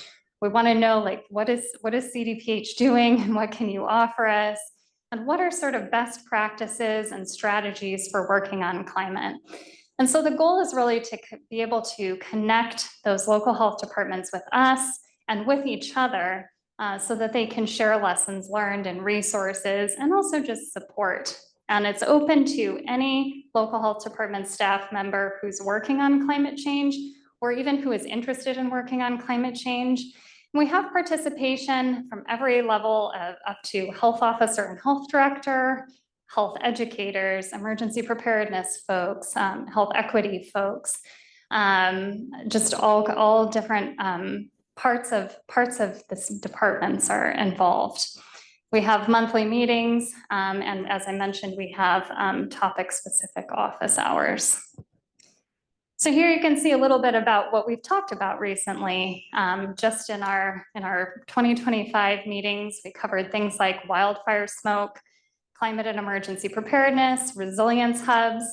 Our next meeting, which I'm really excited about, is going to be climate sensitive infectious diseases. And we'll have somebody from LA County Public Health talking about their experience with locally acquired dengue in LA County. We also have our office hours listed here. So we've had office hours, for example, last month on disaster epidemiology. So it's really to help the local health departments build out their skill set and some of these topic areas. We also have a number of other offerings that are really shaped by local health department feedback about what they need from us. So the top two things that the local health department said he really, really wanted was assistance with writing climate grants. Everybody needs more funding. This is only becoming a more and more pressing issue. And so we have a contract to offer grant writing technical assistance to local health departments. The second thing that local health departments wanted was assistance with climate communications. And so we're running a climate communications workshop series, how to talk about climate change specific to your jurisdiction, how to talk about the inequitable impacts of climate change, how to talk to hesitant, doubtful, or resistant audiences about climate change, and how to talk to your local decision makers. We also are going to be running workshops later this spring about incorporating climate change into community health improvement plans and community health assessments. And we're working with one of the regional public health consortia on a staff training regional workshop series as well. We did an evaluation of the community practice so far. We started in November 2023. So last fall, we did an annual evaluation to see how we were doing, right, with the community of practice. And as I said, we had really gone in with a number of goals. We wanted to increase people's feelings of connectedness to each other working on climate and health, their feelings of being personally supported by people in the field, and also their awareness of, their access to, and their proficiency using tools and resources. And most importantly, their feelings about their own ability to make meaningful progress. In all of these areas, we saw improvements. The most significant was people moving from poor to adequate, which is good. We want people to be moving up, but we still realize we have a long way to go to move people from adequate to good or excellent. We also looked at what had people asked us for from the community of practice. So you see that in the pre-survey. And then what did they say they had gotten out of the community of practice? So for example, they said we want to learn from other local health jurisdictions, processes, right? And I won't get into the details, this will be too much detail, but you can see that actually what they wanted to learn or what they wanted to get out of the community practice and what they do feel like they got out of the community practices at 1 year maps on really well. So things related to connection, to being able to move their programs forward and to sharing resources were things that they have gotten out of the community practice. So we're really happy to see this vision for helping local health departments move forward on climate change work, go from vision to reality. So we heard, for example, in the pre-survey, people thinking through big questions like, how do I leverage this space to make bigger things happen than I can currently imagine? And in the annual eval, people saying it's been really great to know what other local health jurisdictions are doing and sharing challenges and successes. So how are local health jurisdictions actually doing this work on the ground? I mentioned that there are all different stages of climate change work, from sort of pre-planning to actually having a climate and health program. So this provides an overview of when we asked respondents, how many people do you have working on climate change? You can see that the most common response is nobody in their local health jurisdiction is specifically dedicated to climate change. A few programs have like 1 full-time equivalent or a little less dedicated. Some have up to 3 or more. But then if you ask how many people in your local health department are collaborating or thinking about climate change in some way, that's actually a lot more. So significant number had, and I don't mean that statistically significant, a notable number had more than 10 people across their department actually thinking about or collaborating on climate change. And all of these people, from people specifically dedicated to climate work and people who aren't specifically dedicated but who are working on it in some way, are the people we're trying to assist in our community practice and through our technical assistance. And here are some examples of the types of work that local health jurisdictions are engaged in. So they're working on community resilience centers, on doing vulnerability assessments, on educating people about the health impacts and how to protect themselves from wildlands, fires, smoke, active transportation and safe routes to schools, increasing tree canopy, sea level rise and heat dashboards. They're creating farm worker health programs, doing heat surveillance, awareness, and education. They're getting involved in developing climate action plans with their county partners. They're tracking vector-borne and other climate-sensitive diseases, and quite a bit more. We also provide technical assistance to tribes. And even though our tribal technical assistance position has been vacant for some time, we still have 3 contracts with different tribes across the state. So we have a contract with the Paula Band of Mission Indians in San Diego County to create a heat mitigation plan, and also a heat mitigation planning starter kit for other tribes to use to do their own heat plans. We have a contract with the Tule River Tribe in Tulare County to do a tribal hazard mitigation plan. And with the Habba-Matol-Pomo of Upper Lake in Lake County to do a climate vulnerability assessment. So we're trying to support tribes with much needed funding to do their own tribal climate related planning as well. Some of this work has been funded by CDC's Building Resilience and Climate Equity Grant, which unfortunately, due to recent changes at the CDC and the elimination of CDC's Climate and Health Program, we anticipate we will be losing. And this is what it currently funds, but we're going to be continuing a lot of our work, and we want to note that we are still here. We want to affirm that we are still here providing technical assistance to local health jurisdictions and tribes, and that we will be releasing an updated BRACE toolkit, probably during the summer. which basically helps guide jurisdictions using that building resilience and climate equity framework through all the stages of sort of pre-planning to implementation of climate work using California-specific resources.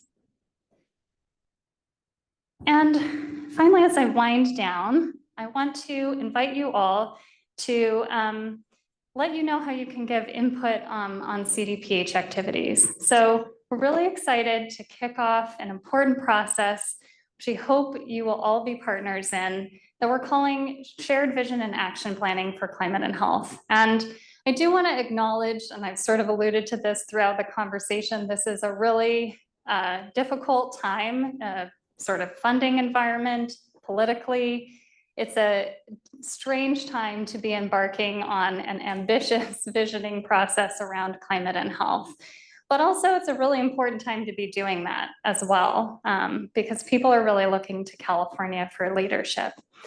So we're hoping for this shared vision and action planning process to be realistic and actionable, and to help kind of illuminate the questions of where are we going in the state across climate and health goals. And this comes out of the California Climate Adaptation Strategy. We have an action that is assigned to DPH, the CDPH, that says collaborate with local health departments and communities facing climate and health inequities to develop a shared vision and action plan for protecting health equity and well-being in a changing climate. And when I was previously at LA County Public Health as the Climate Change Program Director, I proposed this action because I really wanted to know, what is CDPH planning to do around climate and health? What can we expect from the State Department of Public Health? And where do local health departments fit into that? And what should local health departments be doing versus what should CDPH be doing? And then I got in this role and now I'm tasked with doing it. So I'm a little bit the dog that caught the car, but I'm really thrilled about that because I think this is a very important process of understanding over the next 5 to 7 years, where are we going in climate and health across, again, the state health department and local health department. So the idea for the shared vision and action planning process is that it will chart a course of shared climate and health equity goals and actions over the next 5 to 7 years. Will help outline those for which CDPH is responsible and what local health jurisdictions are responsible for, informed by the input of communities that are facing climate and health inequities. And so we're hoping to promote coordination across the state and also reduce duplication of efforts. And we'll develop this plan based on engagement with communities and community-based organizations, local health departments, tribes and AIAN serving organizations, of course, other CDPH centers, divisions, and offices, and other state agencies.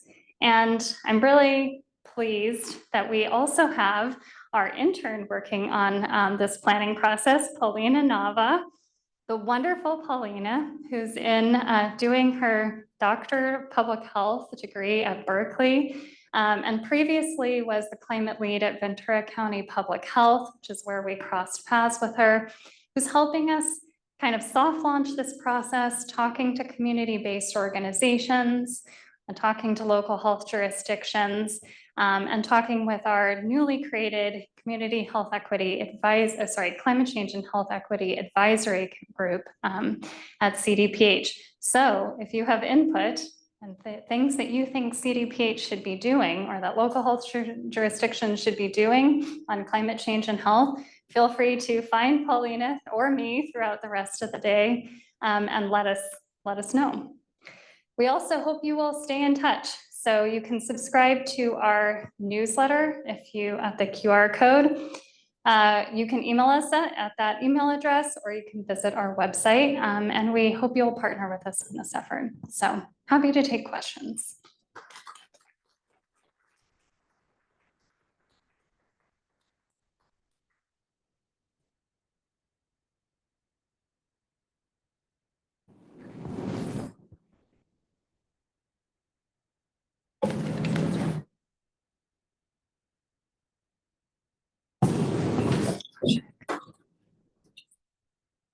This is Bill McCarthy from UCLA.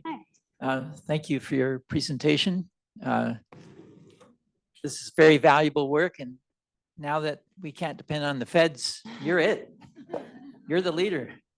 My question is information alone enough? You spoke about a number of initiatives that deal with health education, but it's pretty clear that some policymakers, and I'm thinking of Texas and Florida, are ignoring the science on the health consequences of heat, for instance, passing rules that prevent cities from adopting policies that would protect workers from excess heat. So are you talking at all to folks at the Attorney General's office about alternative strategies that might be more effective than mere health education? Can you speak a little more about what you mean by talking to the Attorney General's office?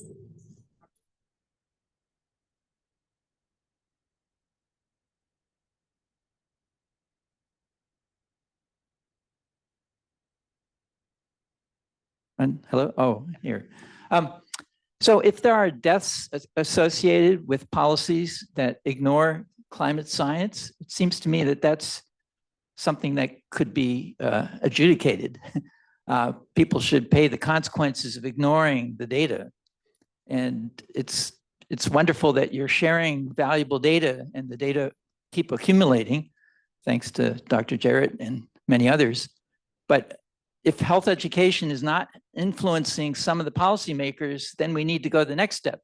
You know, I have contributed many of my years to tobacco control, and I have to confess that as valuable as health education is, I have to confess that the lawyers made a bigger difference in terms of changing the landscape with respect to tobacco control, that health education alone is not enough.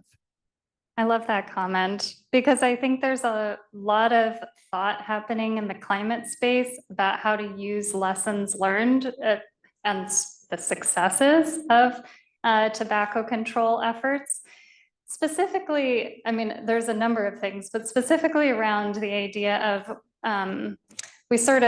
when we talk about climate change, we talk about climate change as the villain, the climate change itself as the villain. But really the villain here is, and this is not an official CDPH statement, really the villain here is fossil fuel companies, right? And how do we message around the harms that fossil fuel companies are creating? And I think part of our ability to do that in government is it is predicated on our leadership being comfortable enough to talk about things that way, but I think it may be moving in that direction. And then I think we're very well aware that particularly on the individual level, like health education is not enough. And so I don't particularly see what we do as sort of traditional health education. What we're really trying to do is empower our local and tribal governments to have the capacity that they need to intervene on the ground in a more effective way, which they have not been able to do at this point because they are so under-resourced. In the absence of being able to fund them adequately, having subject matter expertise, data, on hand sort of at a phone call away can make a big difference into sort of how able they are to apply for funding and do other things that are more impactful on the ground. But yeah, that's a great comment. We can take 2 more questions.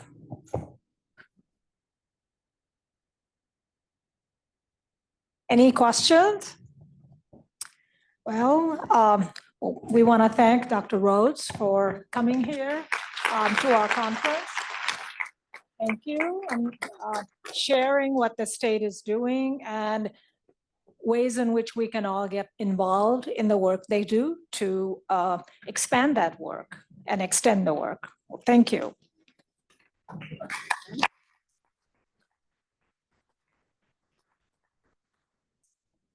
All right. Oh, just say it again. Need a regular agenda.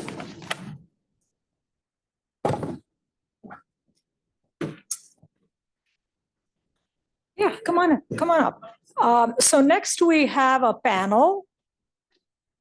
And we have a panel of individuals from community organizations, and you have them on your agenda, who will share with us some of the work they're doing.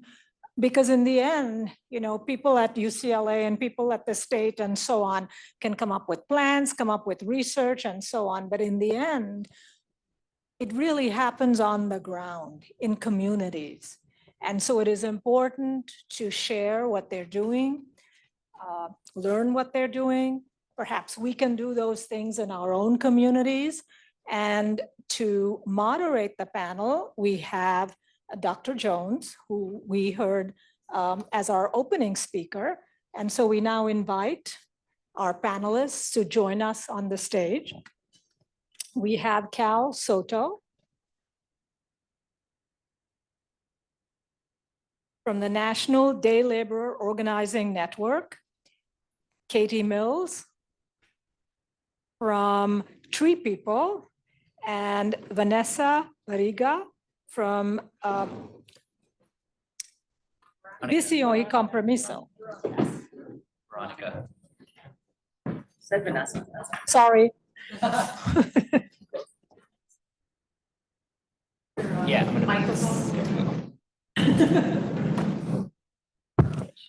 All right, well, it's my pleasure to be here today. To get us started, I wanted to ask you all to briefly introduce yourself and your organization and describe the community you serve and how your work intersects with issues of environment, occupation, or health equity challenges. So Katie, why don't you go first?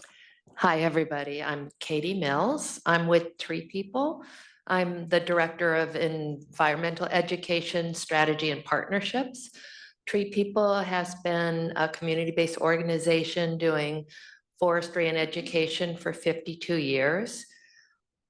I'm going to speak today from the perspective of as an educator, although I think that there would be some interesting sort of occupational things that the forestry team could speak to. The education team, we've got 22 of us. We work throughout the county of Los Angeles. We work with almost 24,000 students a year, about 82 schools. And I'm gonna really relate to some of the conversations about heat. And I'm gonna talk about immigration a little bit too. I think there's a microphone for everyone now. So Veronica, why don't you? Good afternoon to everyone. My name is Veronica Arciga. I am the Senior Promotoras Network Manager for Visión y Compromiso. And Visión y Compromiso is a nonprofit organization that has been up and running for the past 25 years. And we are committed to the community well-being by supporting the promotoras' professional and personal development and ensuring that they have the opportunity to excel and thrive in the work that they do in the community. Hi, everybody. I'm Cal Soto. I am the Workers' Rights Director and Staff Attorney for the National Day Labor Organizing Network. We are a network of over 72 day labor, domestic worker centers all over the country and in Central and South America. We support worker-led campaigns desde abajo, from the ground up, to be able to improve working conditions in those industries, fight for better conditions for all workers, and create a path forward in local communities to create safer and better outcomes for those workers. So excited for this discussion today. So Cal, why don't we just start with you? What do you think is the most pressing issue that your group is working on right now? There's many of them, I'm aware, but if you can pick a couple. I think it's really challenging, Rachel. We're currently experiencing an intersection of many different crises. We have been for many years, and obviously today we've heard already in the last hour a little bit about how immigrant workers are directly under attack currently by the richest government in the world, directly looking at not just immigrant workers who are obviously more vulnerable, but all workers as well, and cutting away at those rights that protect them. And we are seeing day to day the diminishing ability to enforce those rights, whether it's on a local or state level or a federal level, obviously. And so those federal decisions and the fear that is being created in the community has a direct impact on all workers' ability to confront extreme health issues. I just say what rises to the top to me today is that I'm thinking a lot about the workers who are responding to the wildfires in Eaton. Our flagship day labor centers in Pasadena, a few blocks away, as you know, Rachel, from the Eaton fires. And of many extremely urgent crises that are happening, I just go locally to where I work, that's where my office is, and where I see every day immigrant and non-immigrant workers going into red zones in the Altadena community with very little, if any, PPE, with very little, if any, training on how to protect themselves. And we know that the outcomes, I know we'll talk about this today, that the ability to address those concerns later on is very small. And so I think back to our network sent many workers from our network in New York went and responded after 9/11. We've been told by public educators in public health that this is a similar outcomes, the work sites we're seeing in Altadena. And this is before my time, but those who organized those workers at that time have told me that none of the workers who responded to 9/11, the immigrant workers, are alive today. And so I'm thinking about that urgently and how we can protect them. Yeah. Thank you. Veronica, what about for your organization? Well, Visión y Compromiso is working in many, many issues, and I think it is important not to move the finger from the social determinants of health. But at the same time, as our colleagues here, we're working in keeping the families together, ensuring that they know their rights, ensuring that they keep getting the social services that they need to continue surviving, especially with the times that we are living right now, with a lot of fear that is happening in the communities, family deportations, family separations, mixed status families that they do know what to do, but especially we are educating the community, connecting them with resources, and doing a lot of know your rights. And on top of many other things that we have right now, like especially here in Los Angeles County, having the recent fires that we just had, people that were not impacted directly, but were impacted because they lose their jobs, they lose like childcare providers, housekeepers, not housekeepers, like housekeepers, construction workers, gardeners. So we were really trying to allocate and look for funding to support them so they can continue having the paying the needs that they have for their daily lives. Katie? We're very active in helping school campuses cool themselves. There's a number of grants that we are working on to go onto the campuses, get rid of the asphalt, bring in more tree cover. But as Veronica said, one of the challenges right now is so many immigrant families are scared to send their kids to school. And one of the campuses that we work on was one that had the officials go to. With all due respect to the gentleman about the limitations of education, for the kind of population we're talking about, K-12, there is a lot of eco-anxiety out there. There's a lot of mental health issues about just dealing with all of this, let alone our fires, let alone ice, let alone the heat. We do a lot of work in the campuses that are that are completely red on Cal Environ's screen, or the Outdoor Equity Program Community Fact Finder. This is amazing to see these campuses that need this kind of help. So working with the students, we have a pedagogy of service learning and action projects that we feel we have seen really mitigate some of that eco-anxiety, plus show people who may not think about green careers, give them exposure to the benefits of natural resources, and STEM, even if they don't end up in natural resources. So I do see this as not just individual change, but systemic change. Also knowing that I was going to be talking on a panel with people involved with labor, I did look up that LAUSD alone has 6,400 acres.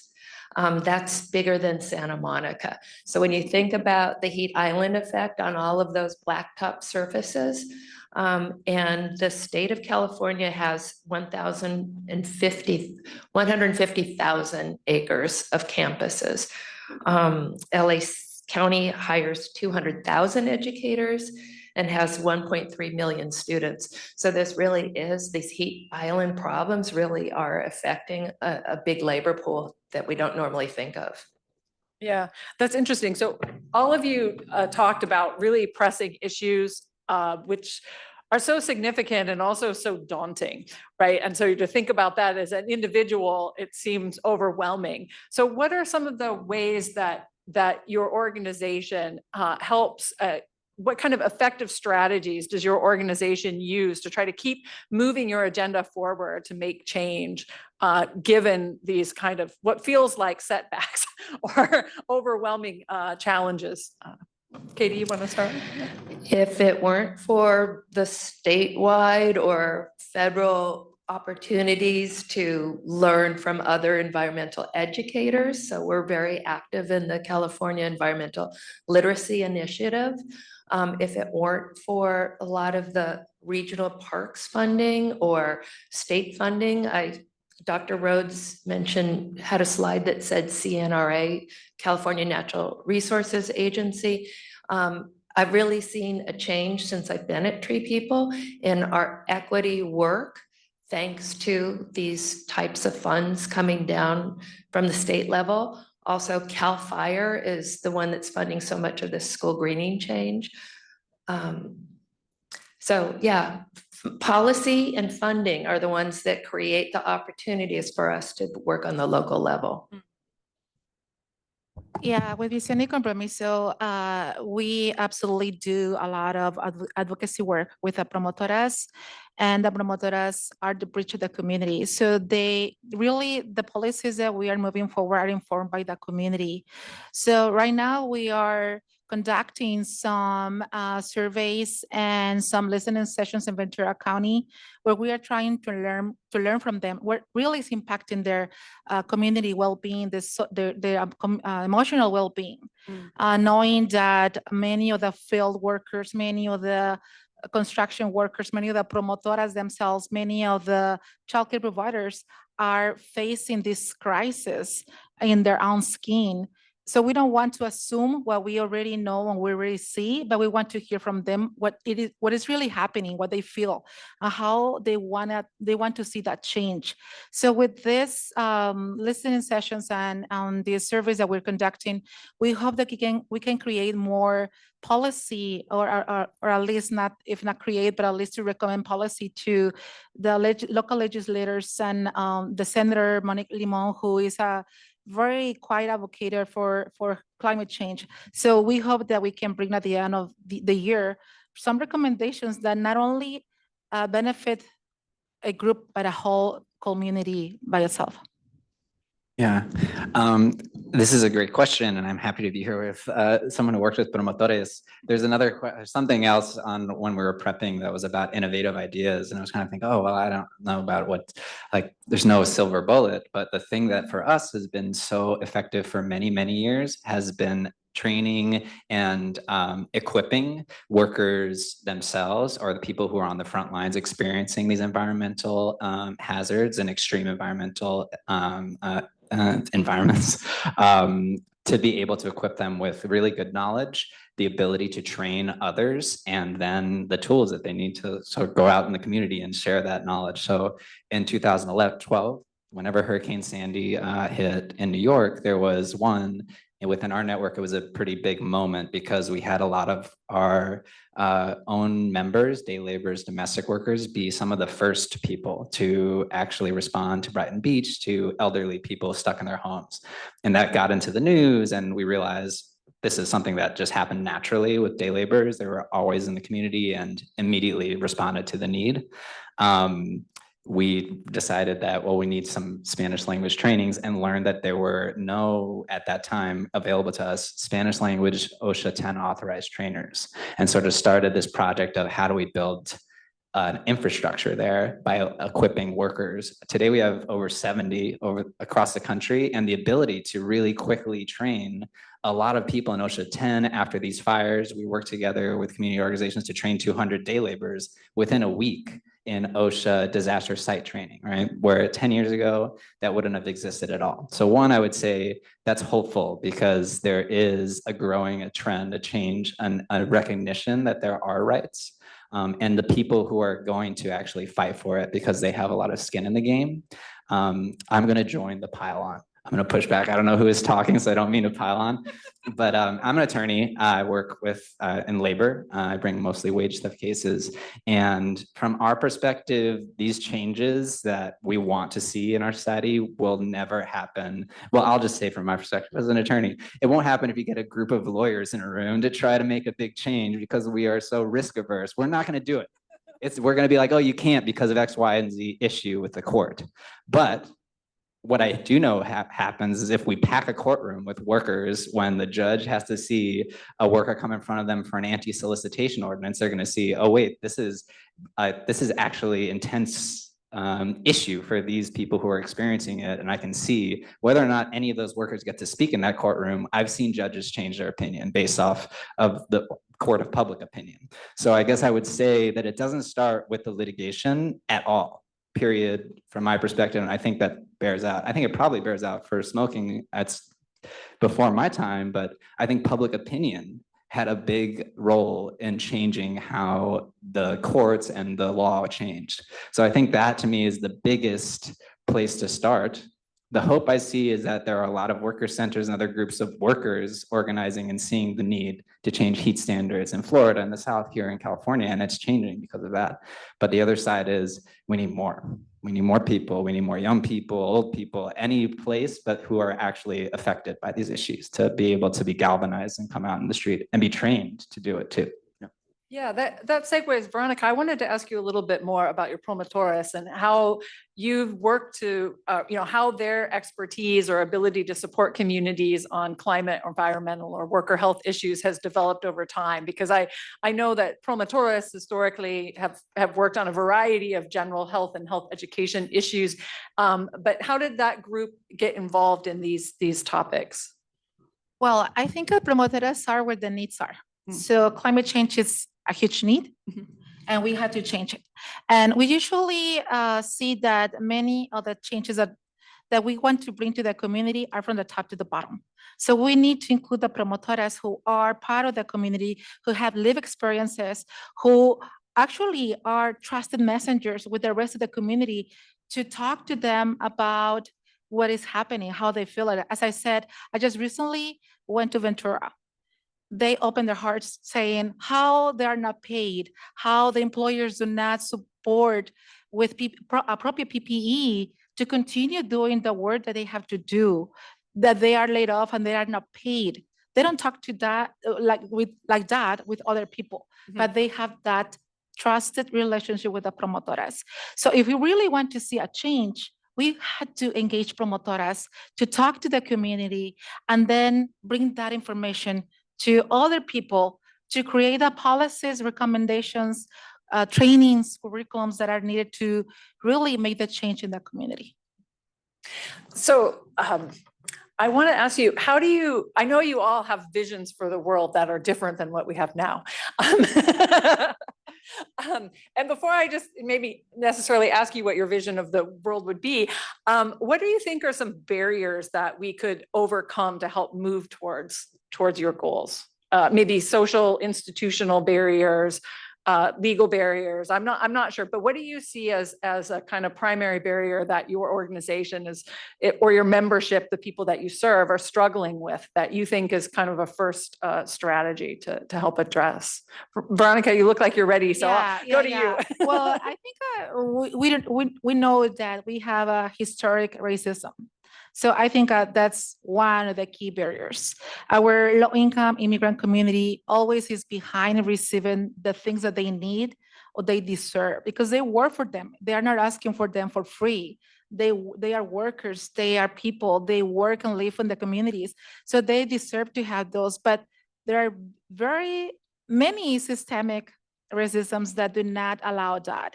So we need to break those barriers and change the systems to really have equity and the proper services for the community. I know that you wanted to talk. Katie, what's?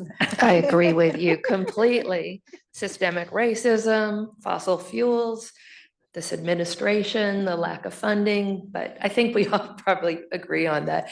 I thought of something on the more positive side that we can turn into a solution to a barrier. But you asked before, how do we continue to move forward? And I did forget to talk about, like, LAUSD created a climate literacy resolution almost 3 years ago now. That really changed things. So it is policies, it is school districts, even, and LAUSD is the second largest in the nation. Just think of what the smaller school districts can do. So obstacles are that teachers may not feel comfortable talking about climate change. It might not have been covered when they were in school. I also want to make sure I say something else positive, and that is that many of the schools and students where we are able to have an engagement are in these high pollution areas, Huntington Park, and we do have people who come work for us as education coordinators, environmental coordinators, who come from these communities. Environmental education is very place-based. It's hard to not talk about the LA River or the San Gabriel Mountains. And so as much as possible, we do hire from these places. We also, I don't know how many students we've affected in 52 years, but it's very common that people come and say, oh, my school took me to Coldwater Canyon Park for a tour. So I get to see the kind of the optimistic side of things. That's the benefit of working with students. And we work with families too. Yeah, Come. Yeah, I touched on it a little bit, but there are very clear barriers. And just to lay it out a little bit, if you look up the numbers, I'm not going to get the stats right, but just look up how many OSHA investigators there are per worker in this country. It's a very small amount, I think single digits. There you can see here in California, just look up establishment searches. If an establishment search, people don't know, you can look up a company and see how many OSHA violations that they've committed. It's public knowledge once it gets to a certain point in that. And you can look up companies. And in one place, I was working over the last few years a lot with polleras, like poultry facilities in Mississippi. And you can see a facility where in the last 5 years, 4 workers had died, even a minor. And every single one of those instances was in litigation still. Like there is a massive money defense on one side, and that is the anti-worker side, I would call it, the pro-company side, to protect their books. And so the consequences, I think it's a huge barrier that the consequences for these companies who are killing people and making money off of that are like horrifically small. So that is something that I think is on the next, it feels like an impossibly large thing to address. And on the other side, then I'd say the barrier that we can look at is, okay, we're in California. Every single locality, every worker center, every labor union, everyone who interfaces with workers should have enough PPE, right? Protection equipment and the right PPE and how to like administer that. And I think that's a smaller thing that we can address that I think is still a barrier, right? Like everyone, regardless of their industry, should have access to these things. And it's a racism issue, it's a systemic issue. And we can't look at day laborers and domestic workers and suddenly say, oh, the expectation of protection is somehow less for them, but it kind of feels like that sometimes, right? And so I guess that if there's barriers, I see the ones that we can tackle not like suddenly having a fully funded OSHA, but because that may be not going to happen very soon. But on a local level, being sure that if I know that there's a facility that's causing like horrific pollution in my local community, I can identify and find and connect with people here in this city, at least, to where I can get that PPE and I can work to do that. It's still a barrier, but something we can address even here in this room, I'd say. So I see some hope, but those are like very basic barriers to protection that we see right now for workers. Okay.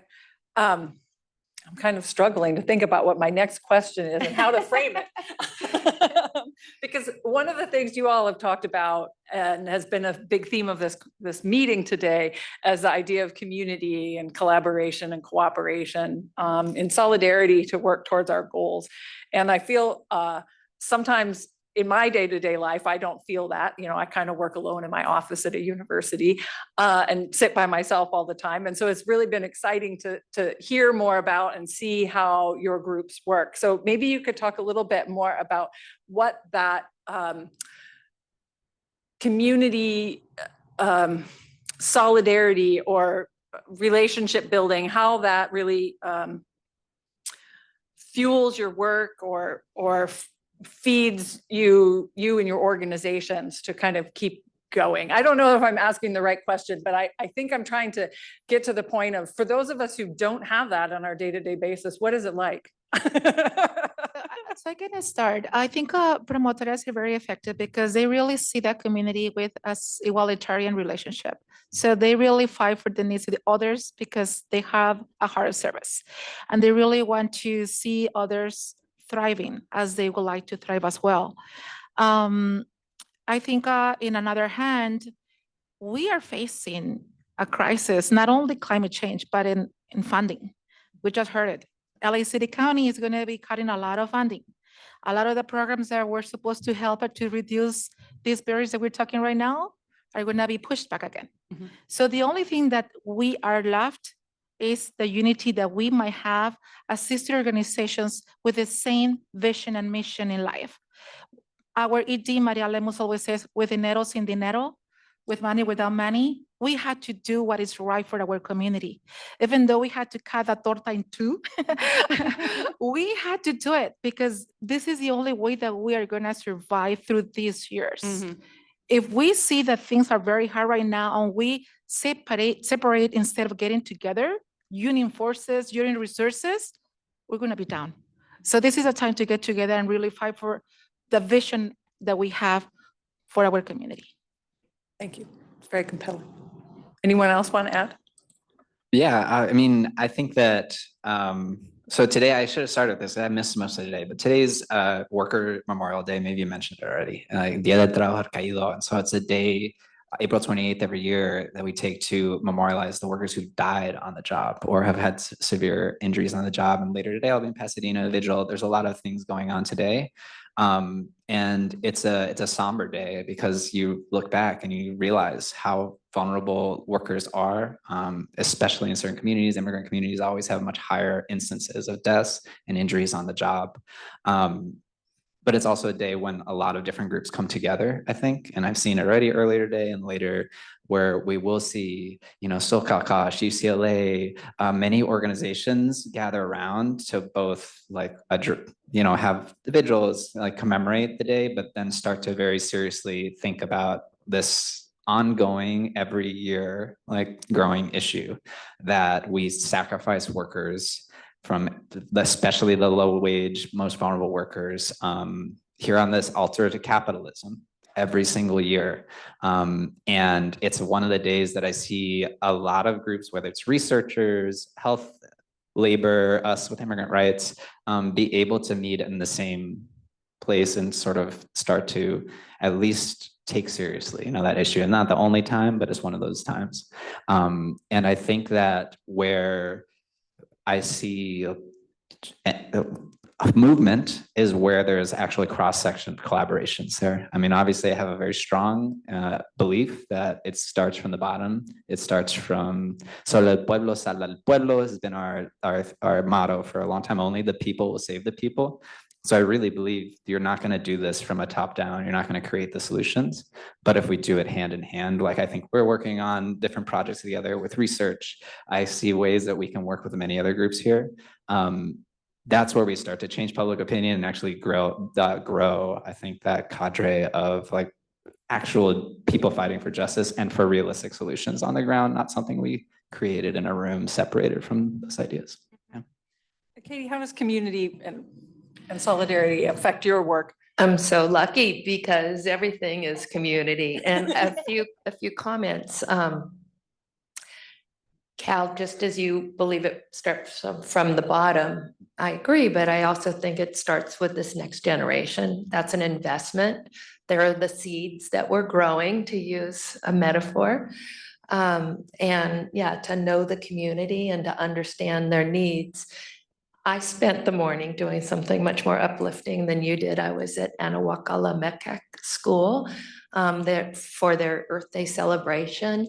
And that school it's a part of the Gabrielino Shoshone Nation. Such an emphasis on community. And it was so wonderful to see them in their land back Chief Yana village with their ceremony and their dancing. So I think I'm awfully lucky that I get to see that forward looking, that hope for the future. But I agree with you, Veronica, that this is a tough time. This is the time for us to come together and bridge and work together. And I do see this as pessimistic as a time this is that we cannot be complacent. We must be part of community. And if any of you have never planted a tree, we're always looking for volunteers. And it is a very uplifting thing. So treepeople.org, you could volunteer and plant a tree with us or take care of trees. And a lot of people get uplifted that way. So Katie, you talked about, educating the next generation as an important factor of kind of preparing for a new vision of the world. Endelon is very effective, I think, at getting media attention brought to issues. I just got forwarded an article from The Guardian that both Endelon and I were quoted in, but that's not even a US-based newspaper that's talking about issues with the fire response. And I guess I'm curious, how do you see, looking towards your future, what you want to see in the future, what would you prioritize as kind of an avenue for making change, whether that be something education or public awareness? I mean, I think we've heard a number of strategies. This panel's maybe not so hot on litigation, but there are certainly other levers we can pull, right, to try to make our visions come true. So Katie, what would you say is your organization's or your personal priority for that? Well, funding is really one of the barriers. We do have a policy group. I do think that there are more and more legislators who understand the responsibility.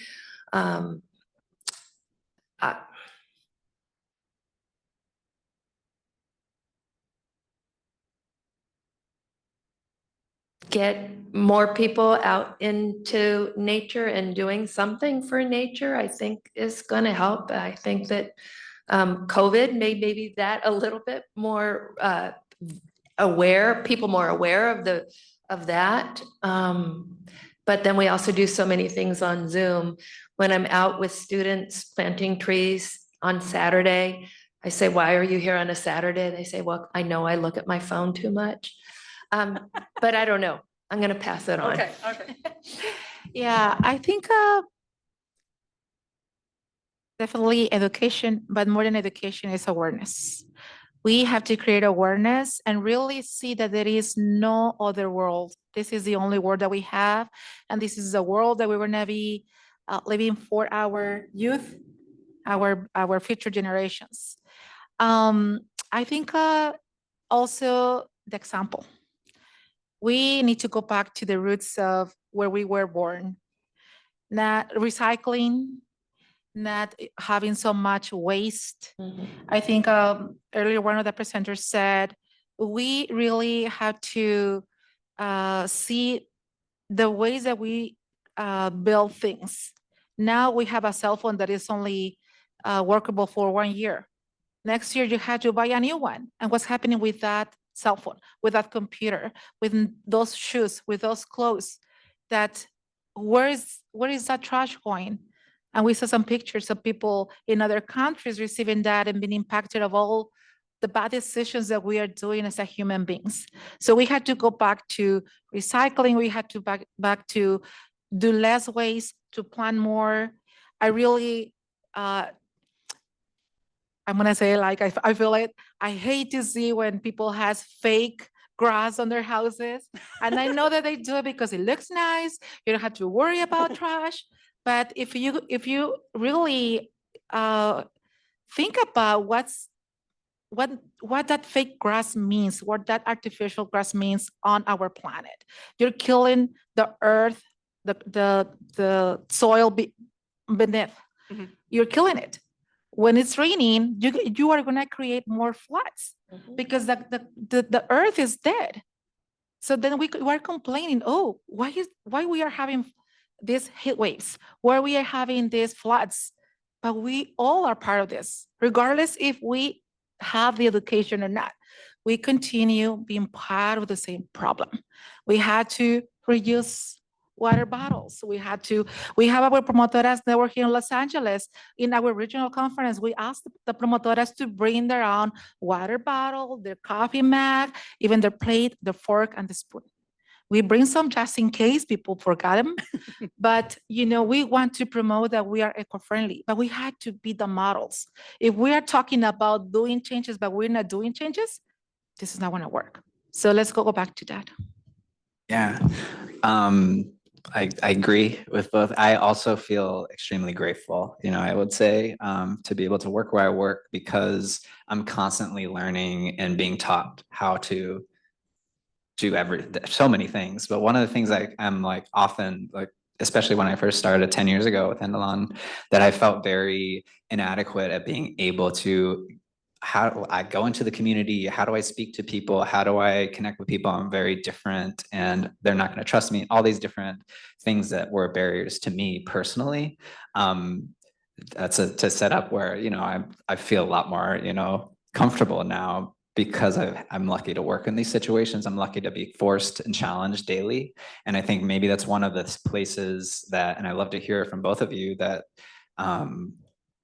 where we can work harder or lean in, I guess is what we say, is that we need to get out of Zooms. We got to get out of our rooms. We have to be with people and with other people and people different than us that are vulnerable specifically, because that's how we learn to take care of each other. Like I wouldn't know growing up in the United States with everything that I've been bombarded with and grown up with and indoctrinated to, the ways to take care of my community, I think is the way that I would describe it. And I've learned it being able to day to day see like other promotores and being taught how to do it and how to actually be responsible and like set boundaries, all those things.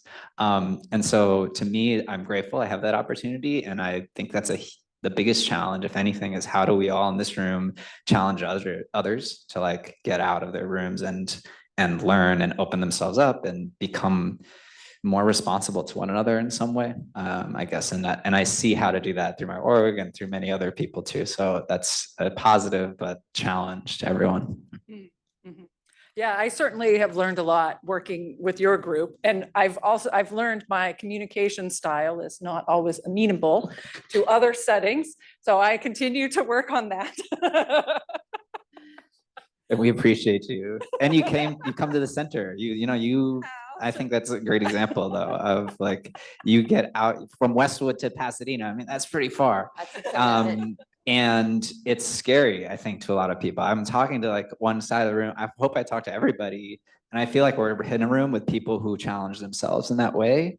But I think I just take the opportunity to challenge you again, to find a worker center, find a class, cleanup, and participate in it. Because I think we assume a lot of people do that. And I think far fewer people, a very small percentage, are able to and feel the ability to do that for themselves these days specifically. So we're getting near the end of time, so I want to give you all an opportunity if there's other things that we haven't covered that you want to say that. Otherwise, I was going to ask you if you could talk about maybe something that you envision for the future that keeps you excited and motivated, and what your vision of the future world is like. I will say, when I was in graduate school, I did a community engagement project near where I went to school, South LA. And I worked with a promotor, and I think that not just the promotory, but working in a school and working in the community really did influence where I've gone with my career. So you never know how things are going to end up. Yeah, we're at a turning point. We really are. And we do need to come together. We do need to protect the environment. I really think we're all going to face the consequences, but especially the kids. We have an opportunity. I don't know how we fight capitalism, but you mentioned kind of circular economy. I mean, I do think that there's more and more awareness out there of the alternatives. I just learned about cli-fi, climate fiction, and I'm a big fiction fan.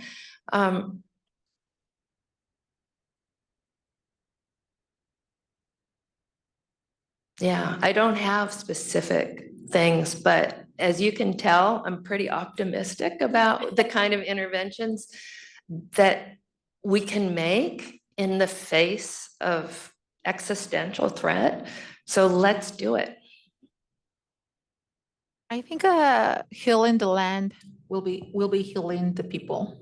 So we have so much suffering around the world right now with so many things that we really need to heal the land as well.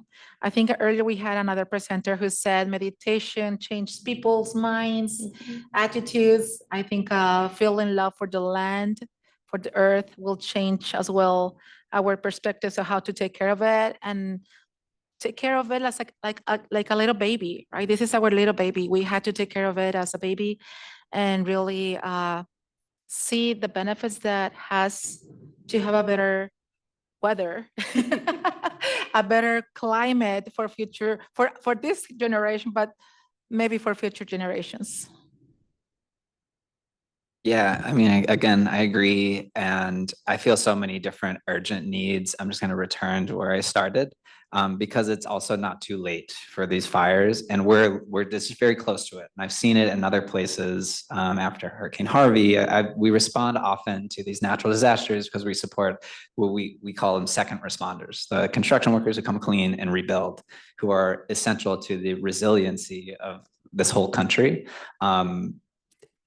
It's not too late to address the deficiencies in protection for the workers in Palisades and Eaton and elsewhere in California. And we're in a state that we can right now push. We should be pushing Gavin Newsom to not capitulate, to not be quiet, to not say it's inconvenient that immigrant workers are here, that it's a distraction, but that it's actually the centerpiece of what we need to be fighting for, because it's part and parcel with all these other things we want to address. So I think education, it sounds not sexy or exciting. I think often we talk about health and safety, it doesn't seem like the most exciting thing, but these are the people who I see responding to disaster areas, like living in no power huts. The promotores from our network, they're on the ground immediately. So it is one, it's exciting it's what we're living through right now, climate crisis after climate crisis. So now is the time to participate and engage. And finally, even though this is like a very intense, like we started this, I'll acknowledge it's a very bad feeling and bad politically time. We're in a place in LA where we should expect more of our officials, and we should expect more in California, LA, and we need to hold them accountable. We need to agitate, I'd say. So the other side of the education is that we need to be out there and we need to be pushing and winning again in the court of public opinion, I'd say, more often than we are currently in this area, on the health and safety field, this as along with others, but we can't forget this, the safety of workers, because like we all know a worker who goes out on the job who maybe goes to an unsafe job right? We've all been, and many of us hopefully, and often have been in that position as well. Hopefully not all of us in here.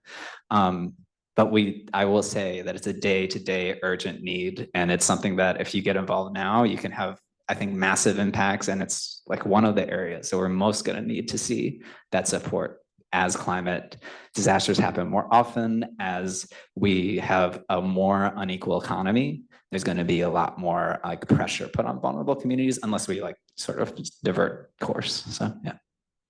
All right. Well, I want to thank you very much. I think some of the themes that I heard was kind of that there's lots of opportunity, you know, so not everybody in this room is already engaged in advocacy or work or research related to occupational and environmental issues or even to climate change. And even though we have these daunting challenges with the federal government, it really is an exciting and rewarding field. And I hear in all of your voices, you know, such strong passion for the work that you do and the communities that you serve. And so I really take away the idea that we all have a role that we can fill and that we should open ourselves to new experiences and take those opportunities to be engaged. You know, I entered this field in occupational health kind of by happenstance, having had lots of terrible jobs as a young person. I was a farm worker. I worked as a dishwasher. I was a cook. I worked in a factory. I worked in an oil refinery, but it was at the oil refinery where I found out about this field. And it was totally transformative. And I would never have thought that I would end up working in an oil refinery, but I did. And I learned a lot. And I'm glad I don't work there anymore. But all that to say, I know that we've all talked about barriers and challenges, but we've also all highlighted opportunities and the rewards that we get for ourselves by doing this kind of work and service, and also how we build relationships and uplift other people in our community. So I want to thank you all for being here today, and I'll turn it over to Roshan.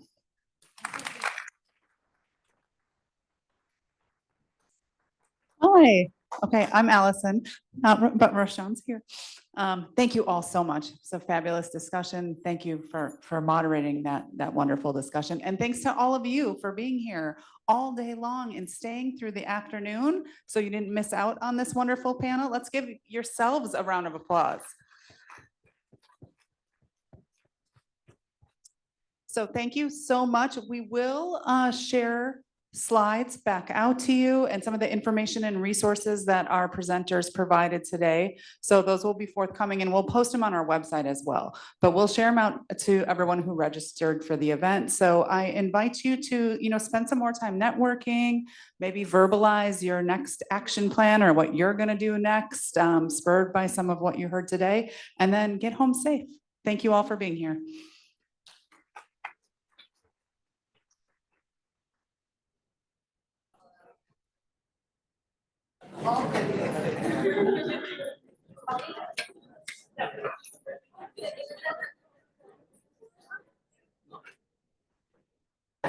That's great. Thank you.